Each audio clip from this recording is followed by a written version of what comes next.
Alright, let's get this thing started. Here's dock mode. How's it going, everybody? Good to see you. Let's check gameplay. There we go. Alright. Here we are. It is probably the third. J Humphreys 25, thanks for the follow, appreciate it. We are probably 3 streams out from being done with the next pass through of the guide.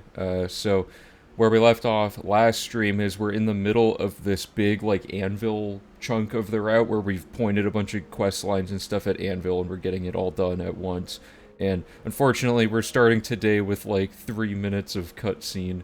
Yeah, we're playing on the PC version, specifically the latest patch, which is the same as the Game of the Year version on Steam. So, yeah.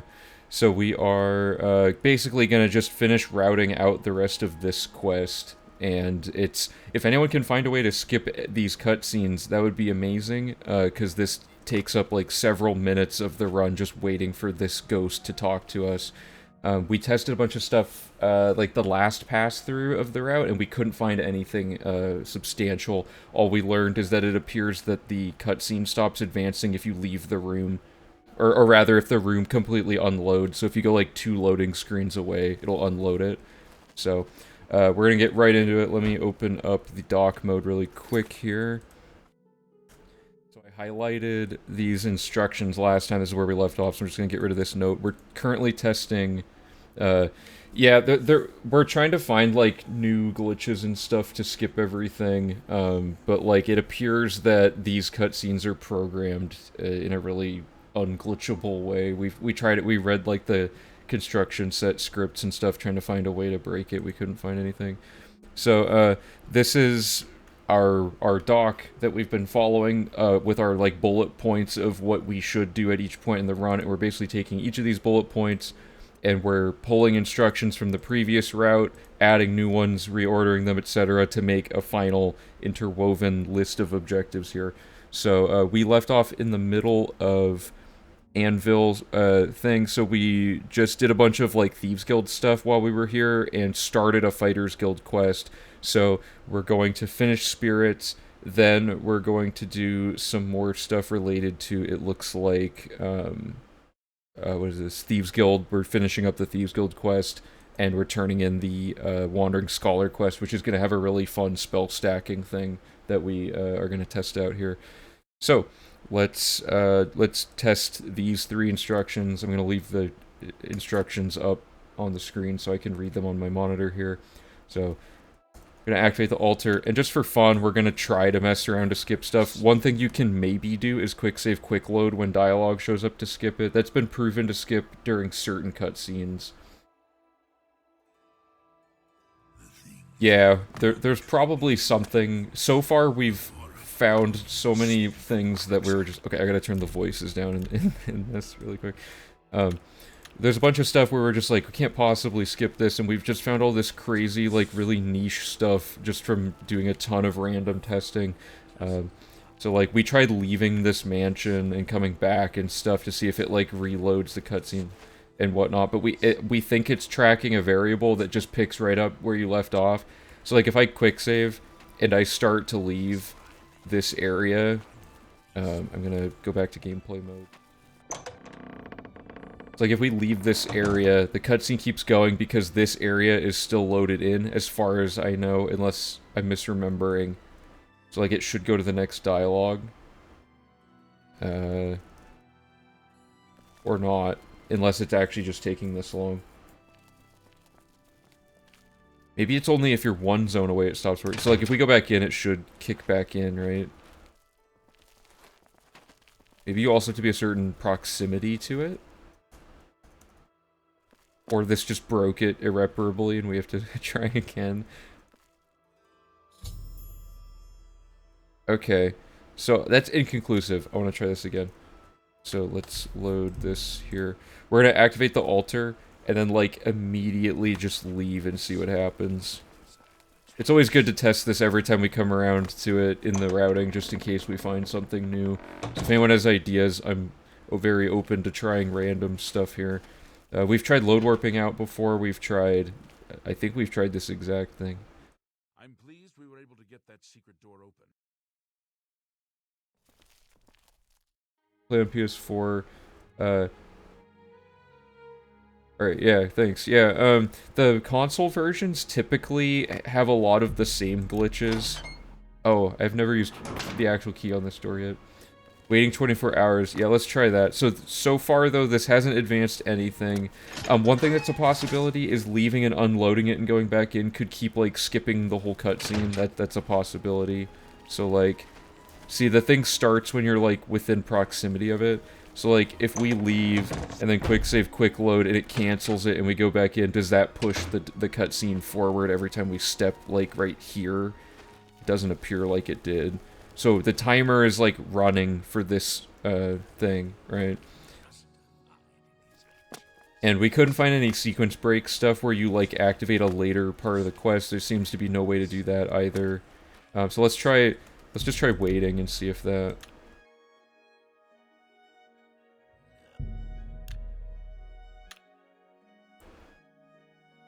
That seemed like that sped it up.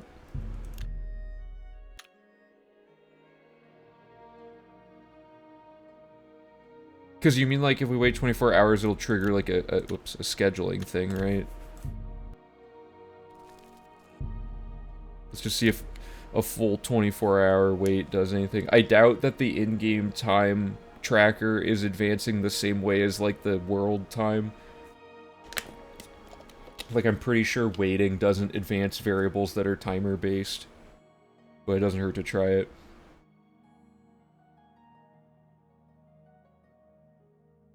So let's see what the result is here.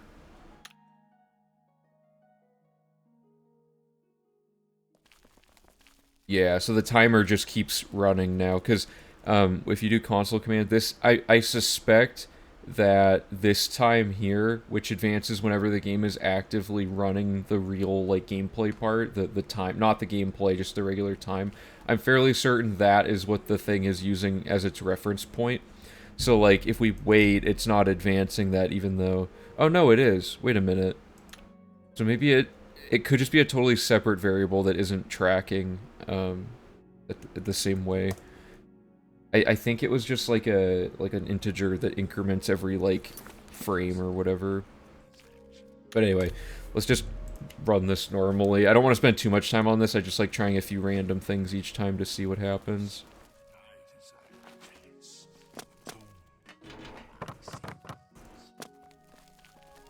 But yeah, this is a huge time loss every time because we haven't figured out a way to skip it yet.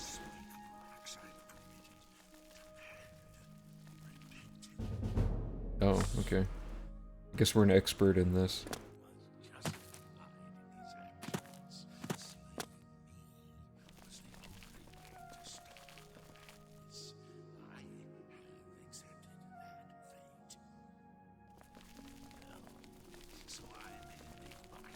I just wish that there wasn't so much lore for this quest, because it really does not matter, like, at all.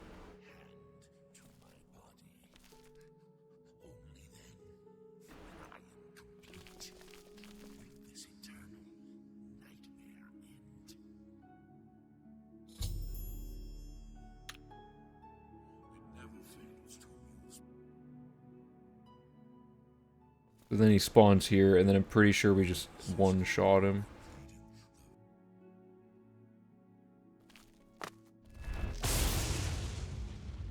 Actually, he takes 2 hits, I think, on the level that we're at, because we're like level 25 or whatever. How's there more? I keep forgetting how much there is. This is the part during the run where we'll just do wheel spins or have a bit planned, probably. Now that the run's short enough, we can actually schedule out how to keep the video consistently entertaining. Because we'll know where the downtime happens or not. Okay, I took 3 because he randomly resisted the effect that time. So, then the next step here is follow the quest marker to talk to Velwyn. He'll most likely be just outside the manor running away. So, I guess we should use load warping for this so that we don't have to wait for this to happen. Hey, what up, young Fluffy? Quick saving, loading wouldn't skip the dialogue there. No, so certain cutscenes, I think it's related to cutscenes with NPCs as the main thing. I think NPC stuff is what can be skipped, but in this case, the dialogue happens on a timer, like in the Daedric Shrines. So, I think once we kill him, we should be able to load warp like this to get out. We should have a save that's already outside of this building, yeah. We're going to activate permakey with this.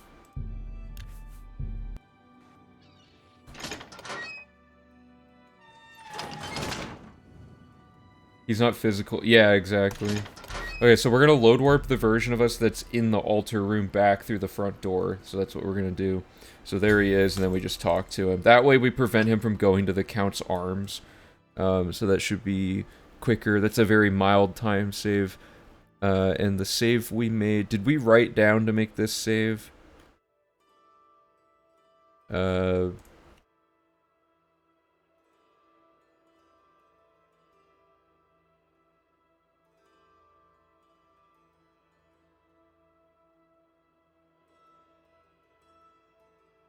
Just see if...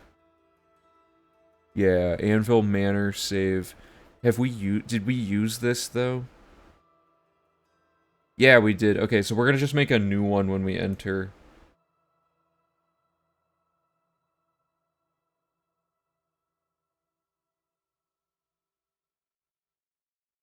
Wait a minute. Oh, I didn't add an instruction telling us to actually go into the manor. So, we're getting the Nirnroot at the base of this statue. So let me just clarify this really quick. We're getting the Nirnroot at the statue here. So we just need instruction to head south-southeast to make a save outside of Beneris Manor. And then we'll have the...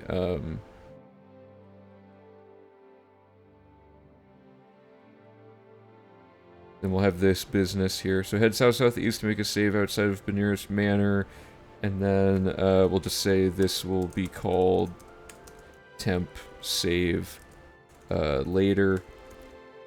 And then we'll load the quick save here. So where's the dialogue where we... so I don't have to type this every time. There we go. So we go down, we do a bunch of stuff, and then we're gonna... Quick save, load the temp save, then load warp the quick save through the door. Follow the quest marker to talk to Velvin Beneris. He may be outside the manor. We don't know. So then this finishes the quest, right? So that's now done. Yeah, so we need to add our little tag here. This completes where the spirits have lease.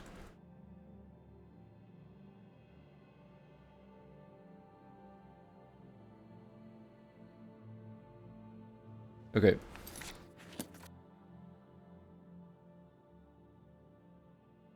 Yeah, it's been a while, young Fluffy. It's good to see you back. Brother's keeping you up to date. He's the guy. Oh, nice. Cool. Sweet. Okay, so let's take a look here at the next step. So once we finish spirits, which we just did here, then we load back to the Count's arms because we need to for Wandering Scholar, I believe. So let me pull up the Wandering Scholar.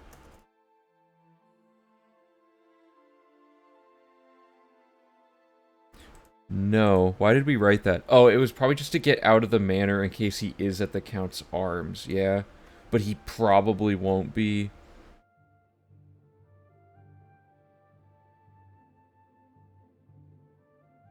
Do we come back to the Count's arms again for anything?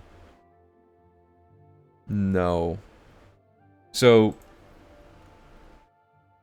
Is it even possible that he's at the Count's arms? Because he got stuck, like, inside the building when we did it. I don't know how consistent that is. No, okay, yeah, so we don't need to do this.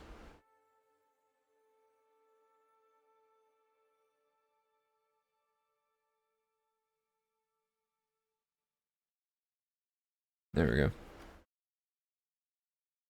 Okay, so the next step here is to do the Wandering Scholar, which is a hilarious quest now, because it used to be terrible. So I'm going to start by just popping all of these instructions straight into here, and then we're going to edit it. So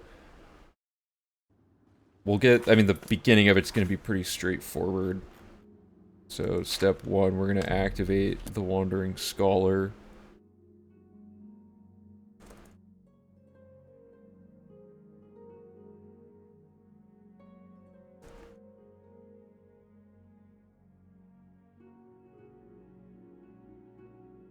Fast travel to Anvil main gate. So we already did all this a few steps ago. So fast travel to the quest marker to enter the cave, and then we talked to her about the Daedric Shrine, and now we don't have to do any of this. We're gonna do a crazy, stupid magic setup that we made. So I don't remember exactly how we set this up. We have the spell already made though. Hey, how's it going? So if we have, let me just equip these, because I don't remember exactly the setup here because we haven't written it in the guide yet. So I believe it's just these two, like that. So we have Alante Boost 1 and 2, and I'm pretty sure that we just equip them back and forth several times. So step 1, activate the quest. Step 2, travel to Brittle Rock Cave. And we don't need to make a save here because we're going to load warp straight back to the Fighters Guild right after this. So, that should all be fine. So we're going to start by talking to her.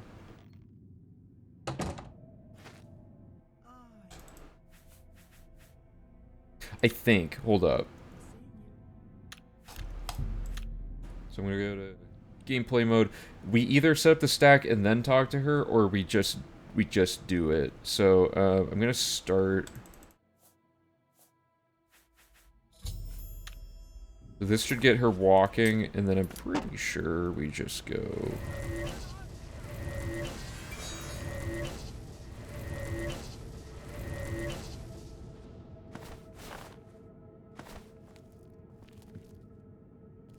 Okay, so that was not it, cause, oops, I loaded, like, way too far back, because she's, fleeing. There's some way to, like, avoid her fleeing. I think it's to get her mad at you, so we have to unequip the chameleon ring, and then we do this a few times. Yeah, because then she stays, like, attacking us. And her speed is slowly increasing, and then we just turn on the ring to become 100% invisible, and then she doesn't know what to do, and I believe this de-aggroes her at this point. Yeah, and then you can, yeah. So then, let's see if this gave her the speed boost we wanted. Okay, so she's decently fast, but we have to do it several times. So let's figure out exactly how many times to cast this on her. Did I forget to quick save again? I did. So I'm gonna see if we wrote this down anywhere in the previous stuff.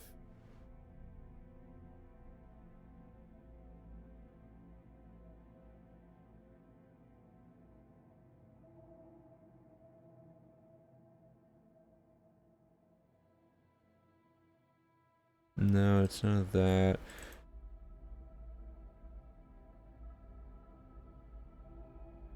Somewhere in here we wrote down our findings about, whatever it was called, the Alante, like, spell stacking. It might be under confirmed ideas.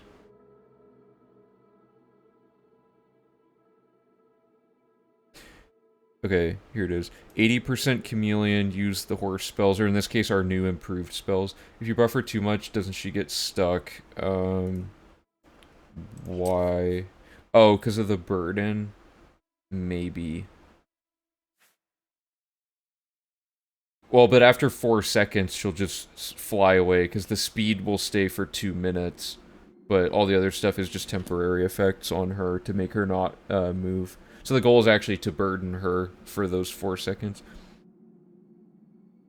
So 80% chameleon, use the spells several times, go 100% chameleon, wait for her to de-aggro, and then yield to her. So that's the setup. So let's get that in here. So we don't need to talk to her yet. So, hotkey the, and what did we call these? Volante boost 1 and 2.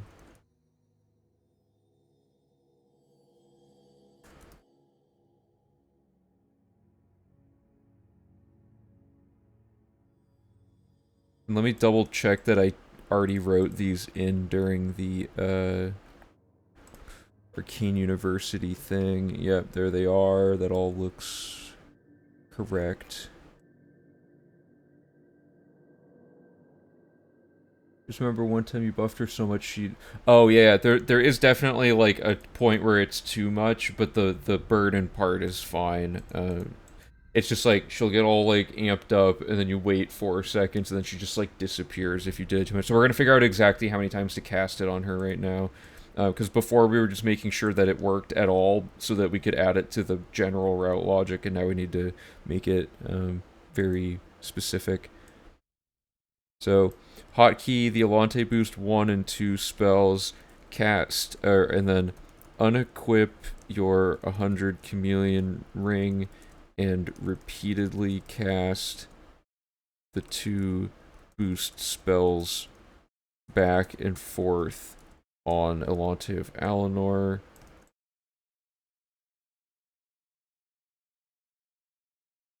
Ignoring her aggro. Okay, so let's do that. And then we gotta get the exact number.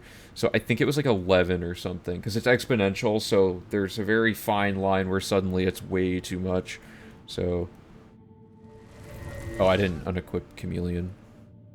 So step 1, unequip... I should make that the first step. Or no, hotkey the spells, unequip the ring. Yeah, that's fine.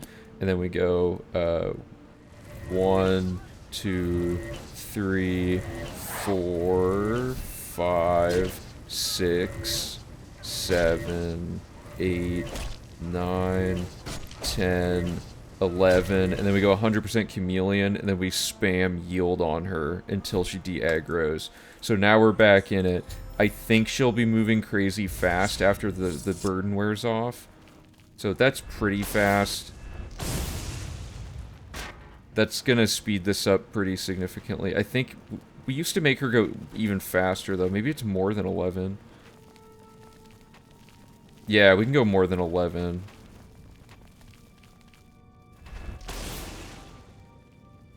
Yeah, let's do more than 11. 1, 2, 3, 4, and now she's stuck. 5, 6, 7, 8, 9, 10, 11, 12, 13. Let's do 14 and see what that does. Yeah, that's pretty fast. That's too fast. So you can see, going from 11 to 14 was, like, devastatingly boosted. Like, she'll be unfollowably fast now. And it's actually hard to get her to even get through most doorways at this point. Just for fun, though, so you guys can see, like, how funny this is. I'm just gonna leave this running for a hot minute. Like, we can't get her to go in this door, because she'll turn around to, like, correct her pathing, and she gets stuck here, like, forever.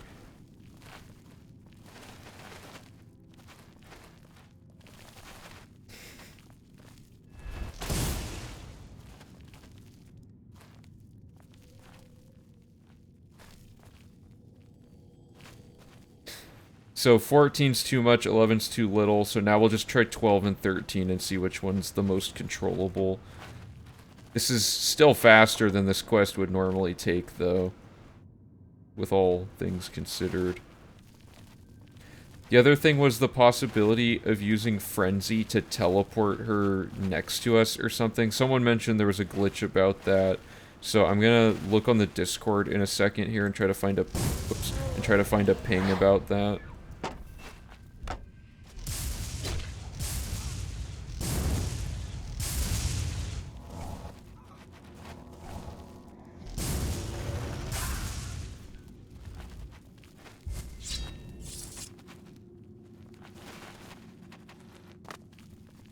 Did she go down here? No, no.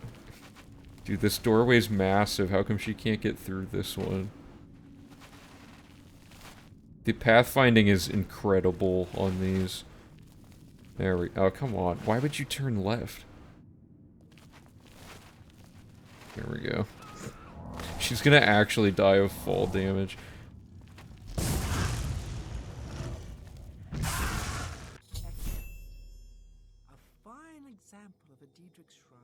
I'm not sure.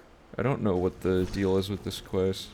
Okay, so that was 2 minutes because her thing wore off. So it actually took us 2 full minutes to escort her through this with that much speed, which is, I don't even think, faster. So the other possibility is that there's a way to use this door and some frenzy combination to, like, push her to the end of her scheduling. I don't know if that would work, though, because I think it's gonna just, if we get her to go here, she'll just move all the way back to the start and then resume her pathing. So, I think the speed boost is still probably the best bet. So let's... I want to look for the frenzy tech, because it's very interesting. Let me check the pins for a second here. So it wasn't in this. It might have been in routing discussion.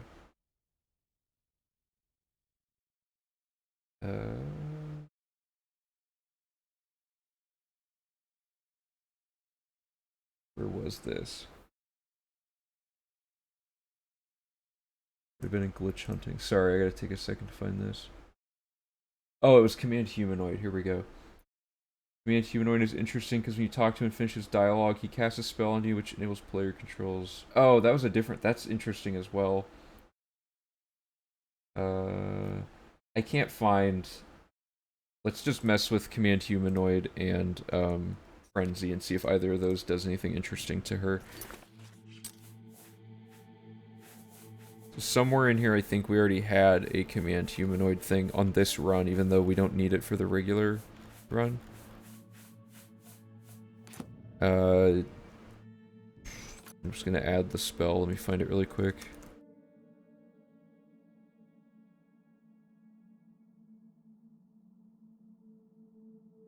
C3F9.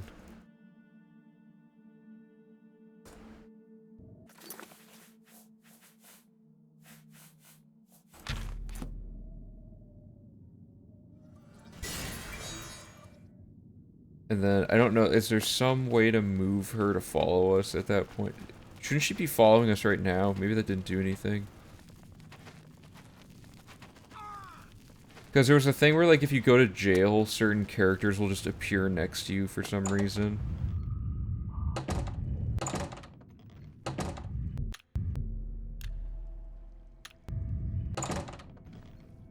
Maybe it wasn't that.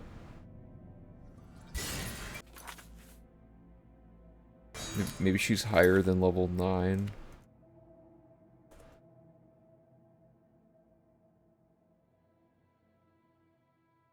Her level is the player's level plus 3. Okay, so yeah, it doesn't... Doesn't Command Humanoid have, like, a limit?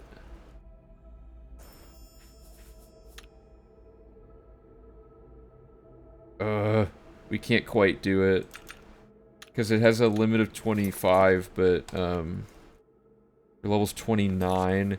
Let's try Frenzy and see if that works. What was the Frenzy spell that we were using before?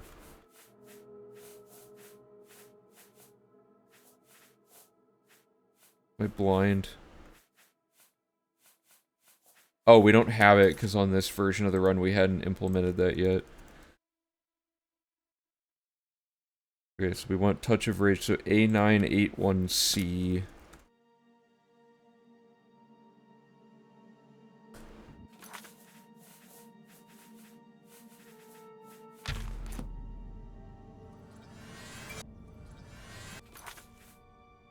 Level 18. Okay, so she's just not able to be affected by this. So I guess our only option is the escorting stuff.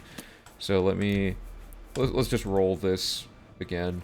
So we're gonna get rid of that, and we're gonna go 1, 2, 3, 4, and then 5, 6, 7, 8, 9, 10, 11, 12, and then so this is 13. So now we equip this. why did she die? Okay, I might want to start by going down here and... How did this guy end up dragging all the way over here from there? That's like so far away.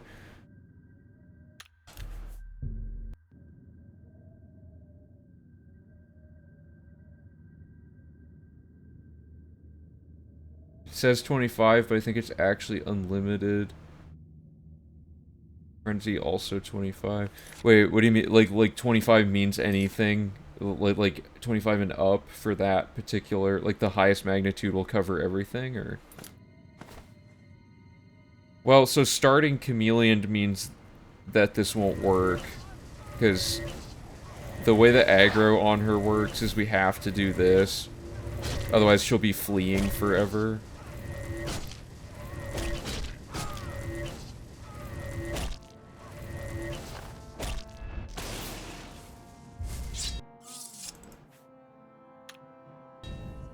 I forgot to count. I don't know how much she has.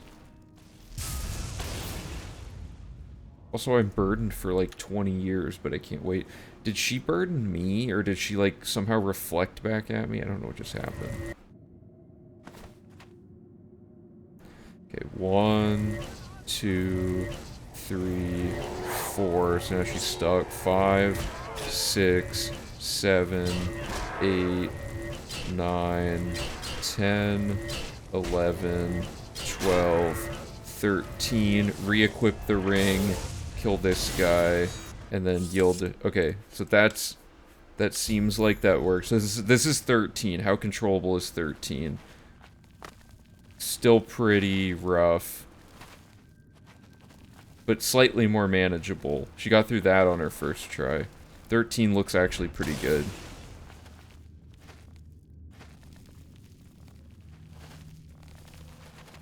Yeah, okay, 13 is good. It's a little bit of a mess, but nothing like impossible.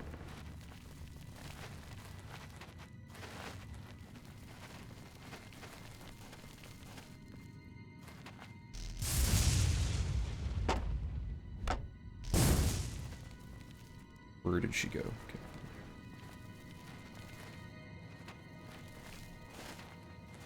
Yeah, okay, so at 13 she can actually get through doorways. Did I kill her? Uh-oh. Okay. Luckily I saved right as this got set.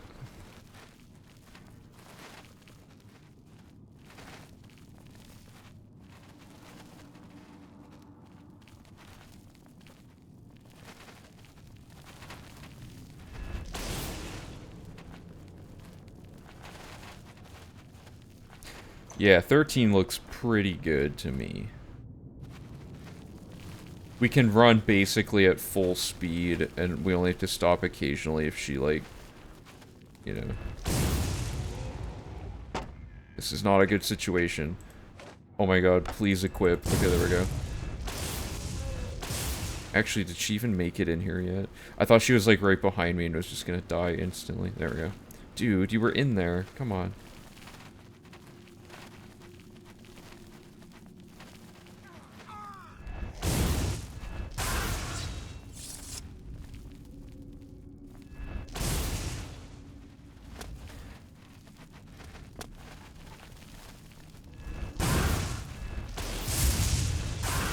Okay, so then she should talk to us here. Okay, and then she'll walk over here. There we go. And there we go. That is that quest. We've cut down... we probably saved about a minute on that, because the setup takes a while, but man, it is so slow. There might be a way to teleport her through here, but for now, this seems fine. So let's go back to the guide, and we're going to add all that in. So... okay. After 4 total casts, she will no longer be able to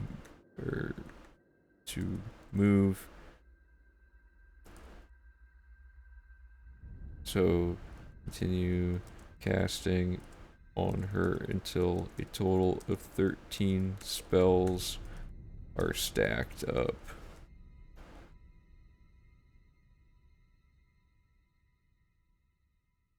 And then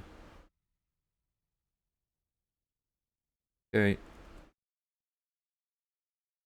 Re-equip the 100 chameleon ring and spam yield on Relative Alinor until she talks to you, and then we'll just do this.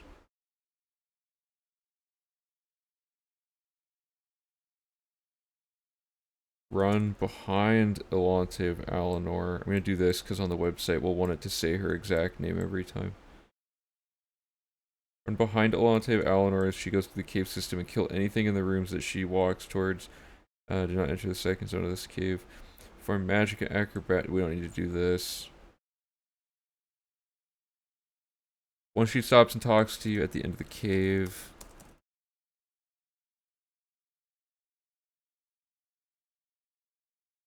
And then I think we have to turn this into a Zon, right?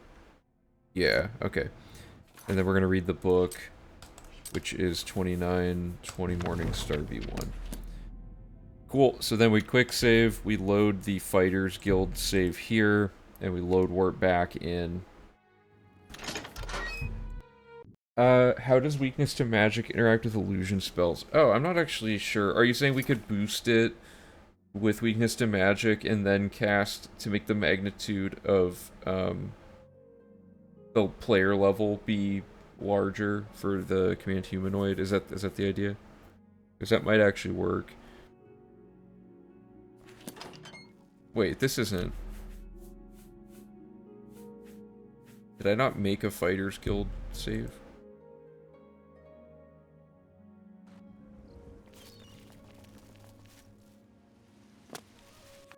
Yeah, I just didn't make this save. Oh no, wait a minute. What did I do here?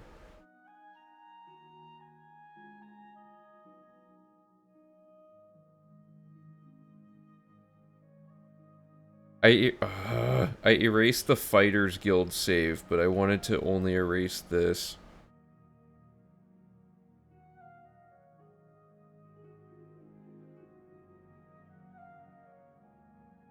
I think. Where's the Fighters Guild on here?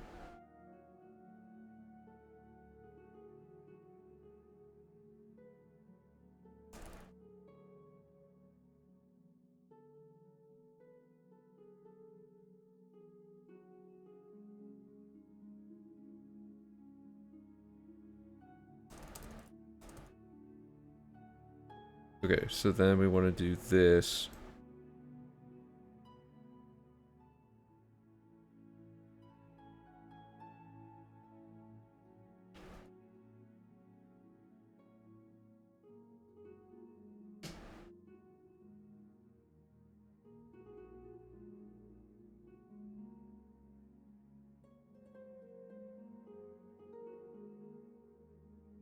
There we go.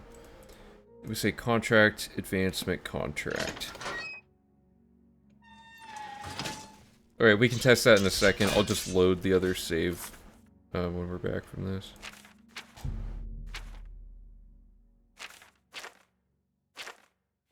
Oh, whoops, I'm the wrong... What am I doing? Please. Okay, so I'm gonna... load warp the version of us that did this through here. Also, this version of us didn't read the book yet.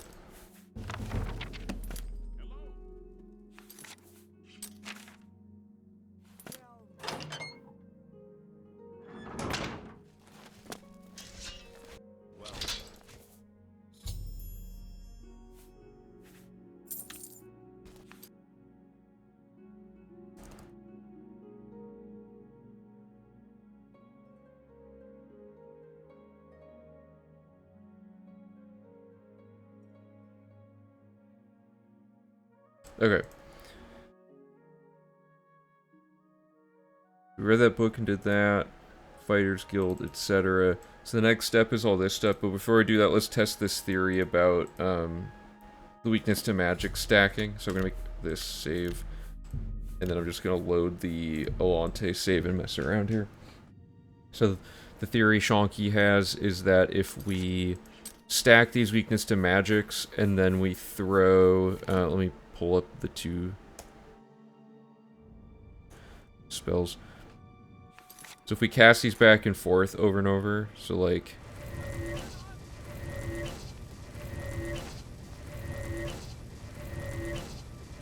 like, for example, that's 6 of those, and then if we put Dominate Humanoid, well, the level 9 gets scaled up by, like, several thousand%.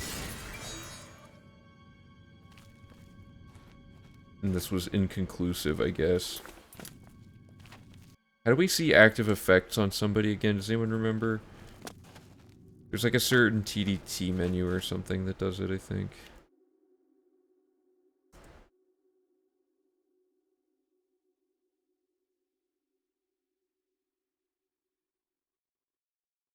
Yeah, it's this.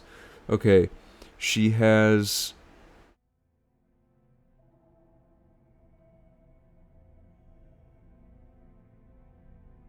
Oh, I'm dumb. I just didn't cast it in time.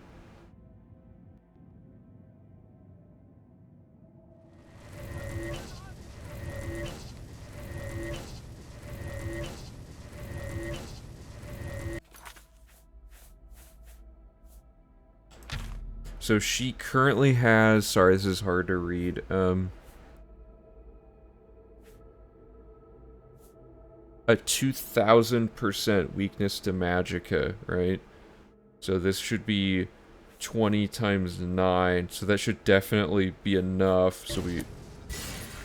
But does that affect... No. Okay, so it doesn't actually scale the magnitude of this. My guess is that it would scale the duration then, if it's not scaling this. The other one to test being Touch of Rage, which I... Did that apply it? No. So neither of those seems to work.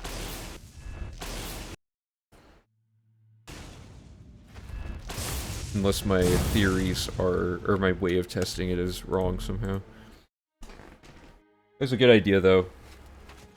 Okay, so let's try moving on to the next step here. So, fast travel to the prison, get the seal and the book in there, and then load back to the castle, talk to the countess, the letter, invest in Orin, kill the jailer, pay the gold fine. Okay, so that's all in the lobby.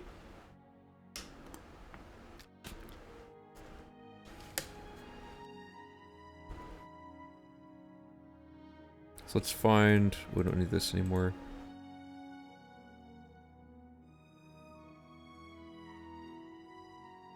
What quest is this? Taking care of Lex. That's what we need.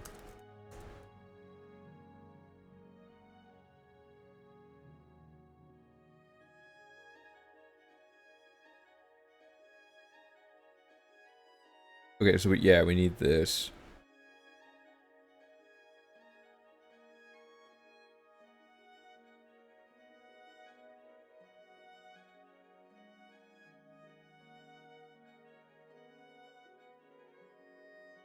I don't think we'll have a gold fine, but this should be approximately what we need to do. Let's put a space here. Oops.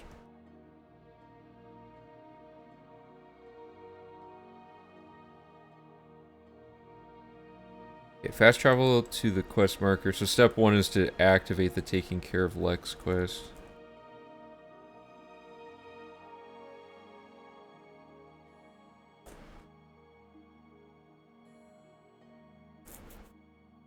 So, fast travel to the quest marker and enter the door, right? That's all we're doing here, and we gotta get the book. So, I don't think this will change, like, at all. So, we're gonna activate taking care of Lex.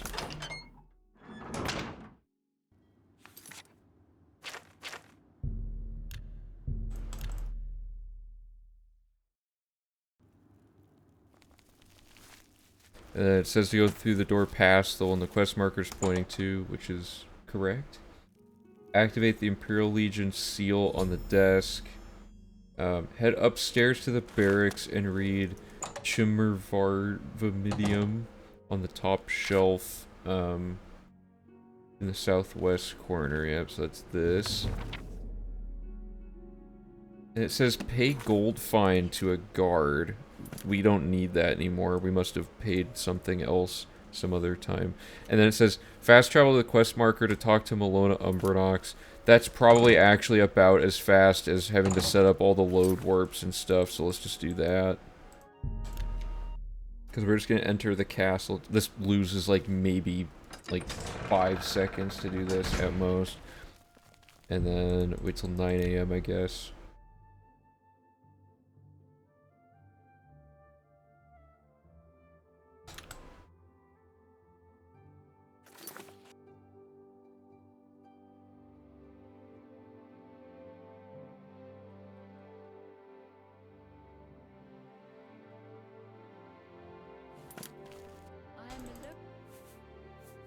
Oh, right, okay.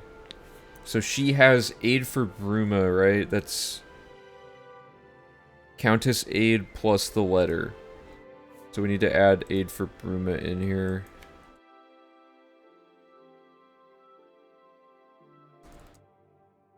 Good.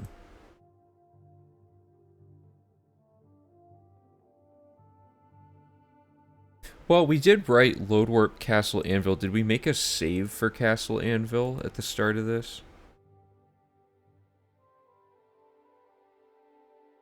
No, we didn't. This doesn't save very much. Well, okay, it actually... No, that's not worth adding a load warp there for now. Again, we're trying to make load warping, like, helpful, but not, like, overly intrusive to the run, where it's, like, too hard to figure out where you're going and stuff.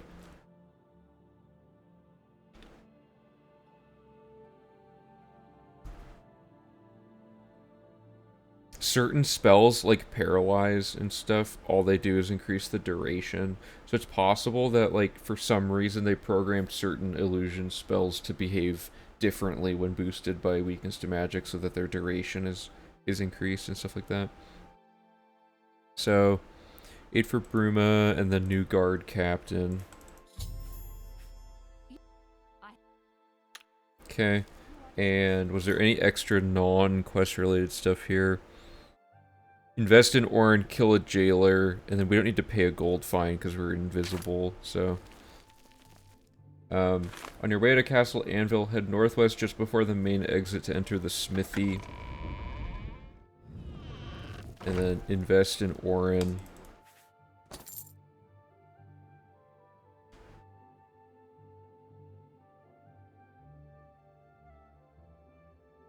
Head northwest to the next hallway. Okay, and then southwest into the dungeon. Kill the jailer, then pay the gold fine. So that shouldn't have given us a fine. Oh, it did? What? We have 100% chameleon. Whatever.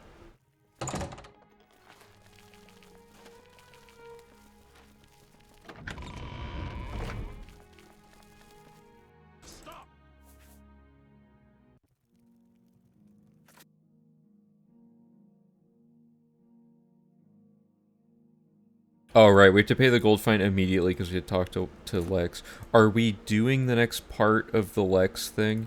Fast travel quest, Hieronymus, then Scriva, thievery, update, yeah, okay, so we are actually doing the next step of this.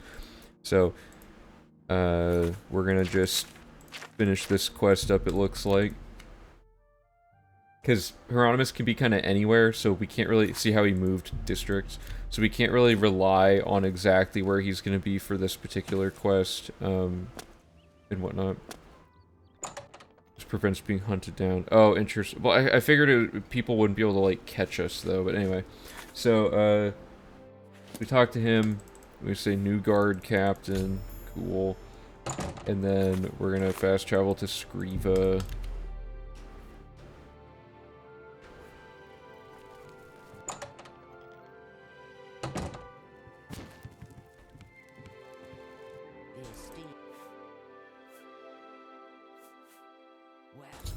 Okay.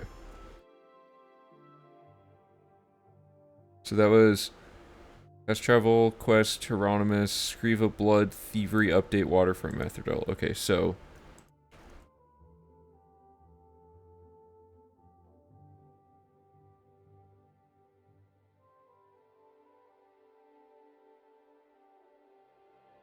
And then this will complete taking care of Lex.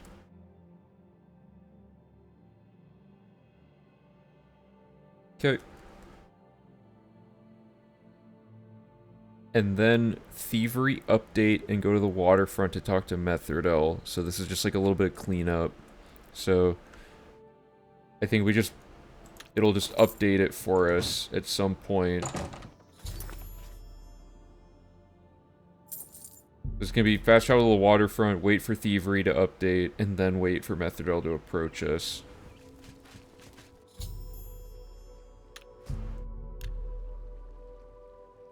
And she should appear like, yeah, like right now. Okay, and then that starts turning a blind eye. Turning a blind eye, if you guys don't remember, is one of the most horrifically broken quests of all time. So we have to play it fairly straight. We've tried skipping stuff, and it's just hot garbage. It's very rough. Also, Methrel's face in the corner is hilarious on the gameplay here. Okay, so let's add those instructions in really quick.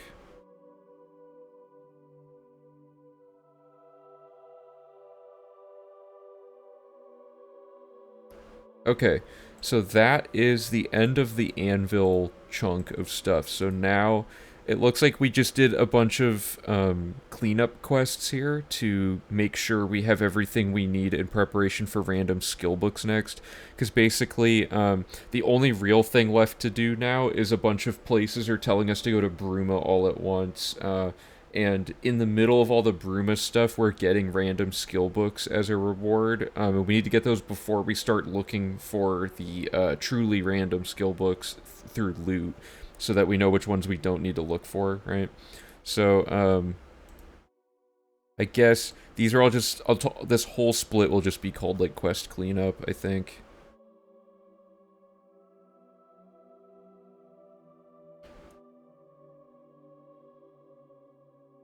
And I'll rename these splits later. Like, we already had one called Quest Cleanup Part 1, so I'll just call this Part 2.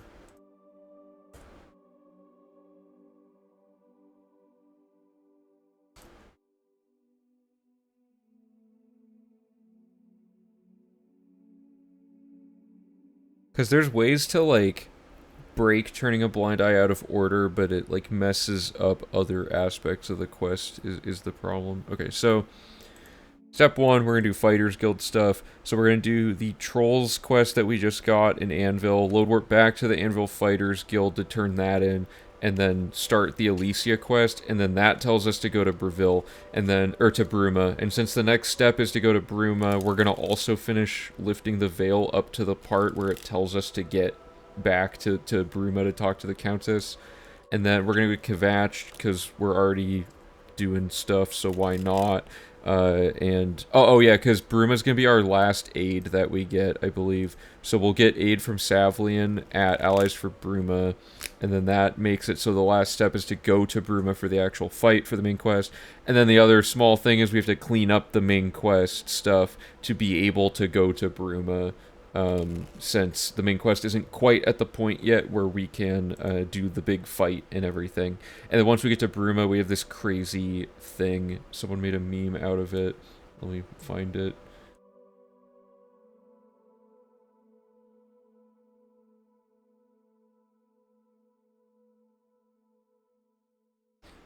Someone made a meme out of this. We made this map with like all these crazy like circuit things that we're gonna be doing. So yeah, pretty funny. Who made that? Oh yeah, Foo Dog made that. That's right. Okay, so there we go. This is what we're in for when we get to Breville. Yeah. And then this drawing was in a... Oh, you can't see my mouse. Yeah, this drawing was in Oblivion, the Great Gate, basically. So anyway, I'll leave that up so that it occasionally shows up when we close other tabs. So, step 1, let's clean up the Fighters Guild. So we're going to have... These will just be regular numbered instructions. Nothing fancy here. So, Trolls Fighters Guild quest, let's find that. most of these aren't going to be much faster. We're like pretty much just adding load warping into them, and that's all that has really been improved. For most Fighters Guild quests are hard to find actual like advancements for.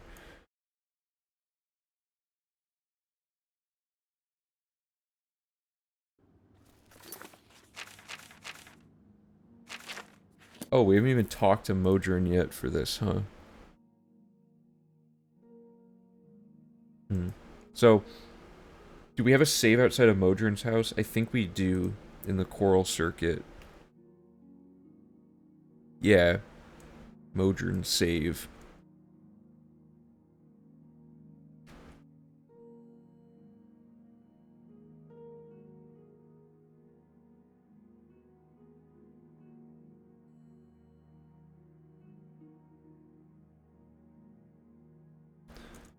Then load warp, quick save through the door.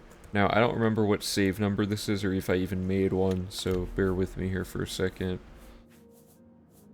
Because when we were writing out the guide... Okay, we did make one, yeah.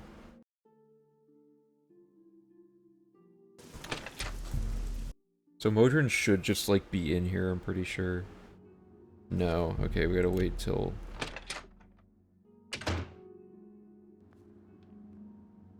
Oh wait, no, this one's not off the grid, is it?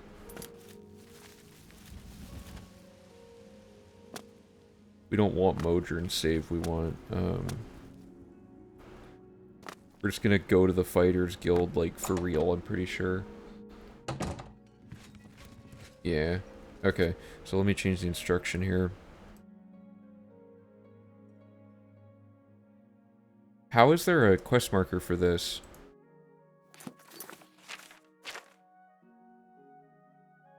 Oh, I see, okay.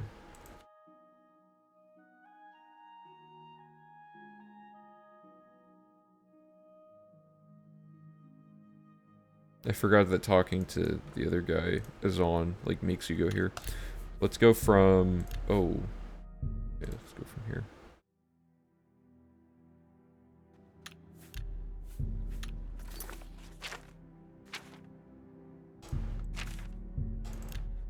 So, fast traveling to Coral and entering the Fighters Guild does not take long at all. It's not even worth setting a load warp for this. Modron's house is far away, but this is fine.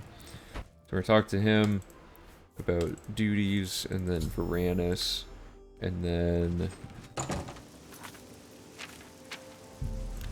Gonna go here. So, we can actually, make... We want to make a save outside of the Fighters Guild.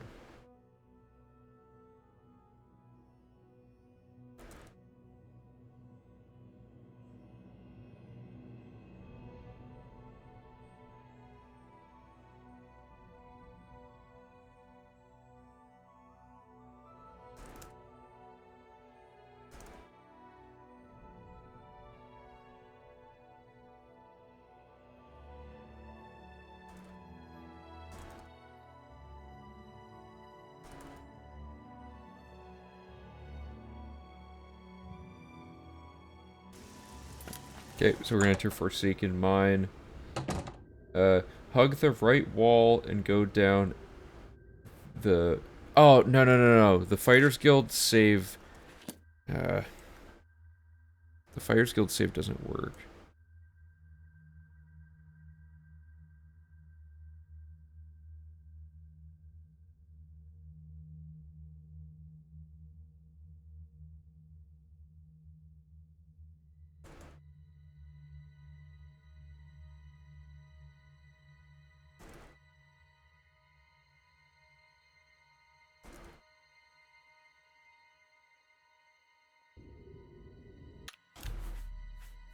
Okay, let's just backpedal all that so I can make the right save here. Oh, there'll definitely be Steamy Man, yeah. We try to keep the wheel stuff that people really like, and then change the ones that either had, like, an average or a bad response from people, so... Steamy Man is always, it's beloved at this point. You can't get rid of it.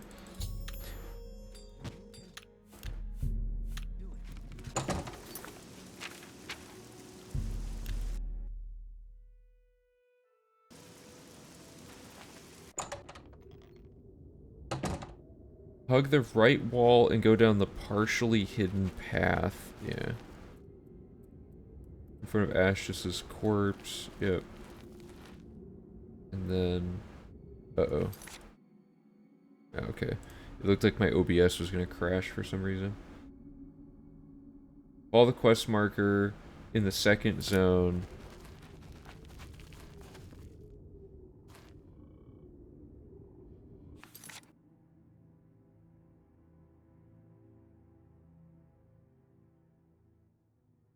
I wonder if a saddle works here. That's the big question. Because this zone sucks.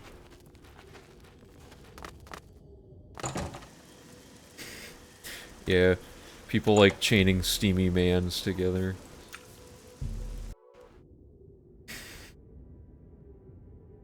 Oh, hello. Okay, so where does this put us? Right here, which is useless. So let's try rat, skip door. Or chair, I mean. We have basically... We have two chairs that are at the bottom of the save files, so they're really easy to get to, just as options. This one was nothing. Okay, so we can't use any load work or any saddles here for some reason. Just as luck would have it, so we gotta actually do this little run through.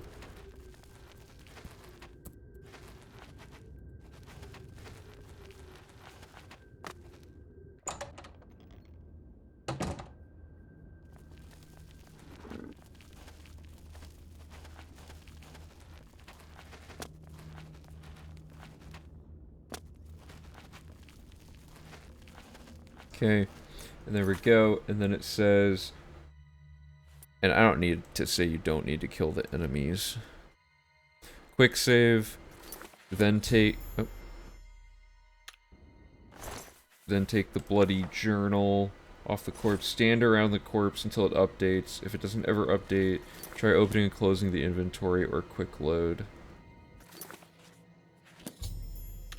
Okay. And then we're gonna quick save, load the temp save, and load warp the temp save through the, or the quick save through the door. Now we're in the Fighters Guild again, and Modron should still be like right here, yeah. Talk to him about Varanus, and that finishes the quest. Okay.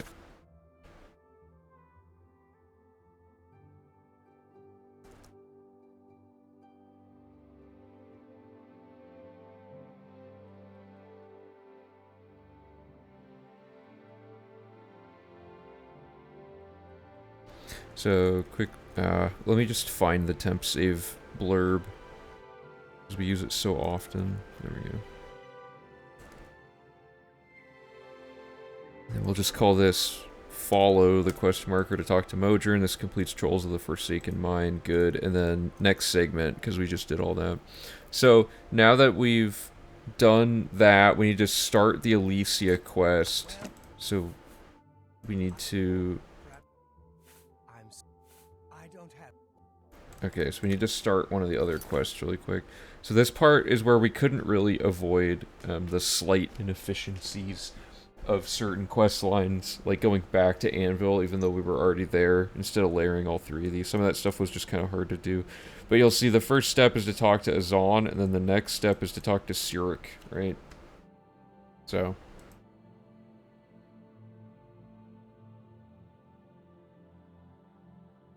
Actually, this should all be part of Fighters Guild cleanup. So, fast travel to Anvil, main gate, enter the Fighters Guild and talk to Azan. But we have a save that we haven't used yet. Or no, we have this. Okay. So we're just going to take this and go here with it. Oops.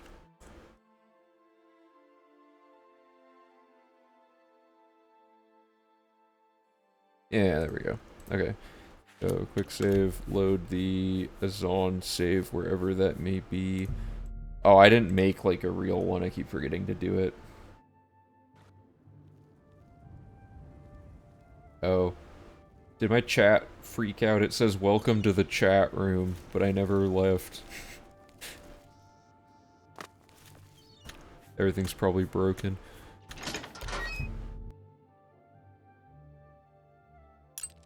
I think it's okay. Okay. Oh, no, no, no. I'm dumb. We needed the basement door. No, but that's not an... I blew it. Yeah, wait a minute. The anvil door for the Fighters Guild can't even work, because it'll just say it's locked every time. I need to make it be, like, inside of the building, don't I?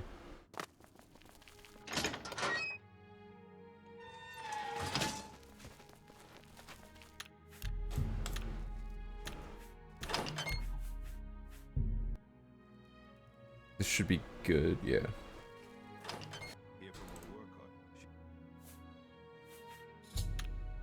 Okay. So the anvil, I just need to fix this save. Quick save, load. Okay, so...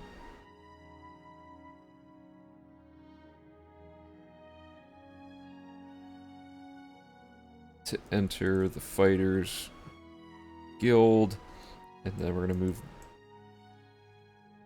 this instruction out of the way here.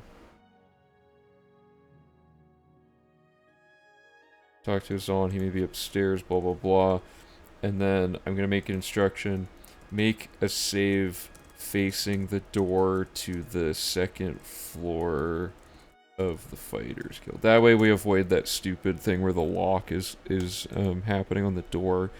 Okay, so we've started a quest that tells us to go to whatever it's called, to Bruma.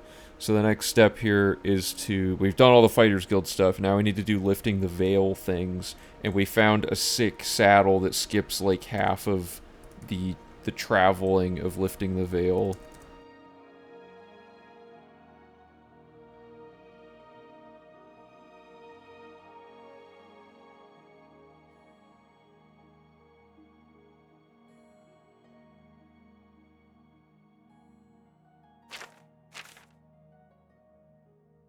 Do we need to activate this quest? Okay, let's find out.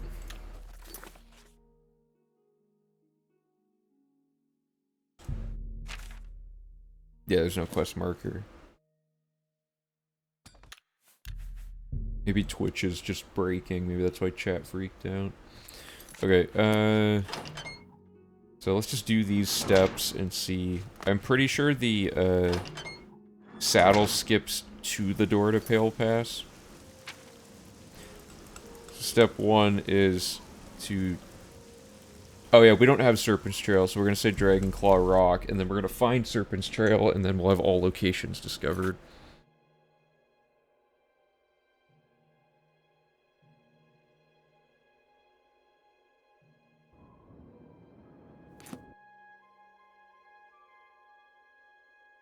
The landmark north of Bruma, and then head northwest towards the undiscovered cave icon.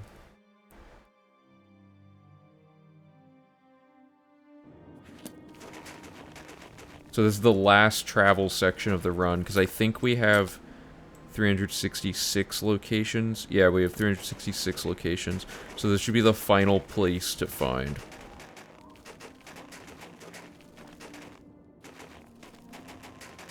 Yeah, there we go. So now we've officially found 367 places, so the places found is achieved. So I'm going to make a little note here about that. Oops. You should now have all 367 places found. Proceed through the cave until you reach the door to Pale Pass. That instruction is being replaced because this part is awful. So here's the travel towards Serpent's Trail or whatever. I'm going to try to do it as fast as I can. I hit a dead end immediately.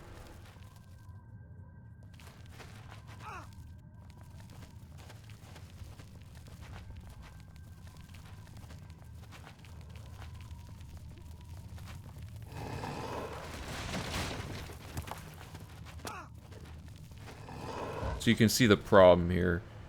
That's like the world's longest anything.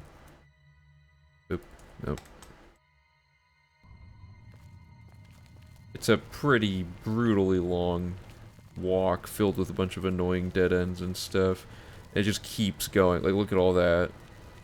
So dumb. So the way we're fixing that is we found a chair in Bloodmane Cave during a very recent Fighters Guild quest, and that chair puts us right here at this door to Pale Pass, so it skips that entire travel section.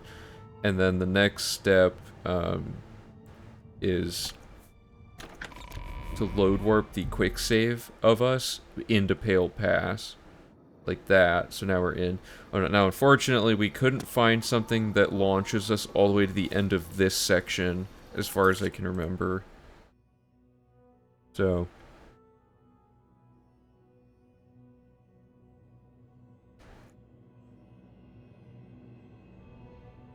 quick save outside of Serpent's Trail.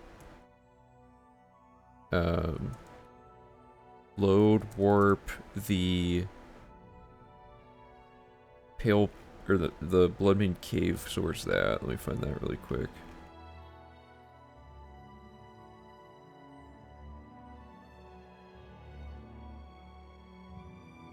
Veil save.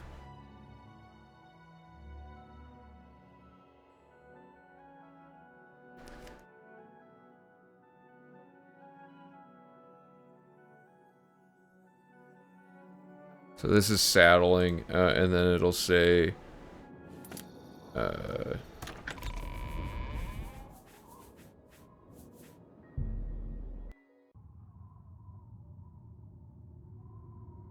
then run north.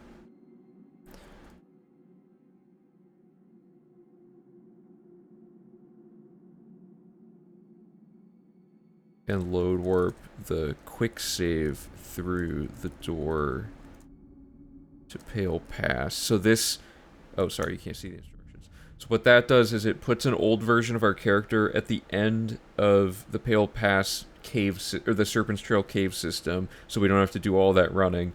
And then we load warp the version of us that was standing at the front of the outdoors of the cave to the end of the cave, so it's in Pale Pass. So we're using like a separate save version of our character just to navigate through that. So that saves probably like 30 seconds or something. So head north until you reach the fort, enter the door to the mouth of the serpent. So yeah, we couldn't find a single thing here. So let me do all this from the top really quick before I forget.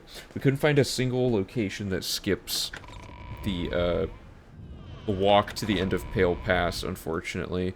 The coordinates are just so, like, weird, and it's such a large area. And we checked, like, a lot, because we used that database, right? So, there was nothing in the database that had a good chair for it.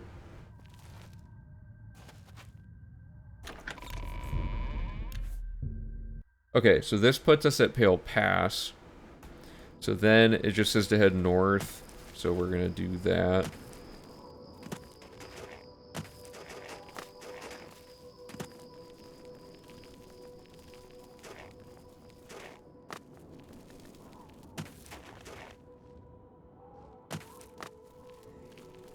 I'm so bad. Why am I stuck on everything? Okay, there we go.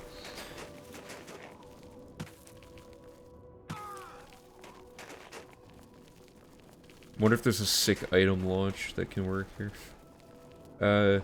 Head north until you reach the fort. Enter the door to the mouth of the serpent. And then each of these areas is so short that a saddle wouldn't actually be worth it. Head straight through the first area until you reach the Eyes of the Serpent door.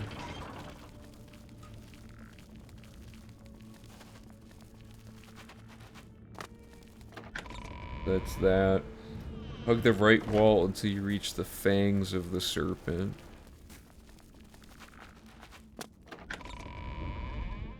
Jump straight across the back wall. And then head this way to Scales of the Serpent. Wait.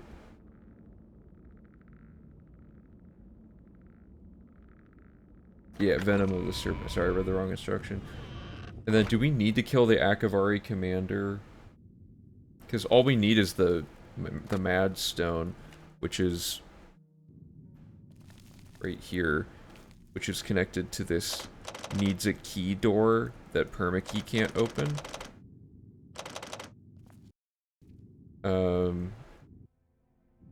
I guess killing him is probably faster than having to, like, figure this out. Really quickly, I'm gonna see if this does anything. No, okay, so we have to pretty much kill him, so.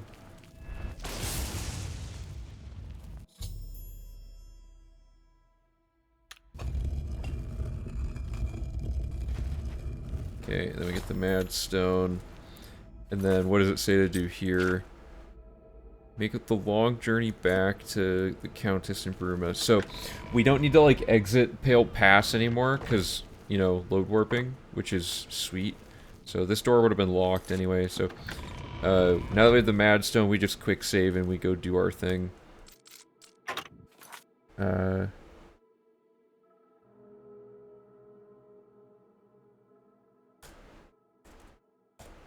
So, that was good. Now we need to get to Kvatch. So I guess we'll make a temp save. Yeah.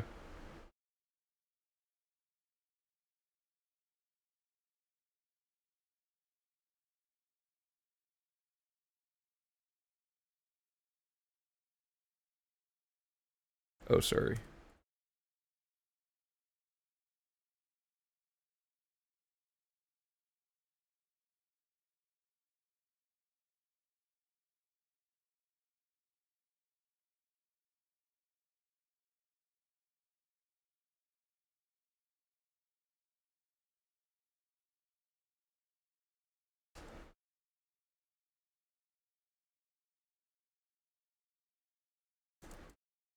Okay.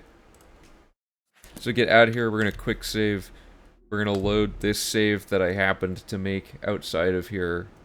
But we're gonna call this temp save and use this to get immediately out of Pale Pass. Like that. Saves another, like, several minutes. And then we no longer have to kill all of the creatures nearby, which was, it used to be super annoying. The next step is to just go to Kvatch for the other thing. So let me see. We're investing in these people, getting a new Mora Soul Trap by killing the Red Guard. I think that's the Red Guard for restoration training. And then we're gonna get to Savlian to talk to him about aid. So we should have actually probably set a save in Kvatch early in the run and just use that to save having to walk all the way back to Savlian, now that I think about it. But let's get the first part. So, that was all, whoops, that was all fine. So that was the cleanup for that quest, and now we're going to clean up Kvatch, so...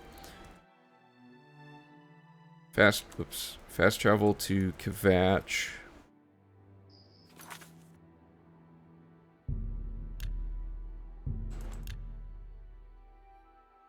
Okay, and we're going to invest in Batul and Sigrid. And then, okay, so...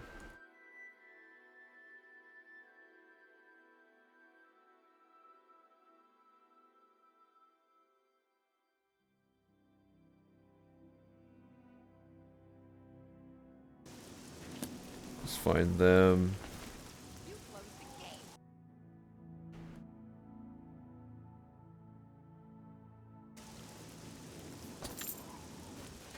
And that's Alita, so let's get Sigrid first.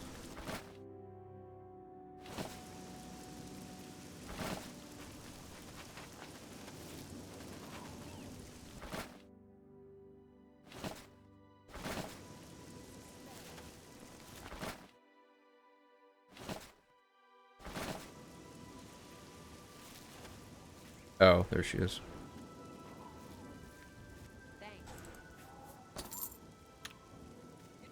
And then we're going to talk to Olita. Or no, we're just going to kill her with Mora.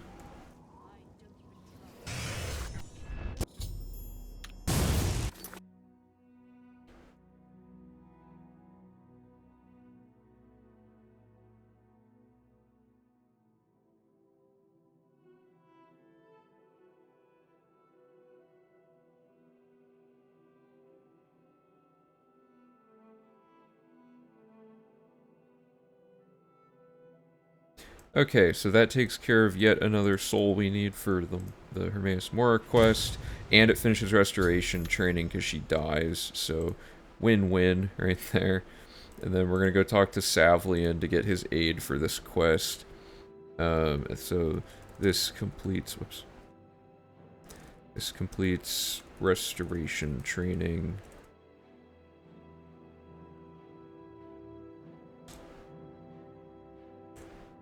Okay, so I'm gonna make a save here, and I'm gonna load all the way back to where we were in Kvatch really quick.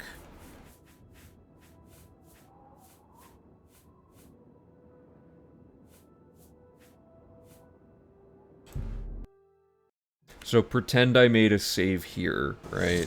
What we could do to get Savlian's aid is we could do this to push us to the end of the castle instantly, so we don't have to run all the way back there. And then this will get us to talk to... Oh my. Look at the impending doom behind him. It's just the three. Cool, we did it. That's good. There's so many enemies though. That's wild. Okay, so when are we in Kvatch? Hey Chasey Ray, what's up? We need... I guess this would be main quest part 1. Oh, I forgot I was doing it this way, where you have fast travel indicators as split points for these. That's a good way to do it. I probably should have been doing that. Okay,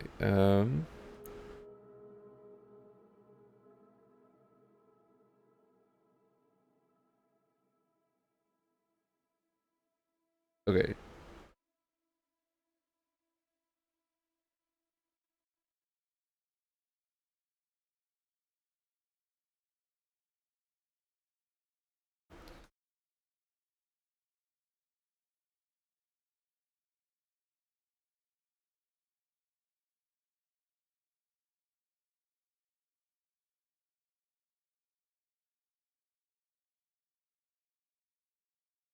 So this one, the travel takes so long, it's actually totally worth it to, do it this way.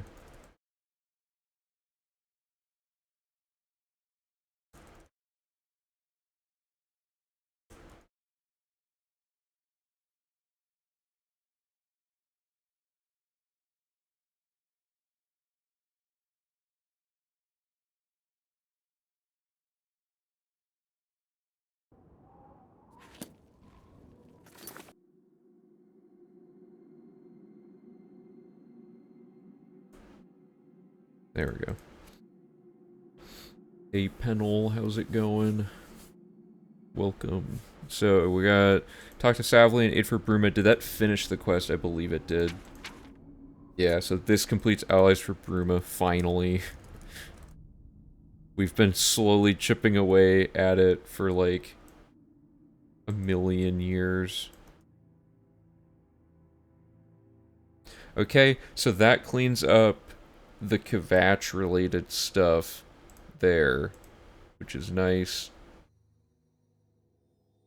And then we have a final thing where we're going to do the Sancrator armor and the Miskarkan stone and turn both of those into Cloud Ruler Temple and then read a bunch of skill books. So all that's going to be happening. And then finally we can start this giant Bruma circuit, which is like 3 mini circuits all at once. And then after that, we will be on to the random skill books. So the random skill books were my main goal for today, which we'll definitely get to that. We're only an hour and a half into stream, and we're already like pretty close to it. So and then we'll just keep chipping away and see how far we can get. We might actually only be like 2 streams away, unless the Great Skill Grind takes like an entire stream on its own, which is entirely possible. So we need the Sancrator stuff. What is it called? Blood of a Daedra or the Daedra? Yeah, Blood of the Daedra. Or no. Sorry, we need Where is it? Blood of the Divines, that's what it is. Slash Muskarkin. So basically we're just going to do this, but add load warping in. So. And you know, this is all kind of main quest stuff, so I'm going to leave this all as one big thing.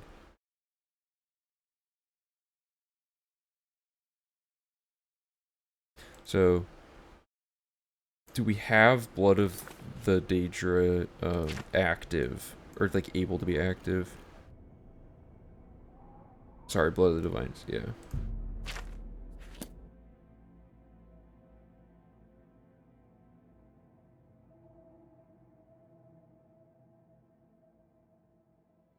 Activate Blood of the Divines. Fast travel to the quest marker to enter Sanctuary. Okay, so here we go. This will be way less painful than before, because we used to have to do some crazy, stupid garbage, and now we don't. So we can get into Sanctuary. I didn't need a key. Wait a minute. Why did I need a key to get in?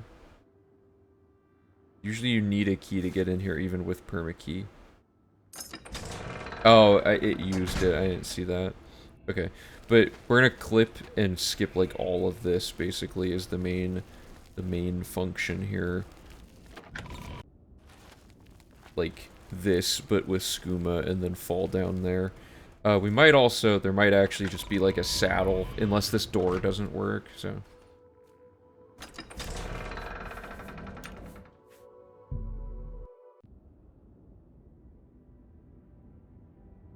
Wait, that actually...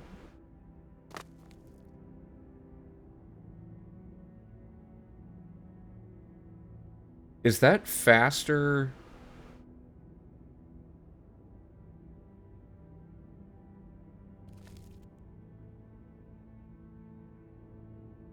That might be faster than what they do in the actual run. Maybe not, though, because of how long the fall takes. Hold up.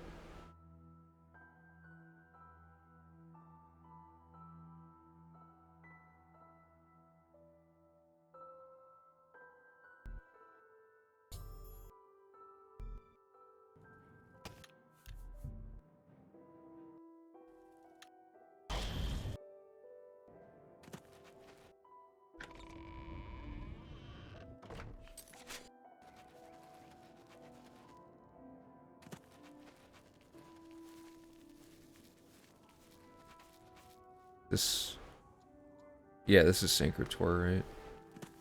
Okay, let's see what Karsto does in the world record really quick.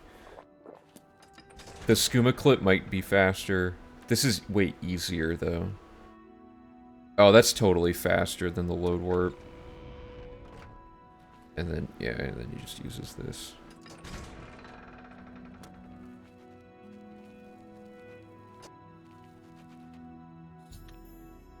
Yeah, so we do that the same. So, let me close this.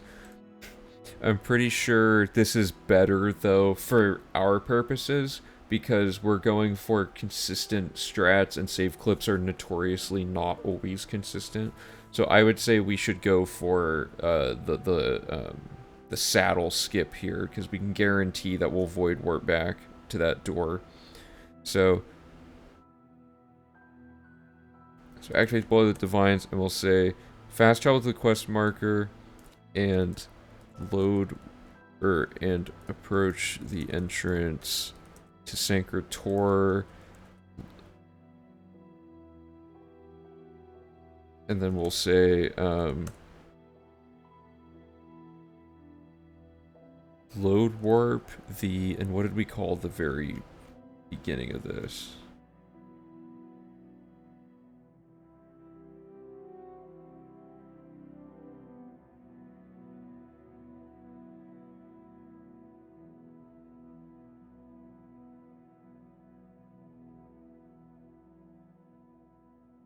Load warp the tutorial saddle save into Sanctuary, void warp back inbound, and load warp the quick save, which I didn't write in yet, through the door behind you. So quick save. Then load work. Okay, so let's test this instruction out.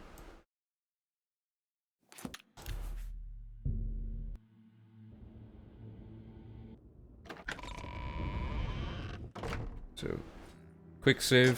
Oh, okay.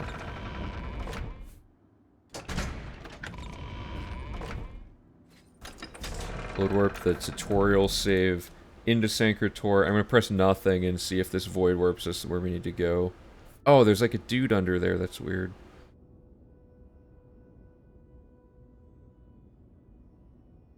That didn't actually... Wait a minute. Why did that work the first time, but not that time?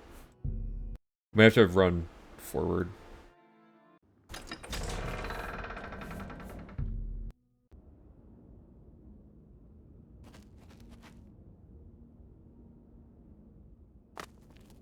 Yeah. Run forward until you... Oops. Void warp back in bounds. And then... Enter the... Okay, so we don't need to do any of this now. So in the second zone, head south-south west to enter... head south-southwest to the big door. Hey, this looks really cool, actually. Snowy Iliad ruins look really cool. Anyway. And then when we're in this room, we need to get to the thingy, so... In the third zone, go forward until you're at the base of the... Yeah, so then there's just this clip that we're gonna do. Shoegaze, what's up? Having a good day, thanks for asking. And then we just grab the armor and then we load warp out.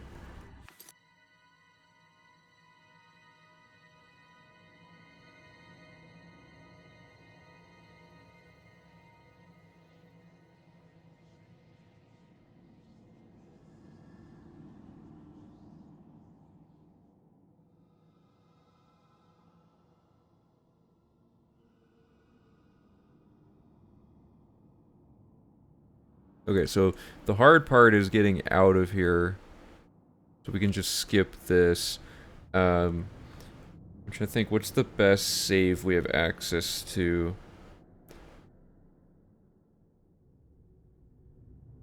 The temp save is recent. Like, it's just right here. We could just reuse it. But it's been so many instructions ago, you might not be thinking about what temp save means anymore. Because we didn't, like, write it down. That's going to actually probably be confusing.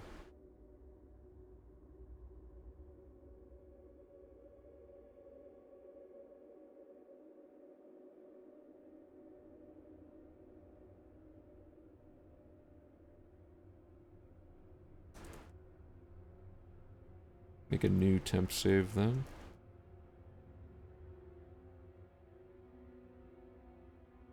Whoa.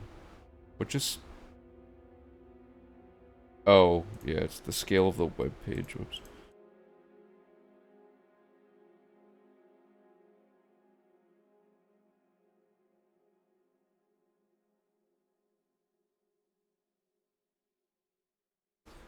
Okay, so that was that, and then the next step is Miskarkind.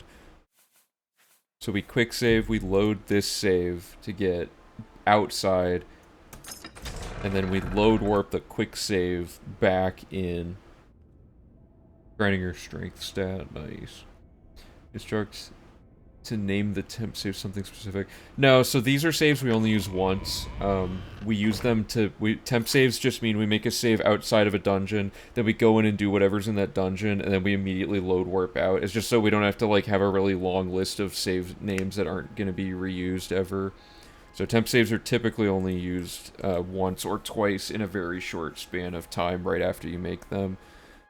Okay, so... Now we're going to do Miskarkind. So fast travel to Miskarkind between Kvatch and Skingrad.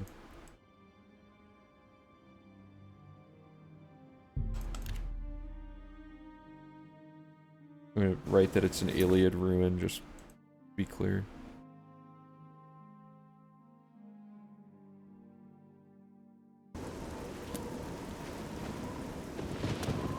And then we don't need to make a save outside of here because we're going to use the Cloud Ruler temple save, but I'm going to make one anyway for testing other things.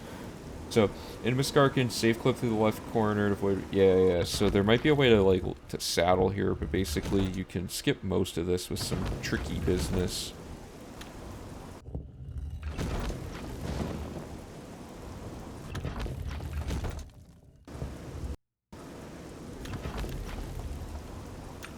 So does this work?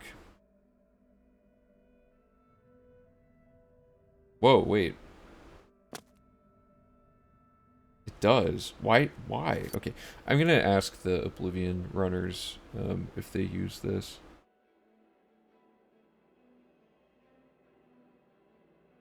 The prison cell saddle chair works to skip the first zone of both Miskarkind and Sancretor.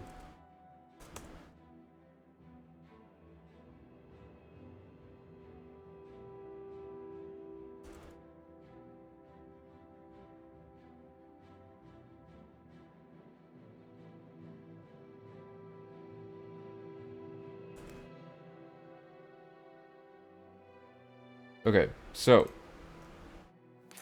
that's sick. Not having to save clip. Okay, so because the other option would have been this, so we would. Sounds like the name of a Dwemer rune. Yeah, I guess a little bit. The thing we normally do is we go here and clip like this or something. I don't exactly remember actually.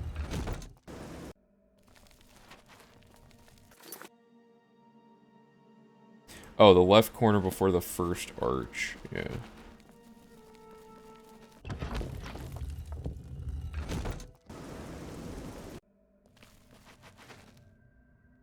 That's actually faster and consistent and easy. That one's easier. The clipping out of forts is really hard. This one's actually easier though.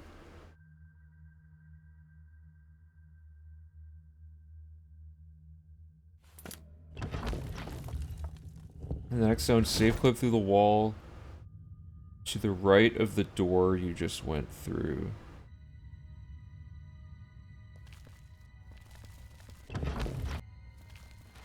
Yeah.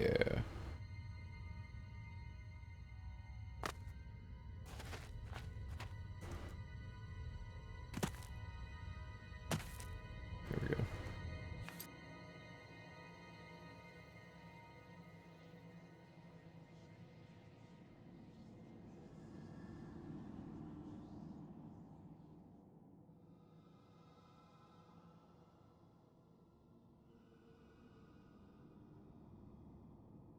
Okay. The King of Miskarkind is going to be annoying later, I think. He showed up for some reason. It was during the Bruma circuit, because we go to jail, like, right away.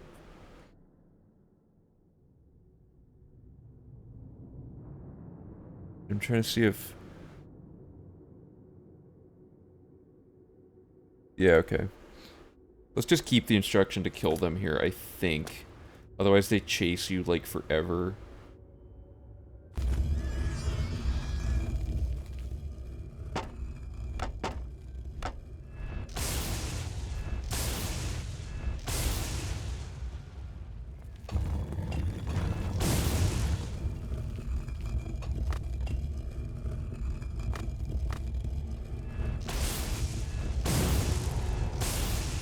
Okay, let me just double check this.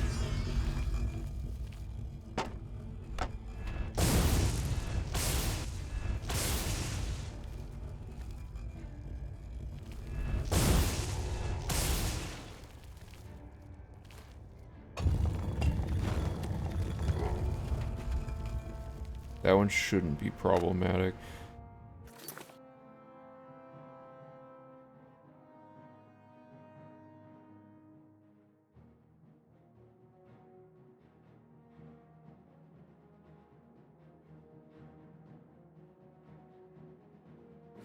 Okay, so we're going to specifically take this stone and then kill the King of Miskarkand and the 2 zombies that appear.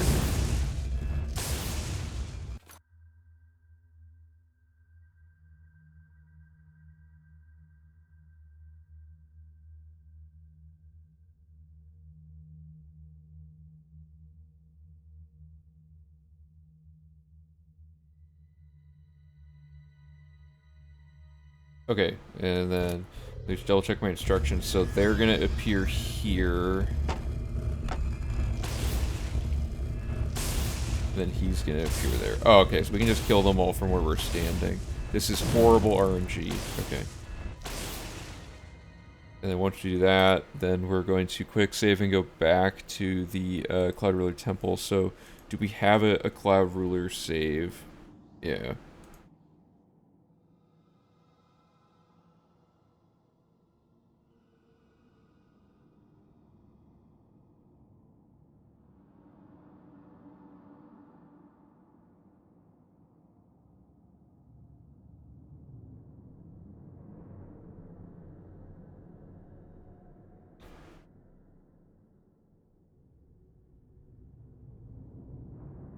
And do we go to, what do we go to Cloud Ruler Temple for after this?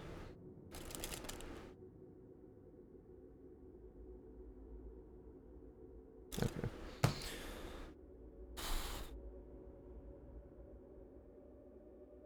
We're gonna quick save. Let's find the Cloud Ruler Temple save. It's gonna be kind of rough because we don't have save file numbers written down yet.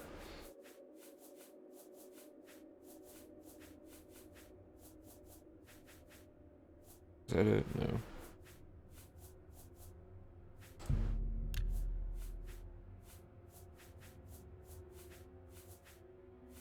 Whatever, that one's close enough.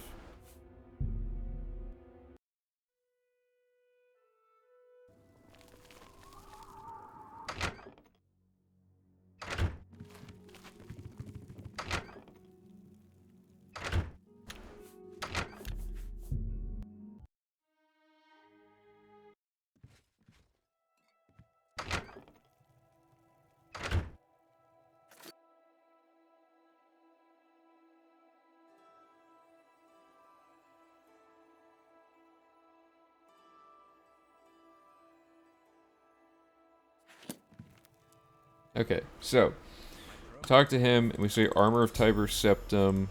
While you were gone, they have been plundered one by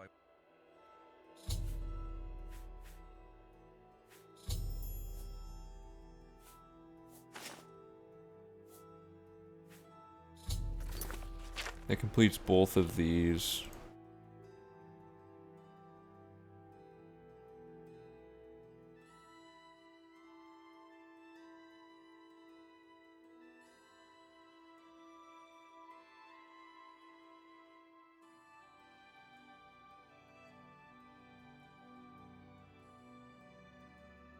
Okay, and then we're going to read 3 books because they all appear here. So Martin's notes accumulate throughout the run, and then this is where they're all here. So we're going to read The Refugees, Doors of Oblivion, and Warp in the West. There we go. Okay. That is all the quest cleanup. So, nice. Now we have one final split before we can do random skill books. And random skill books, like, we already pretty much know exactly what we want to write for that. We just have to make it more guide-friendly and whatnot. So we're gonna go... Let me find the map we made for the Bruma routing, because we have this one, but I need to find the one that actually is not obscured. Roll up here for a second. Where's this pin? There it is. Oops.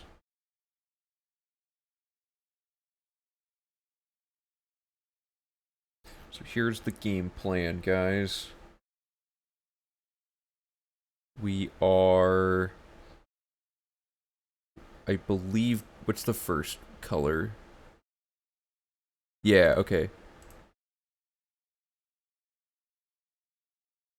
So we start here, and we swing around and go to all of these things again to pick up their quest-related logic in this circuit. So that's the first one. And when we get to certain ones, these arrows mean we do new things and come back. So we go to Brandon Lyrian's house, then we fast travel to a cave and back and talk to the guard here. And then the guards like meet me at Olav's tap and tack. And then we go down here to Arnora's house, and we advance the quest, because when we start at the castle here, we go to jail and talk to Gerunder, right? So then we talk to Arnora here to update the quest again, and then she says to go back to the castle. So then we do the Helveticia training quest and the Thieves Guild Turning a Blind Eye quest. Then we go to Jagasta, kill him because he's the next Dark Brotherhood dead drop. Go to Olav's tap and tack to talk to the guard dude to finish that quest. Then we go here and we enter the chapel to tell the Countess, because we talked to her when we're in here, and we tell the Countess we're ready to start the fight at the Great Gate and all that. And then since we talked to this guy, we have to talk to the wife, so we quickly return to Brandon Lyrian's house. Then we go around up here, and we do the Wild Ice Stables to buy the horse via a fast travel. And then we just run down the hill, close the Great Gate with a glitch, and then we run over here, and we get loot that it drops from finishing the Arnora quest, and then we fast travel back to the Chapel of Talos. Or wait, no, sorry, this is fast traveling to get the Stone of Saint Alicia, and then we're gonna load warp back to the chapel to talk to the dude in here about that. And then the final step is we go to the Bruma Mages Guild to do the Mages Guild quest there. And then we fast travel back to the castle, go back into the dungeon, tell Gerunder we've dropped off, or that we got the true amulet, and then he's like, whatever. And then we fast travel to here, and we step outside, and we acquire the random skillbook drops from that quest to finish that. So it's really confusing, but we're going to start with the red lines first, and we're basically getting like a bajillion things done at once, all while we're in Bruma. So we're minimizing how many total times we have to go to Bruma to do anything. So this is the most clustered we could figure for this route logic for this city. And we've already done a very similarly clustered route in Bruma, because it turns out just a lot of things happen in Bruma. So we'll start with the first step, which is to fast travel to Castle Bruma and get arrested. So let me make this here.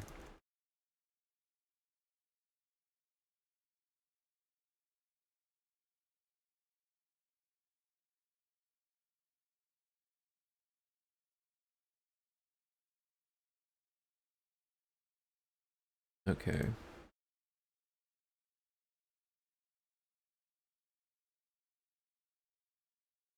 So this will work best like this. So, oh, took all the formatting away.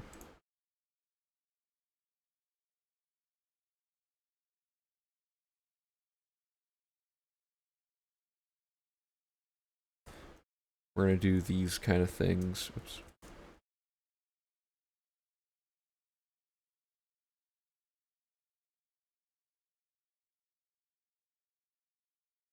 So in Castle Bruma, we have we have a few steps we need to do. So step 1 is go to jail, and then we're gonna talk to Gerunder while we're there. So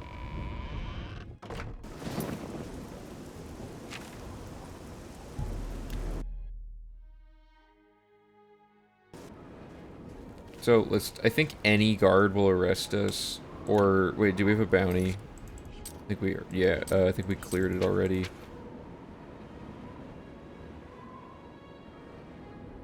Yeah, we don't have a bounty. So we need to just...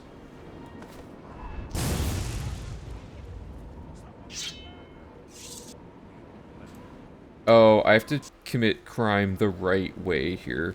So I'm probably just gonna pickpocket a guard inside here.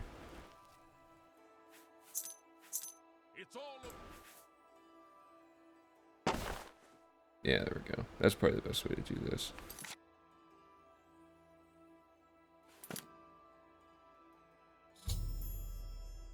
Yeah, okay.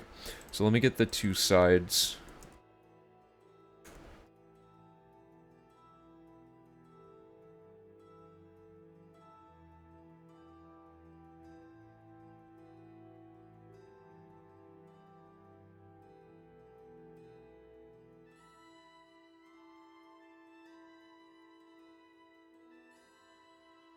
Pickpocket any guard inside and select, oops, the go to jail option. Wait for the quest to update, then talk to Gerunder.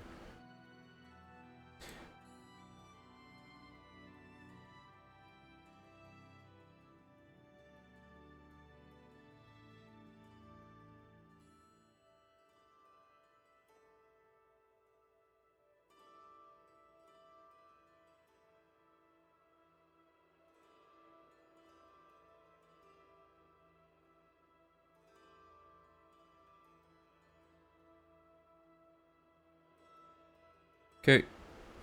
Talk to Gerunder. Stolen gold. Predetermined dialogue. Okay. And then we're gonna make a hard save in case the game crashes. We're gonna sleep in the bed. Okay, it does not matter what skill decreases at this point. It used to matter, but it does not matter now. We're not going back to Arnora's house yet. We are talking to the Countess. We should talk to the Countess first.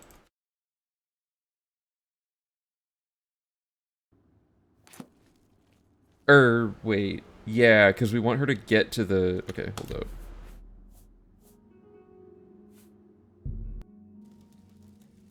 The proper order to do this would be... Talk to Countess Narina Carvine.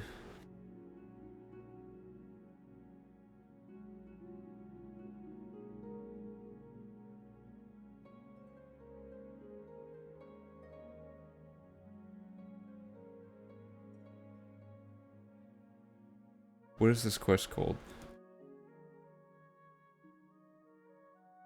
Defense of Bruma.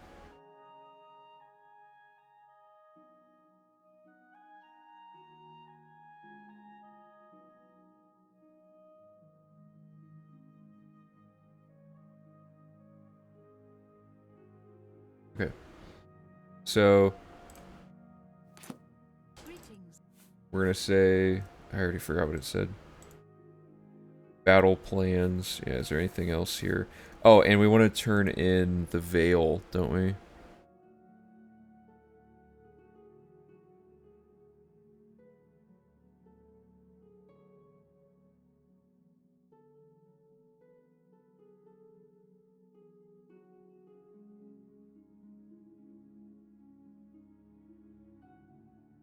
Can't we turn this in now?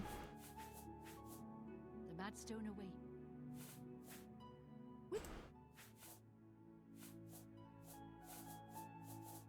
The messenger. I have the thing, though, don't I? Oh, okay, so she must be bugged or something to not accept anything until we do battle plans. And now it seems. Okay, so we'll just do it the way... I guess we did this way for a reason. So we say battle plans, and then we're gonna pickpocket a guard and go to jail. I had to pick the one guy who's not gonna get mad at us. Greetings.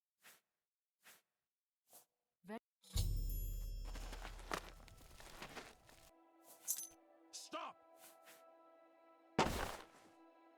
Okay, we go to jail. Wait for the quest to update. Talk to Gerunder.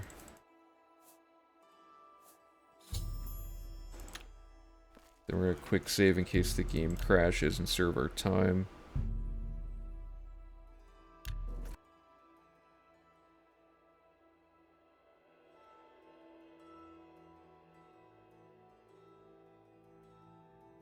Okay, and that puts us outside of the castle, so now we're gonna go to Braden Lyrian's house, or whatever it's called.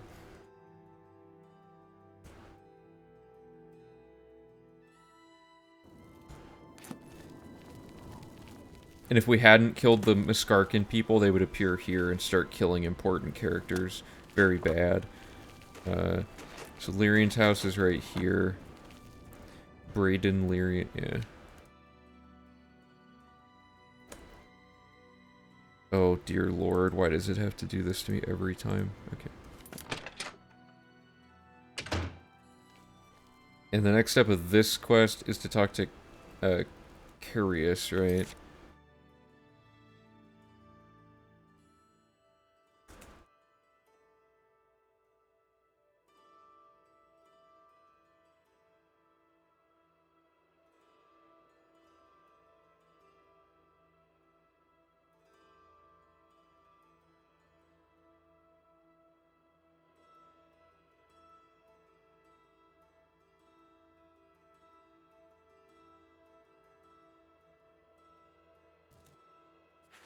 So, this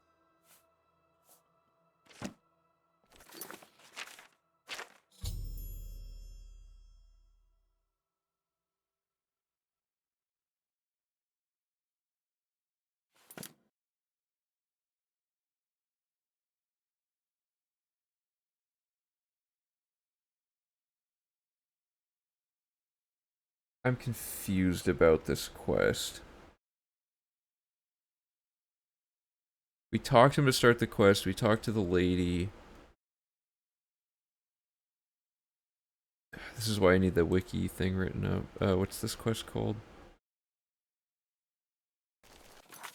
Brotherhood Betrayed.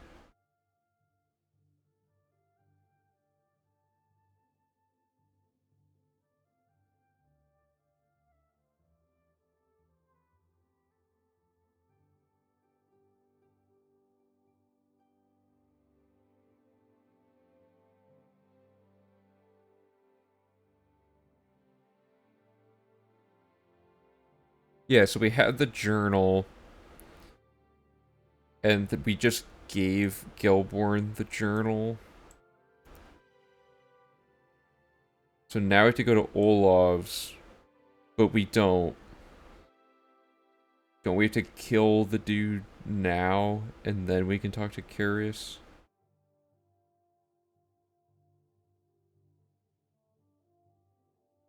Let's...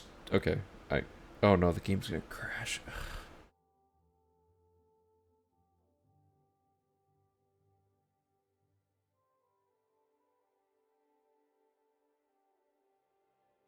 Where's my mouse? There. Oh, there we go.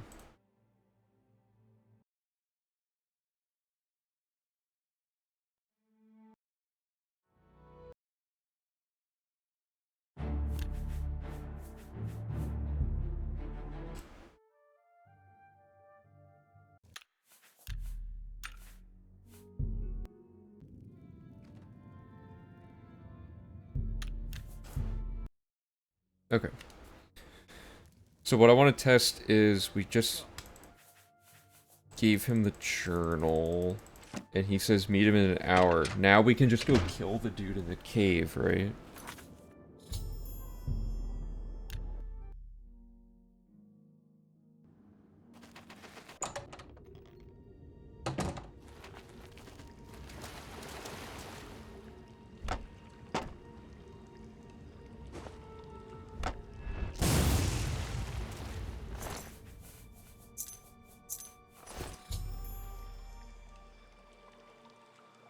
He refused to surrender.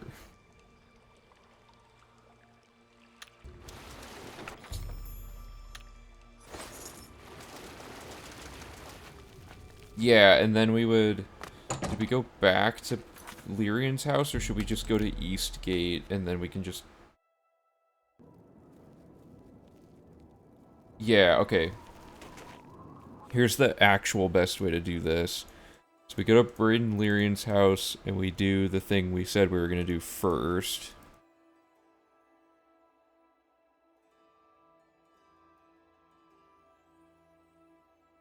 Okay, so we do this.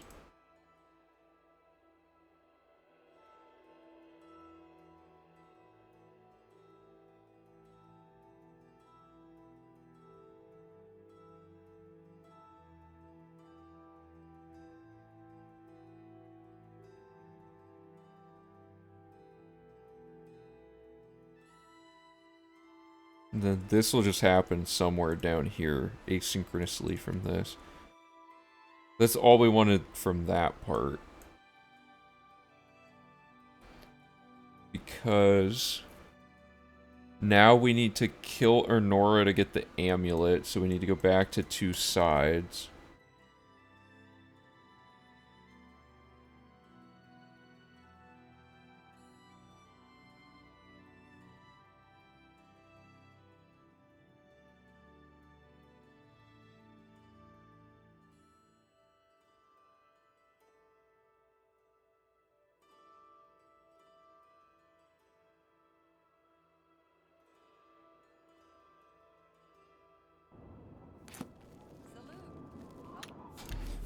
Okay, so let's start here again.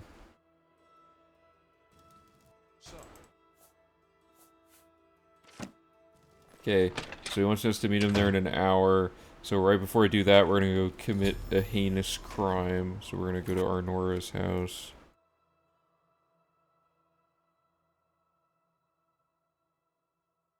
Talk to her.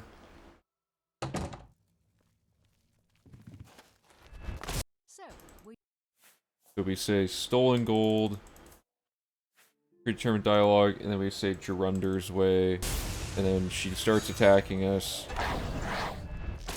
Oops. And then we kill her.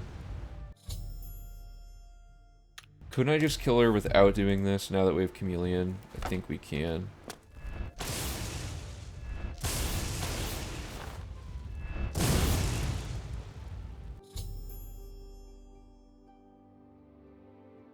Yeah, we can do that. So I want to... Let me just double check this.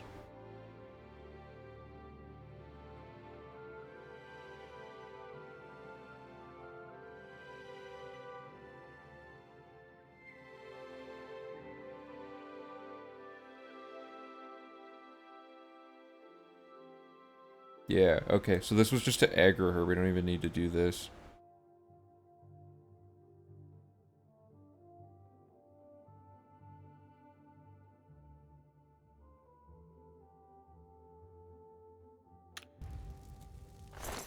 Also, I forgot to make a note somewhere in here to re-equip the 100% chameleon thing. Or I unequipped it by accident somehow. No, I didn't. I didn't forget it. I don't know why I don't have it equipped now, though.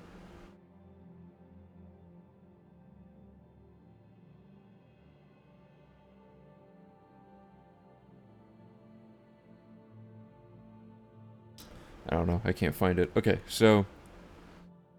This next part... We are going to... Did I do this correctly? I get the chest key, and then I just open this and get the true amulet, and this should update that quest.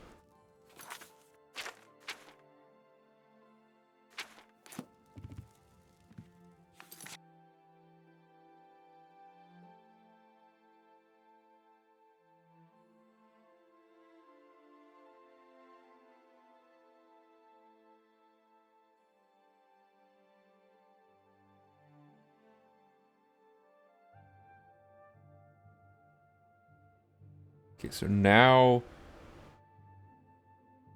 Yeah, so now we're going to Helvia's Cecia's house. So this is fine.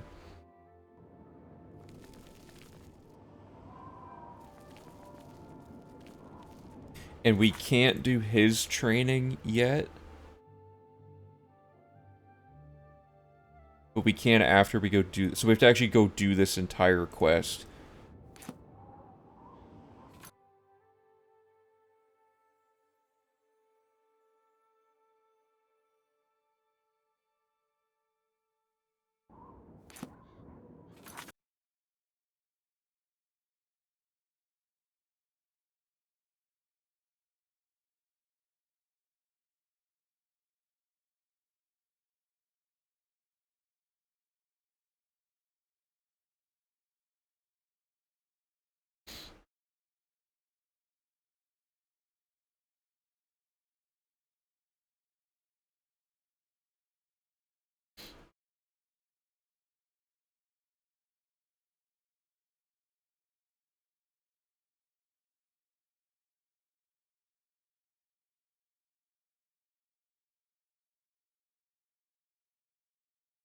Okay, so there's a lot of stuff here.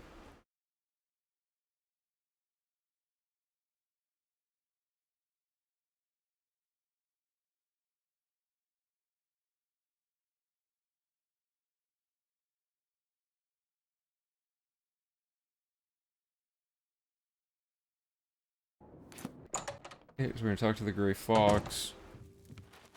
I see you got my.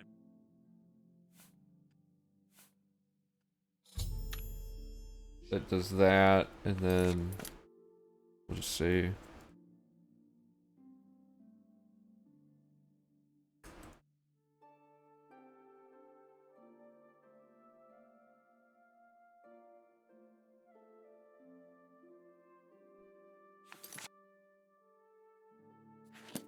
Okay, there we go. So then the next step is to actually just straight up do this quest. So we're gonna go to the Temple of the Ancestor Moths.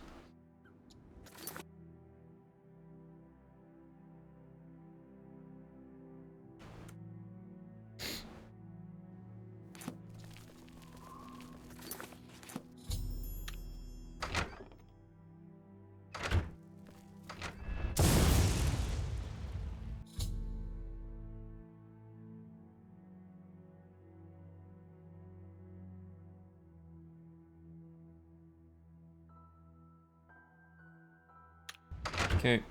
Then we head east-northeast up here to enter this. Once inside the crypt, you can kill monks with no pen. We don't need to do that.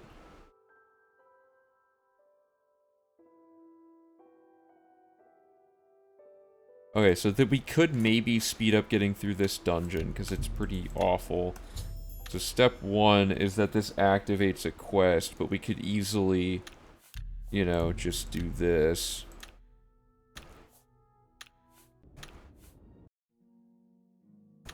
Oh, there's no sound on this door. Interesting. Okay, so does this saddle work?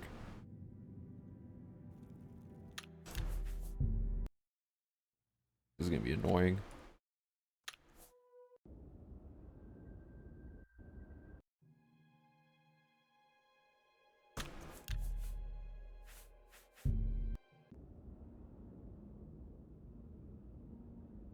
No, so that one doesn't do anything. Let's try rat, skip door.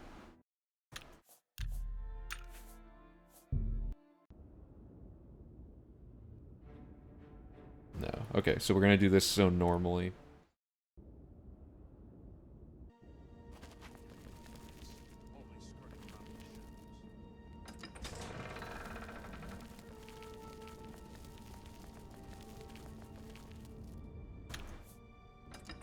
Oh, this is a normal door.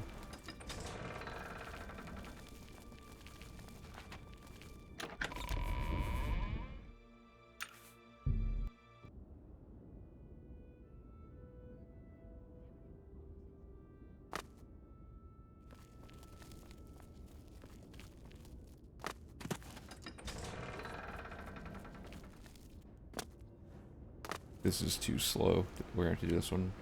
Well, actually, we're just... rat skip put us.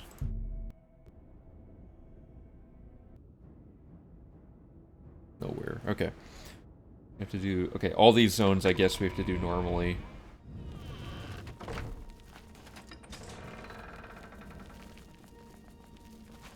Actually, this one's comically short. I shouldn't even have tried it. Okay.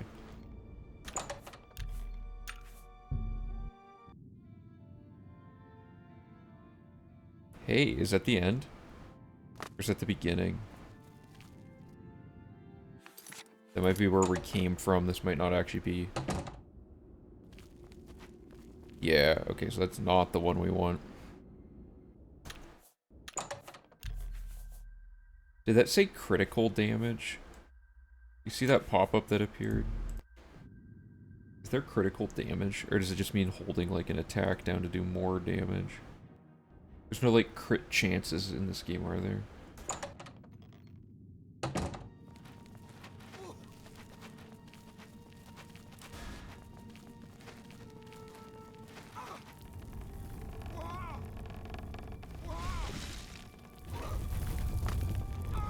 That was a weird pop-up.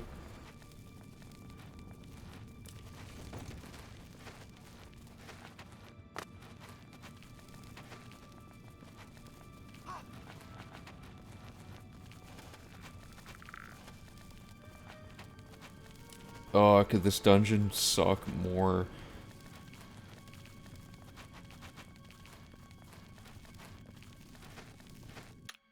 Okay, I'm back at the beginning. I wrote that the entire dungeon's linear. That's not even true. I'm gonna make this like a better description.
Okay.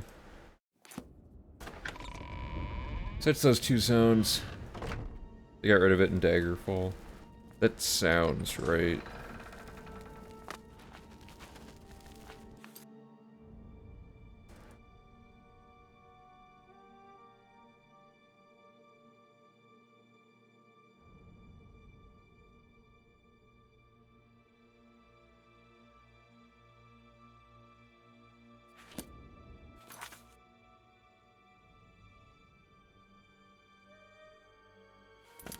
Okay, so now we're in the fourth zone. This is the bad zone.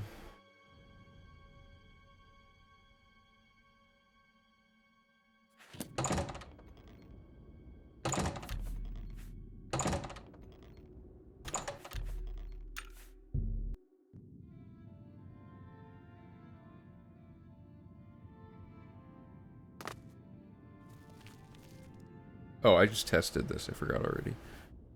Okay, so we need to find instructions for this one now. So it's like...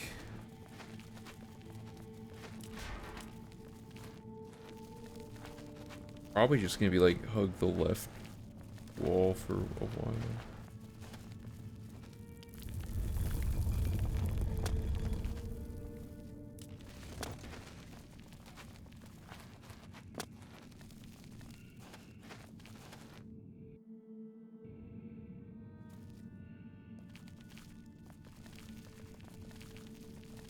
This is pain. Look at all this.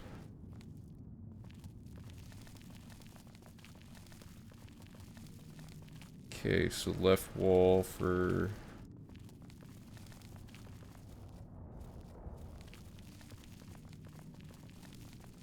oh, we can just say hug the left wall. That works. Oops.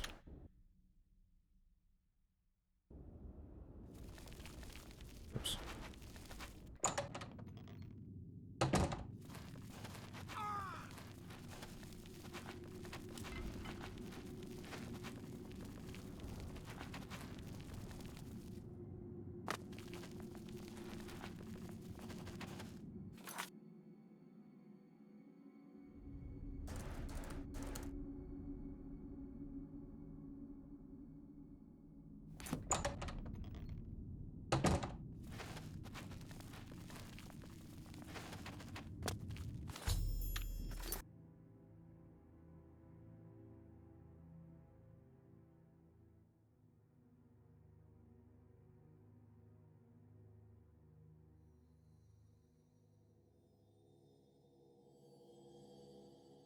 in the final zone, follow the quest marker to take Sevilla's stone. We don't need to do this.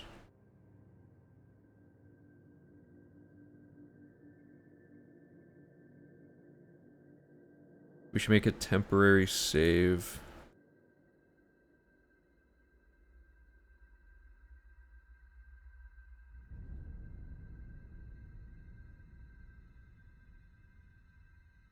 Okay, and then we can just use it here.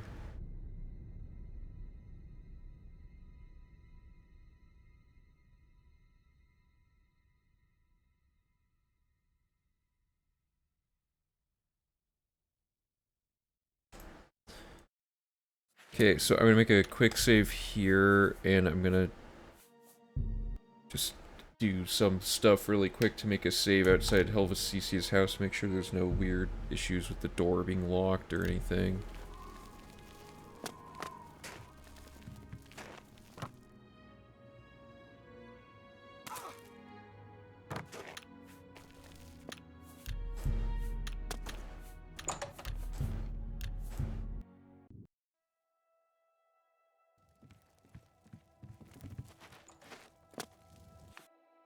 Yeah, that worked. Hear my sword. Cabin. Now for the cabin. Shadow.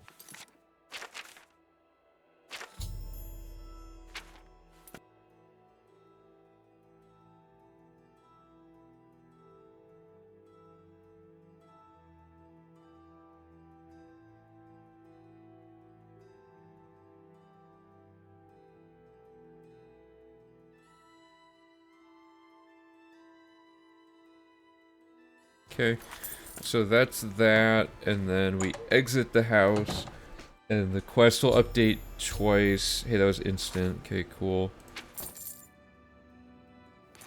So then the next one's gonna be here. I'll read that in a second. I gotta make sure that I don't mess this part up. So the quest should update again, right?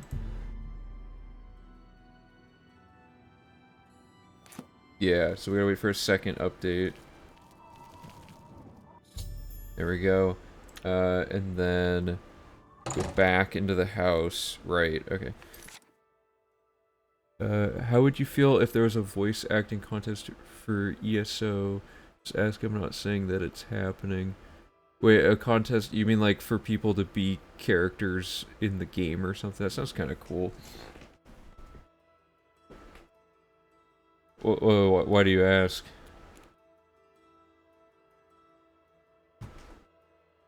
Yeah, it'd be kind of interesting because there's so many characters in that game. I mean, it'd be fun to have, you know, various players and whatnot contributing random voices and stuff. Yeah. Okay. So then, what is this? Exit the house and wait for. Oh, wait, we're gonna do that. Go back into the house and unequip Apotheosis. Talk to Helvacisia. So we can't kill him because we'll get kicked out of the Thieves Guild again, and it takes longer to go get that back. We're gonna say training, fight. Alright. And then wait for him to aggro, then punch him till he talks to you again. Oops. Okay. Maybe that was a little overzealous there.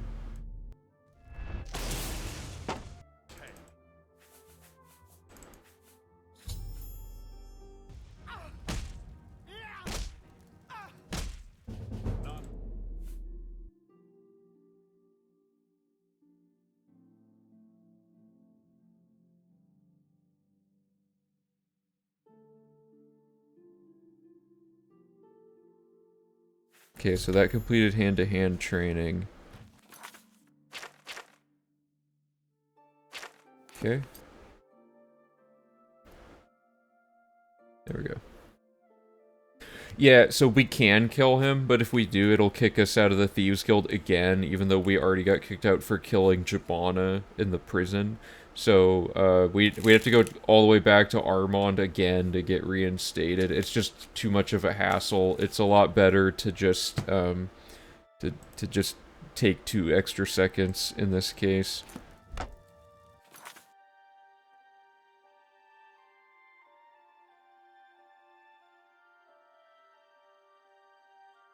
Okay, so that's everything in Helvicicia's house. So that was Blind Eye. Did I write that it completed Turning a Blind? Yeah.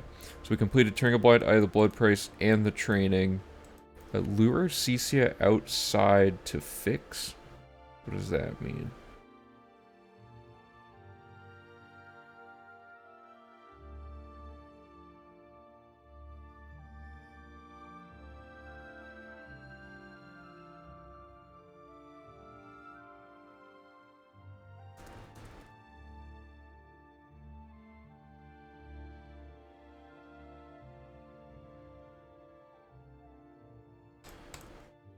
Okay. Next stop is Jagosta's house. Yep, okay, so we're gonna Mora Jagosta, kill him, and read a book. So let's find that in here somewhere.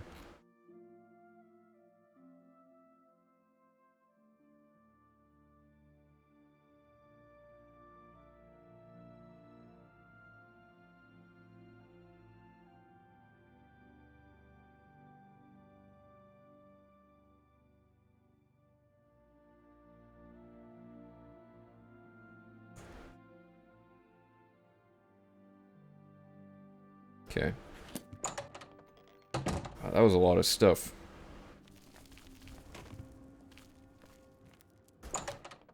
Now we're at Jagosta's house.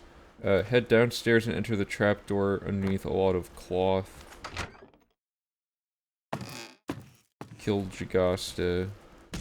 Oh no, so now we need to Mora him.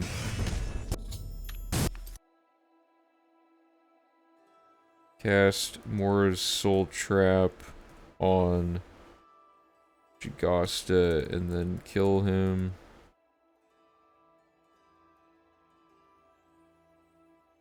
Read the book with the crazy name here. And then fast travel to quest marker. Okay, so we're not doing that part yet. We don't need to do that.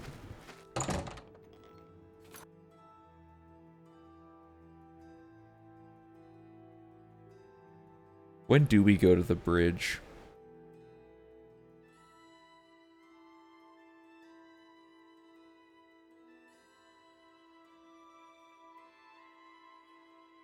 I guess it doesn't really matter. So the next quest after that is killing Shaliz in a random cave. And then Alville, who will already be dead. And then this guy who's at Breville. I don't think we can make that work. Okay, that's fine. I was just trying to see if there was a small improvement. So then we talked to Olaf about Gelborn. Wait, but we don't need to talk to him here and then do this, right? What is happening with this quest? We're gonna make a save here and go test something really quick. If we kill this guy, so we're gonna kill him and then we're gonna go talk to Gelborn and see if we even need to. We might be able to just talk to the wife and this skips something.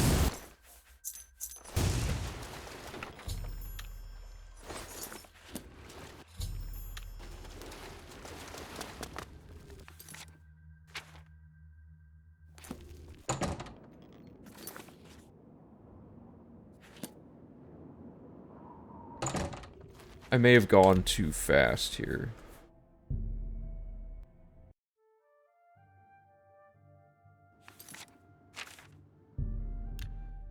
Because if we can skip going to Olav's, we can skip going back to Gelborn's, more importantly.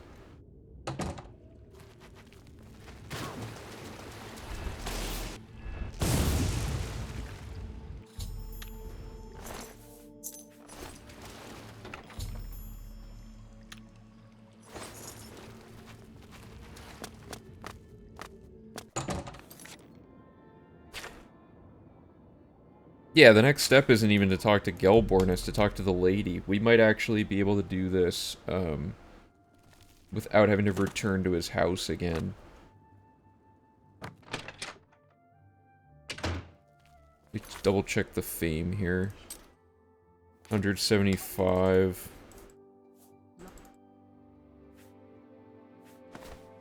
And then she's gonna do this and talk to us again. And then are we at 176? Yeah. Good. Okay, we actually removed part of the route logic there. That was nice. Turns out you don't have to go talk to Gelborn at the inn. You can, at that point, just go straight to killing the dude at the cave. So that saves, like, a handful of seconds. So, we're gonna pretend like I went and did that in the middle of the other thing. So let me pull this here.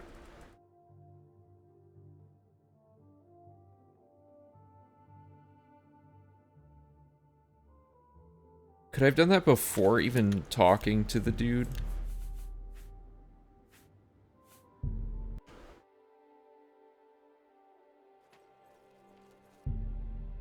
So on this file, I haven't talked to the dude.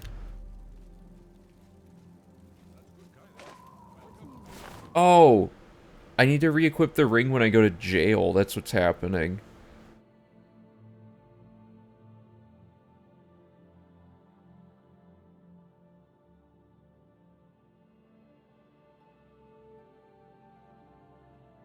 Please.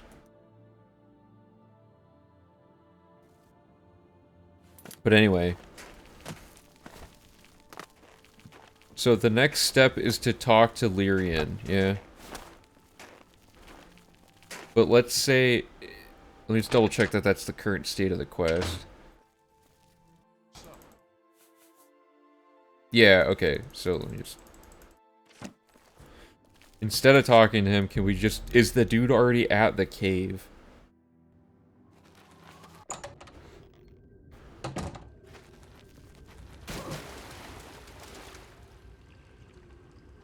No. Okay, so we have to talk to the guy first. But that's fine. So let's load this. So we're gonna make an instruction to just, you know, load warp back here from there, so...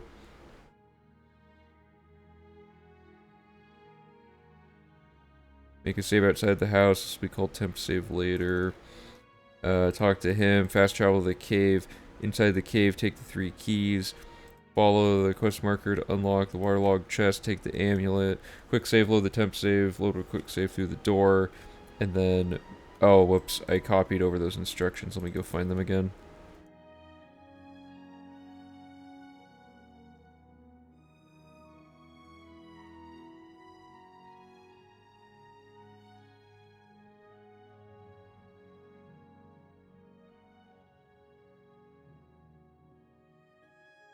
This formatting's messed up. What's up with this?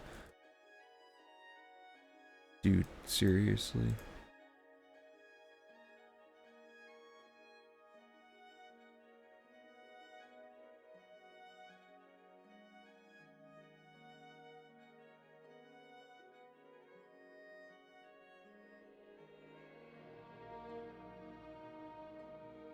Okay, there we go.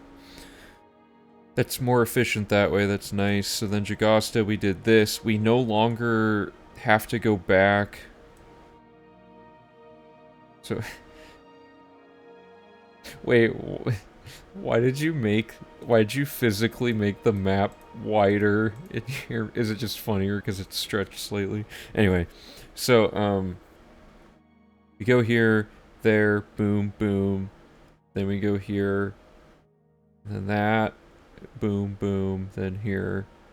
We don't have to go to Olav's Tap and Tack now, right? There's no other reason to go there?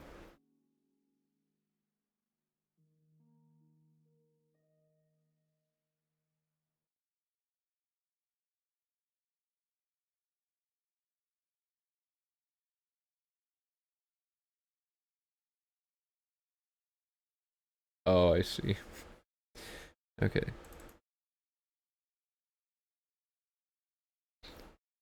So we go Chapel, St. Alicia, the book in the chapel, Countess, Yeah, okay.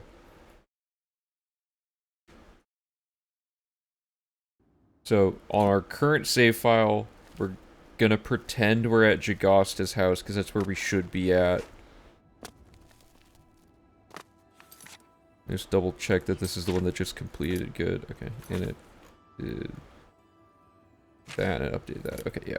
So we no longer have to go back into that building, and instead from here, we just want to go up to the chapel. We're gonna make a save outside of the chapel and go do some stuff. So step 1 is there's a book down here in the chapel hall. So let me just pull that instruction from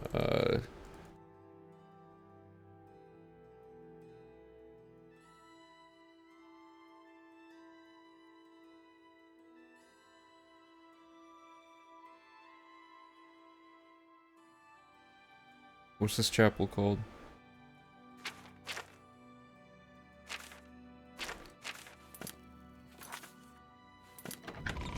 Great Chapel of Talos.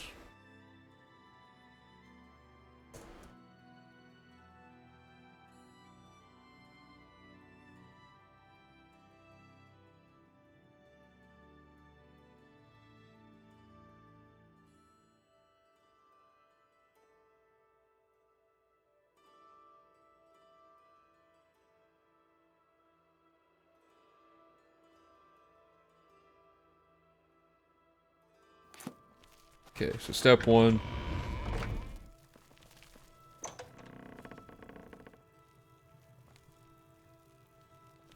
The northwest shelf in the first room. Oh, duh. Okay, so that's easy. And then now we have to start the Cyric quest.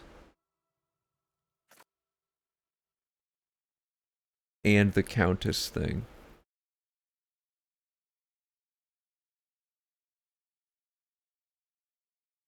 Are we doing the whole Saint Alicia quest? No. So we go Stables, Great Gate, Sidor. Then we go back to the chapel dude to give the stone back. No, then we go get the stone, load work back, and talk to Cyric. Talk to the Countess about the Veil quest. Then we do Mage's Guild and all that. Okay, so this line is effectively done then.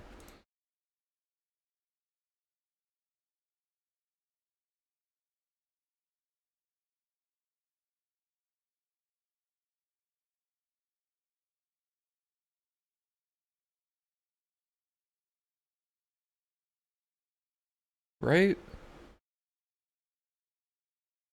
Yeah, okay.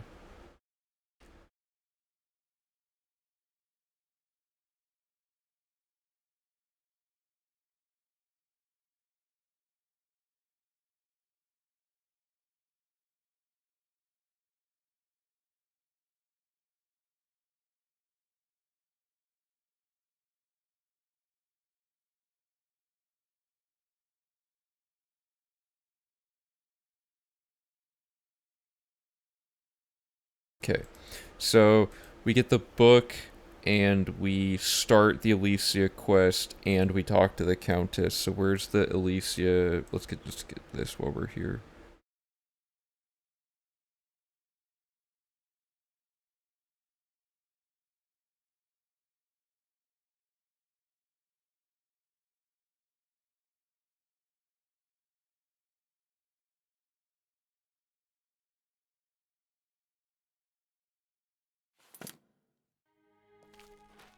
I'm ready for. So Okay, and then we're gonna talk to Cyric for the Stone of Saint Alicia.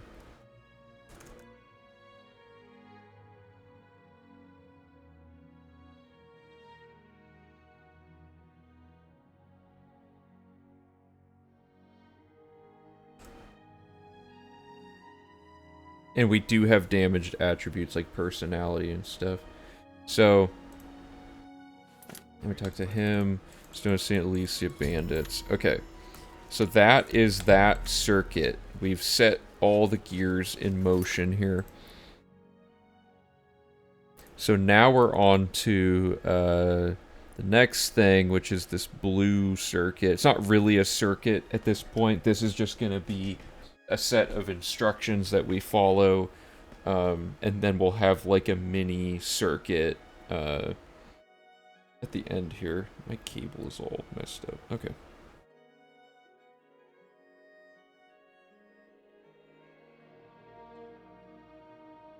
So we're done with that.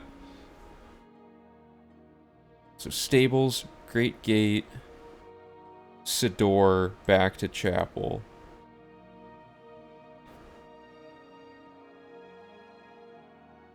Yeah, let's just make this like a new fast travel to the stables outside of Bruma.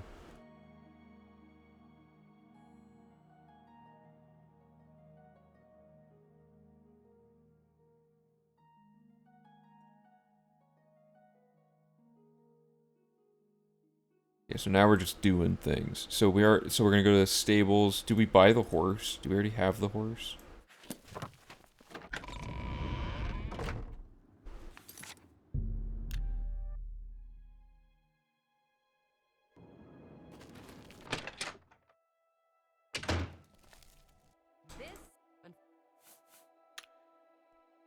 Yeah, I already have this horse.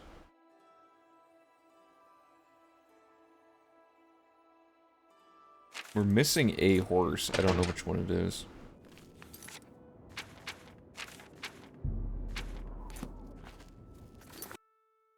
Oh.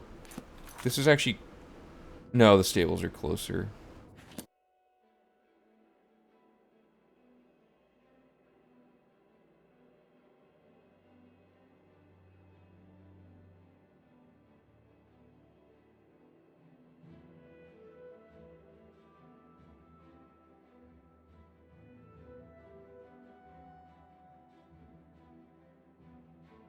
Activate defensive Bruma. So let's get...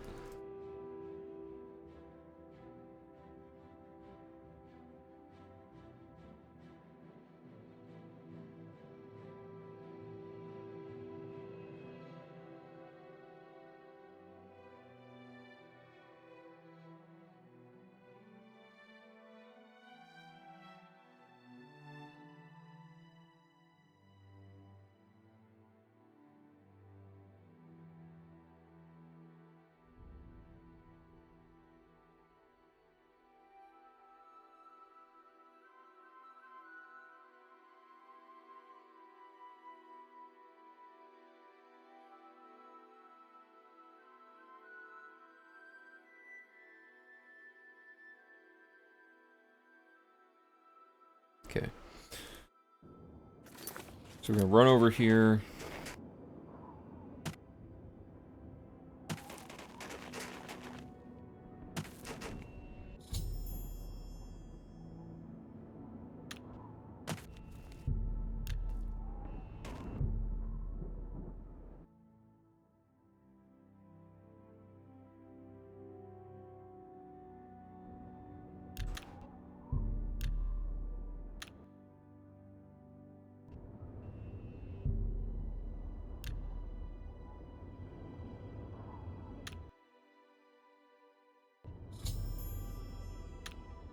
Okay, so now the speech begins. This is another cutscene that no one can figure out how to skip.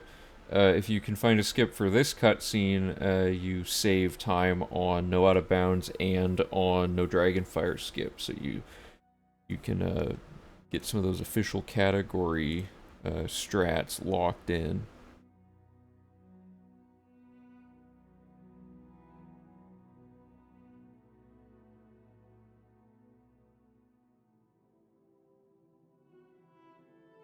Why does this have to be this type of bullet point? There we go.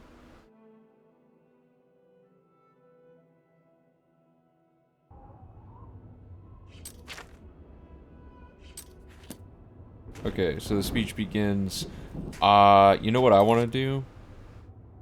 I want to test the Alante spells on him.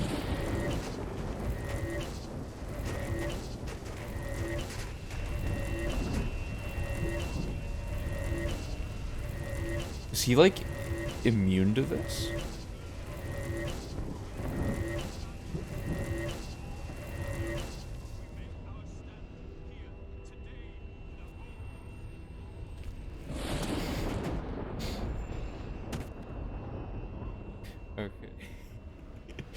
Okay. Okay. Let's try that again.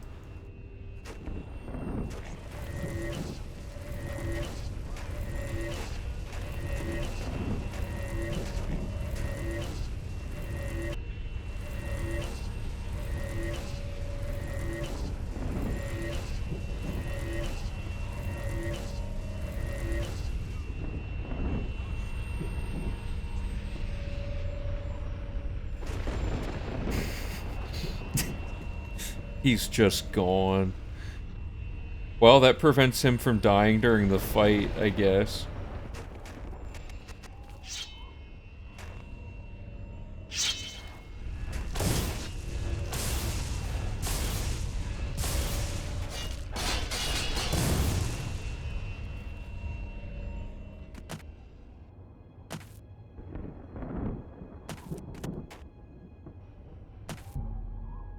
What? How did he die? Well, okay, maybe that's a really bad idea. I was hoping that his cutscene advancement would be based on where he's physically, like, moving to, like, when he gets from point A to point B, but it seems to not be the case. Because, like, if you can just push him like this each time, it'll start the next cutscene quicker.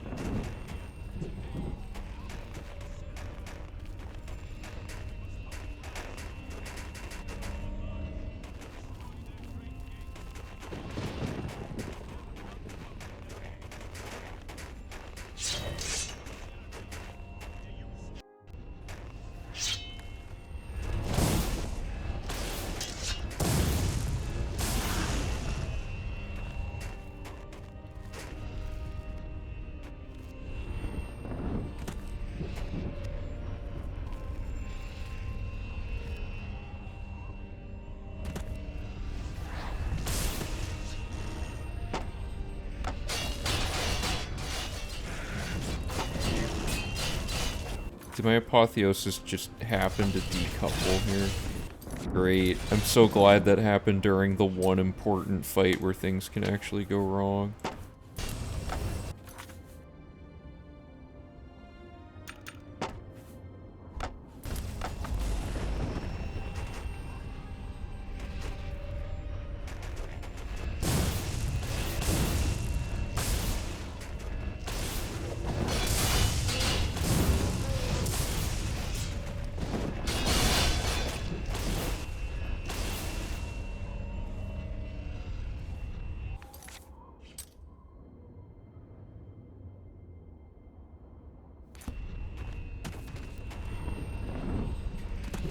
Yeah, there doesn't seem to be a way to, like, advance this sequence very much.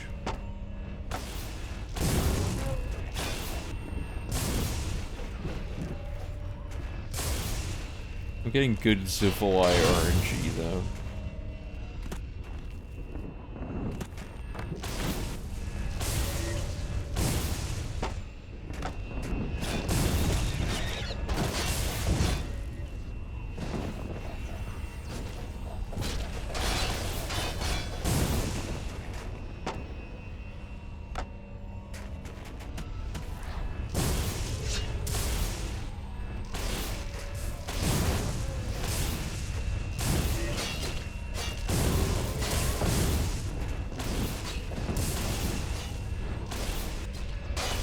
Dude, what?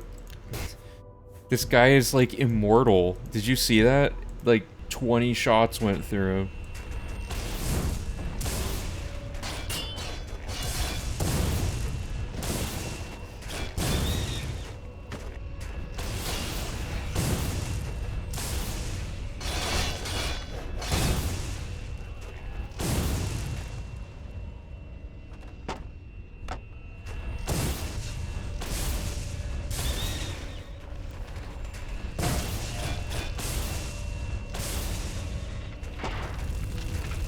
go.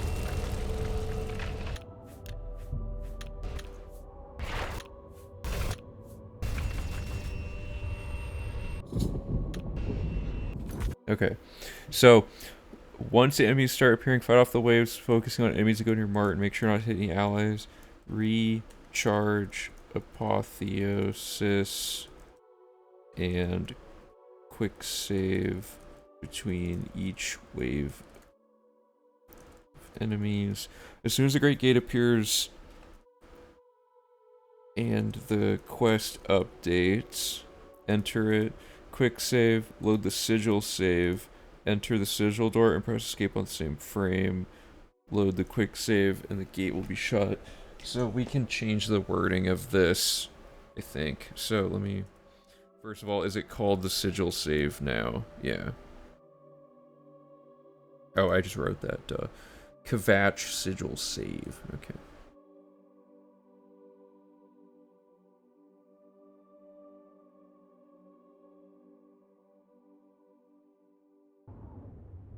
Okay. So, we're going to enter the door and we're gonna... So this is gonna be the step. So quick save. Load the Kvatch sigil save. So I'm gonna be honest, I have no idea what save number this is.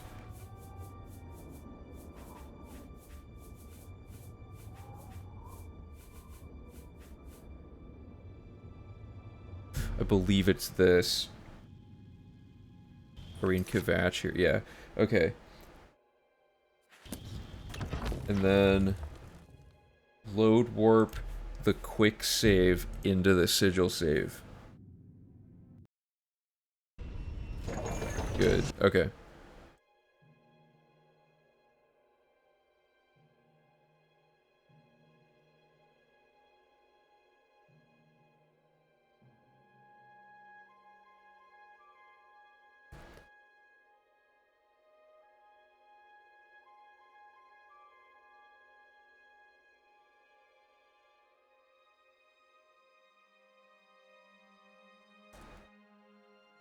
So that skips having to close the Great Gate, and we should now have 60 Oblivion gates shut.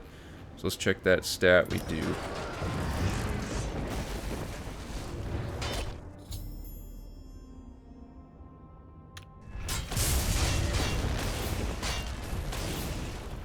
Whoa, did you see that? Martin was up there, and now he's down here. Oh, please. How am I stuck on nothing?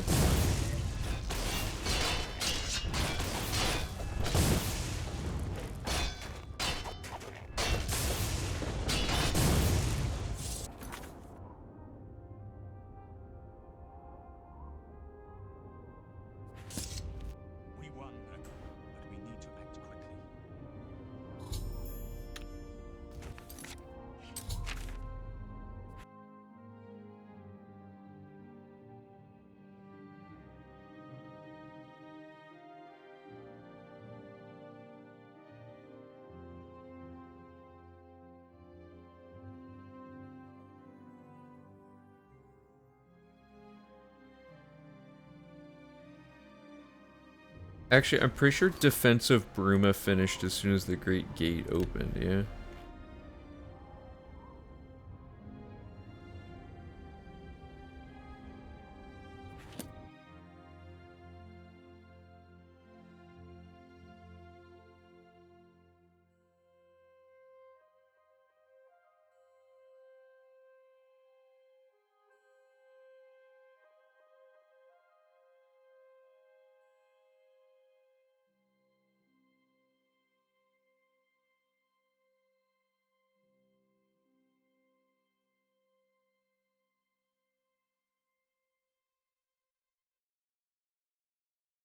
Let's see. He probably lived.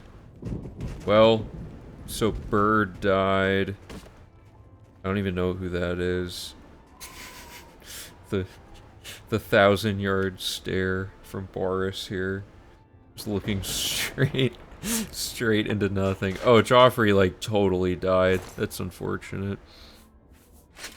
Free blade. Is this the only way to get the blade stuff? Probably some just laying around somewhere. Rip.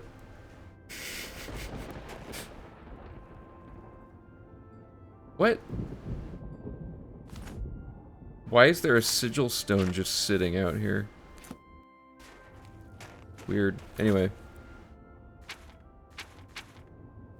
So, I don't remember what the next step is here. Okay. We just closed the Great Gate, so now we need to put a little break here in the text, because now we're going to do Fighters Guild stuff. So we're going to go to Sidor, get the Stone of St. Alicia, and then load warp back to the chapel using the chapel save we made, and the Countess should still be there. So then we're going to talk to the Countess about the fight, and finish lifting the veil while we're there. And then we're going to the Broom Mages Guild, then back to the castle, talk to Gerunder, which finishes that quest, and then we're gonna talk to... Gerunder is gonna be to finish 2 sides, and then we go back to Anvil to talk to Azan to finish the Stone of St. Alicia quest. So, that's a lot of stuff, but then after that we're finally on to skill books. So let's find the Stone of St. Alicia stuff.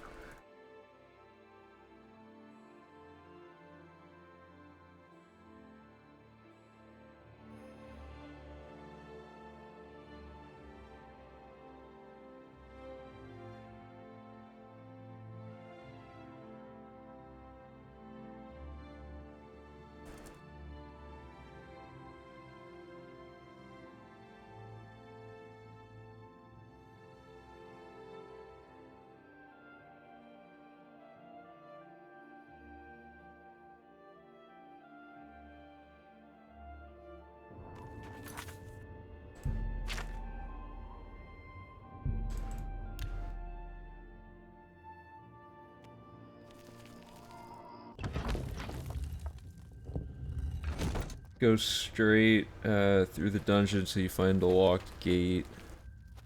A small bridge above it.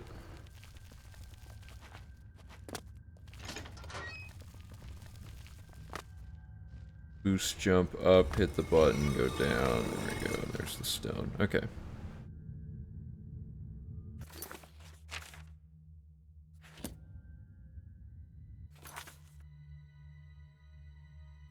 Does this ever update? There we go.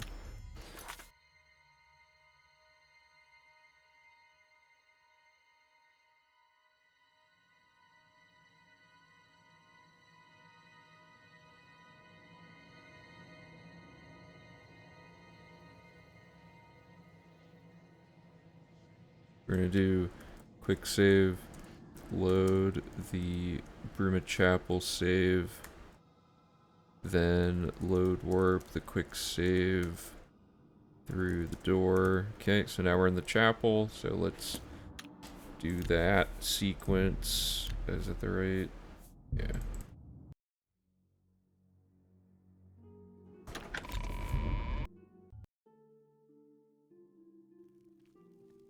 Oh, interesting. I didn't even know about the sigil stone thing. Alright, so let's talk to Cyric. That updates the quest. Okay. And the next step is to talk to the Countess. So, do that.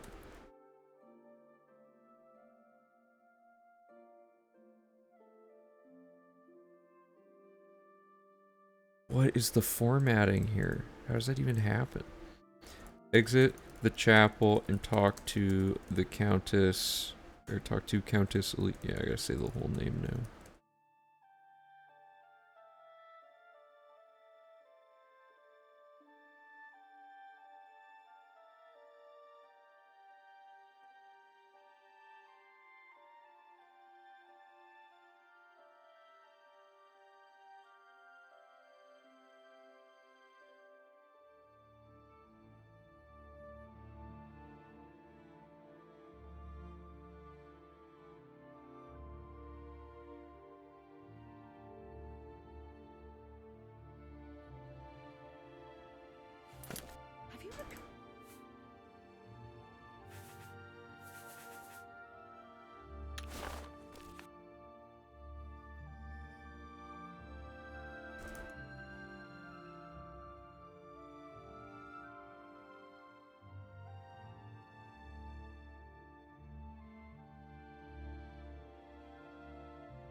Okay.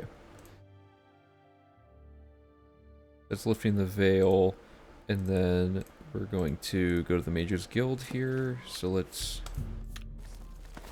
head north, northeast to the room of Mages Guild.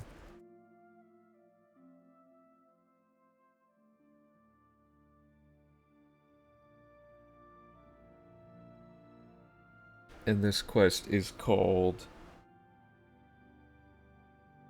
I can't remember. I know which quest is, but I can't remember the name of it. Is it plot review? Yeah.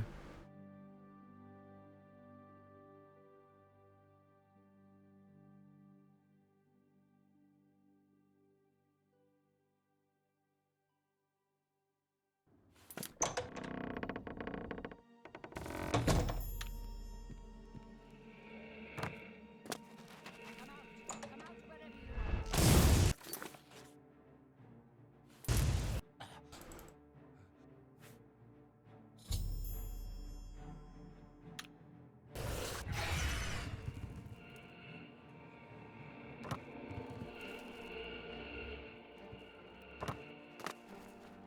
Whatever.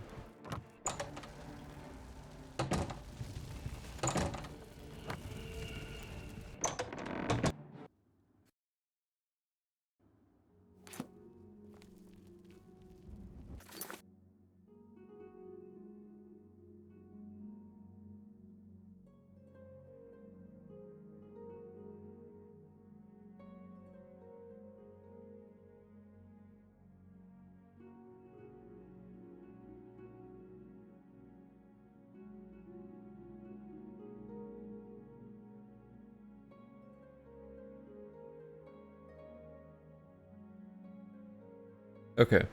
So that was that. So then we're gonna fast travel back to the castle to talk to Gerunder, and then we're going to finish the two sides quest by checking for the books, and then load work back to the Fighters Guild to turn the stone into a Zon. So we're almost there. Let's find the two sides thing.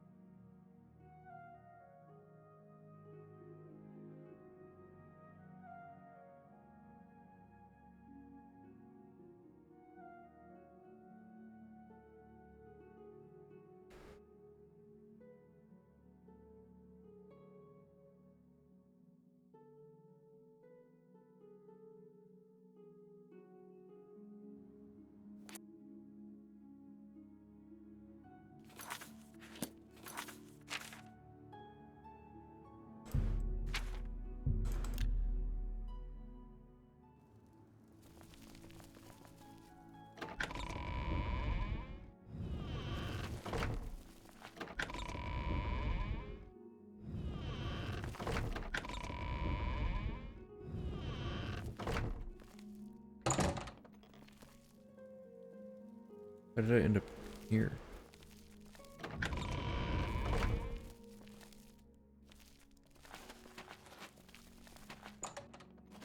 You know, Gerunder actually takes so long to get to, we should just pickpocket a guard to get down to him, and then serve the time. It's all you. Show me the. That's so fast. Let's do that.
Okay, we got the Black Arrow V2 and Souls Black and White.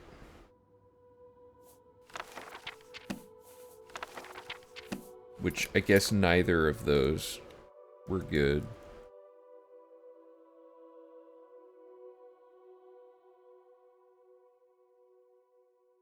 Rip. Okay, so this run is a like the worst possible book RNG because we have to get every book from the randomness. So that completed the quest, right?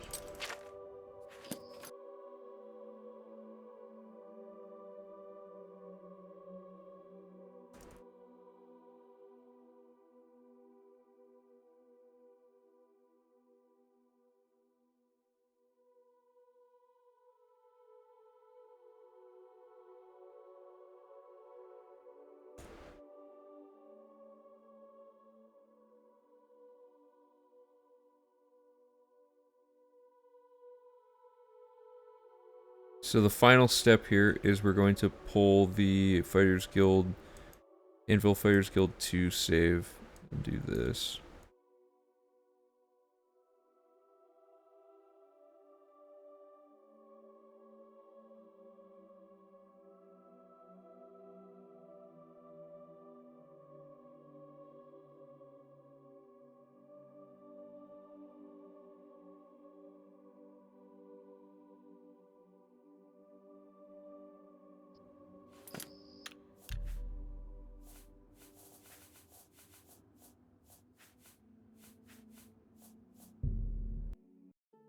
Okay. Pretty good, pretty good.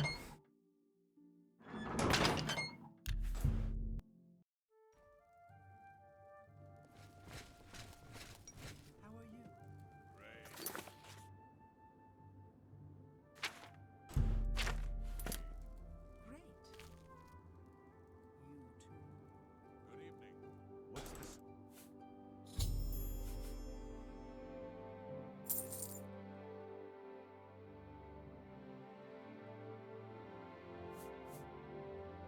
I've got. Look. Okay.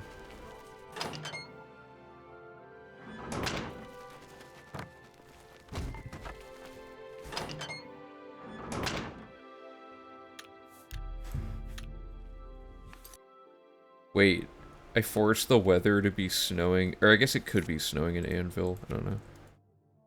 Oops.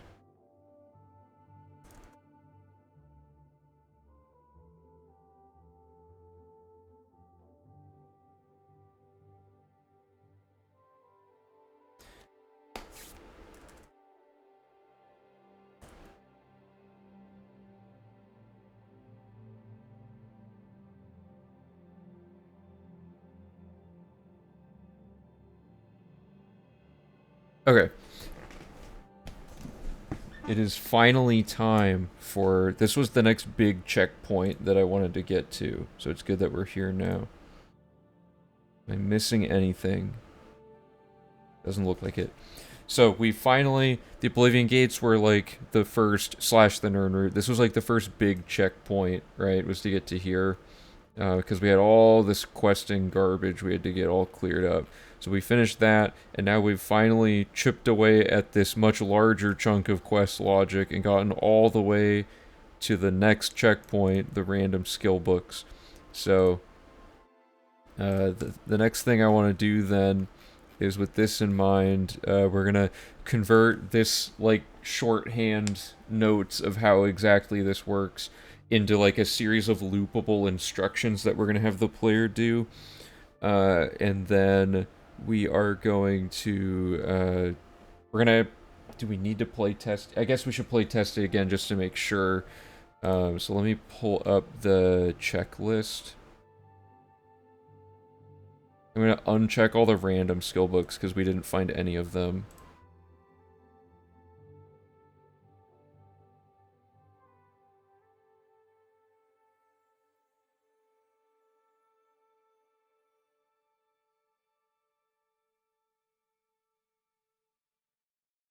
What's this bear season? Yeah. So what Hub pointed out, we want to make Bear Season like the last book because you get a random combat skill book specifically. So it can be any of these, and we just, we need to, let me double check for combat. So heavy armor repair is not on there. Okay. Argonian account book 1 is on there.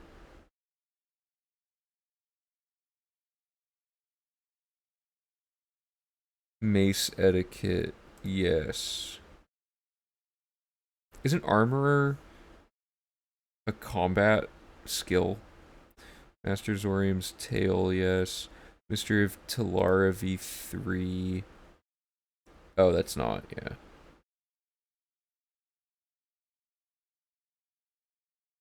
So of these books, the ones that actually matter, so we need to have it say, like, churn out all these books until all that's remaining is either of these three. So Mace Etiquette, Master Zorium's, and Argonian Account Book 1. So let me start by just getting those. Oh, God, really?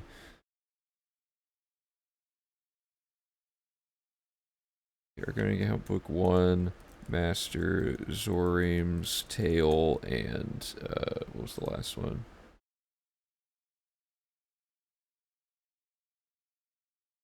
Zorium? How do you spell anything in this game?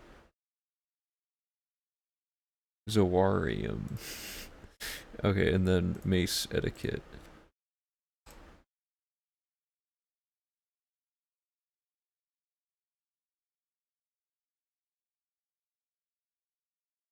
I botched that. Okay.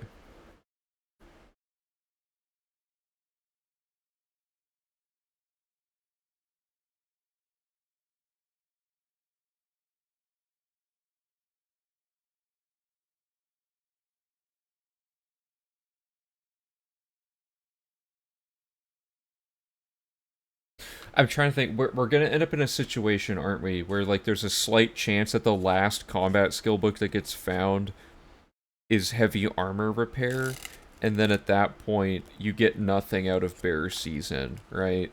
That could be a thing. Whereas if we did Bear Season first, no, but it's better to have the odds in our favor for Bear Season compared to trying to find the random loot chance.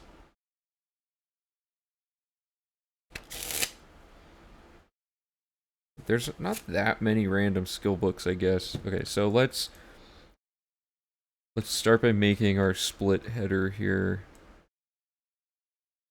So today we did so far half of this split, all of this split, and all of this split. So pretty good progress.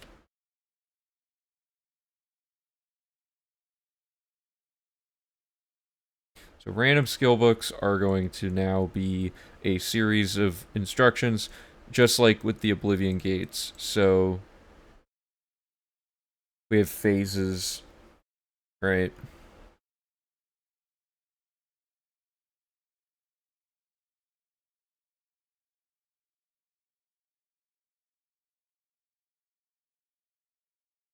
Yeah, okay.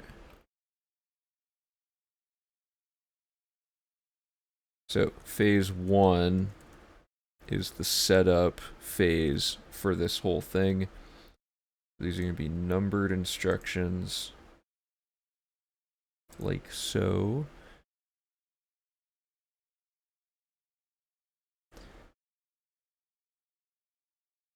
What? Why would I want that? Okay. Oh, and I want it no formatting, yeah. So,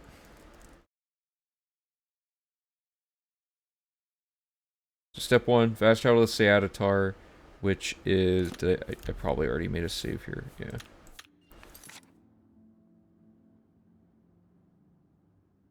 Don't remember exactly where it is, but it's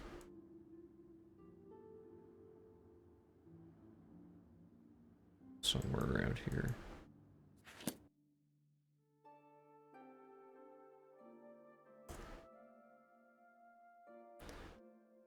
Between Imperial City and Skingrad.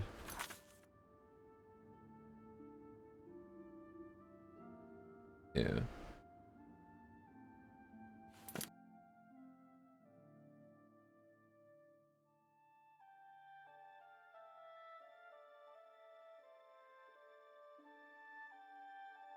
Because in our notes, everything's generically written, but now we're getting it so it's like someone can read this and then follow it without any knowledge.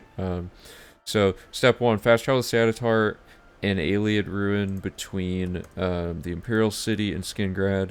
Then we get the first book, so let's set up the trapdoor positioning here. So we need the exact, like, direction to go to find this thing, and it's always annoying.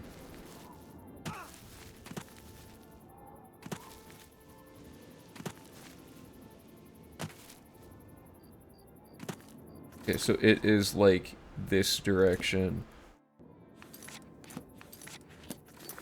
So I gotta find, like, I'm gonna say west-southwest. Use a blue mark.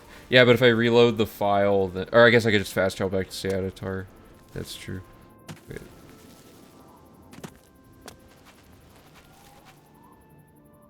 Oh, there it is.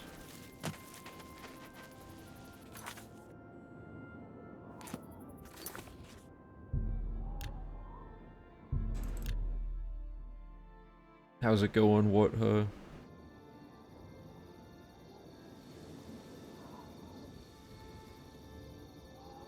What do we want to say here, then?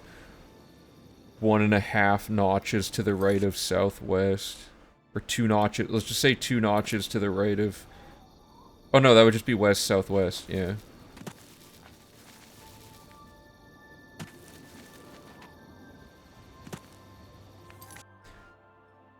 Head west-southwest to find a trapdoor in a cluster of rocks. In the 3rd cluster of rocks. So let's double check this one more time.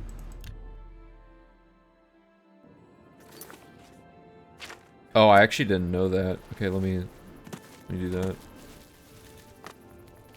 I mean, this clearly works, but I'm just curious what the exact compass positioning is. Oh, the game's gonna crash, I guess. That's always fun. Oh, you've been busy. I understand.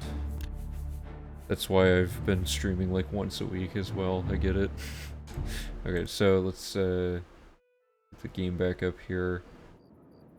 Oh, it's gone. Okay, well.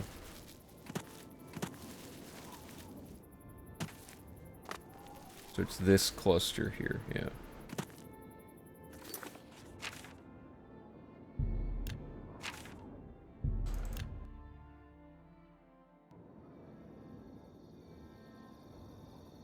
One notch.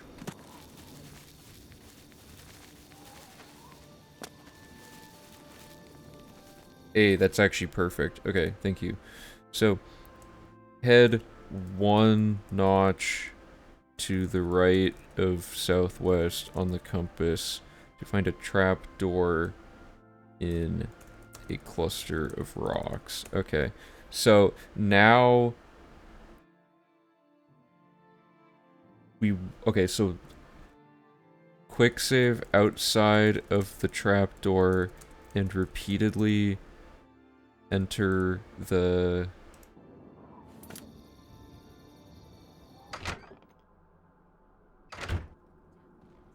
Did I quick save? I might have just not quick saved. No, wait.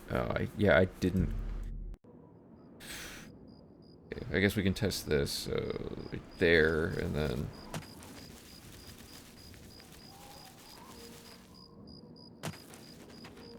Yeah.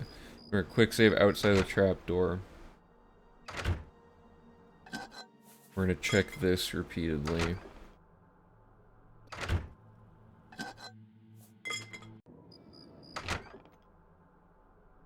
So repeatedly enter the trapdoor and check the Iliad cask.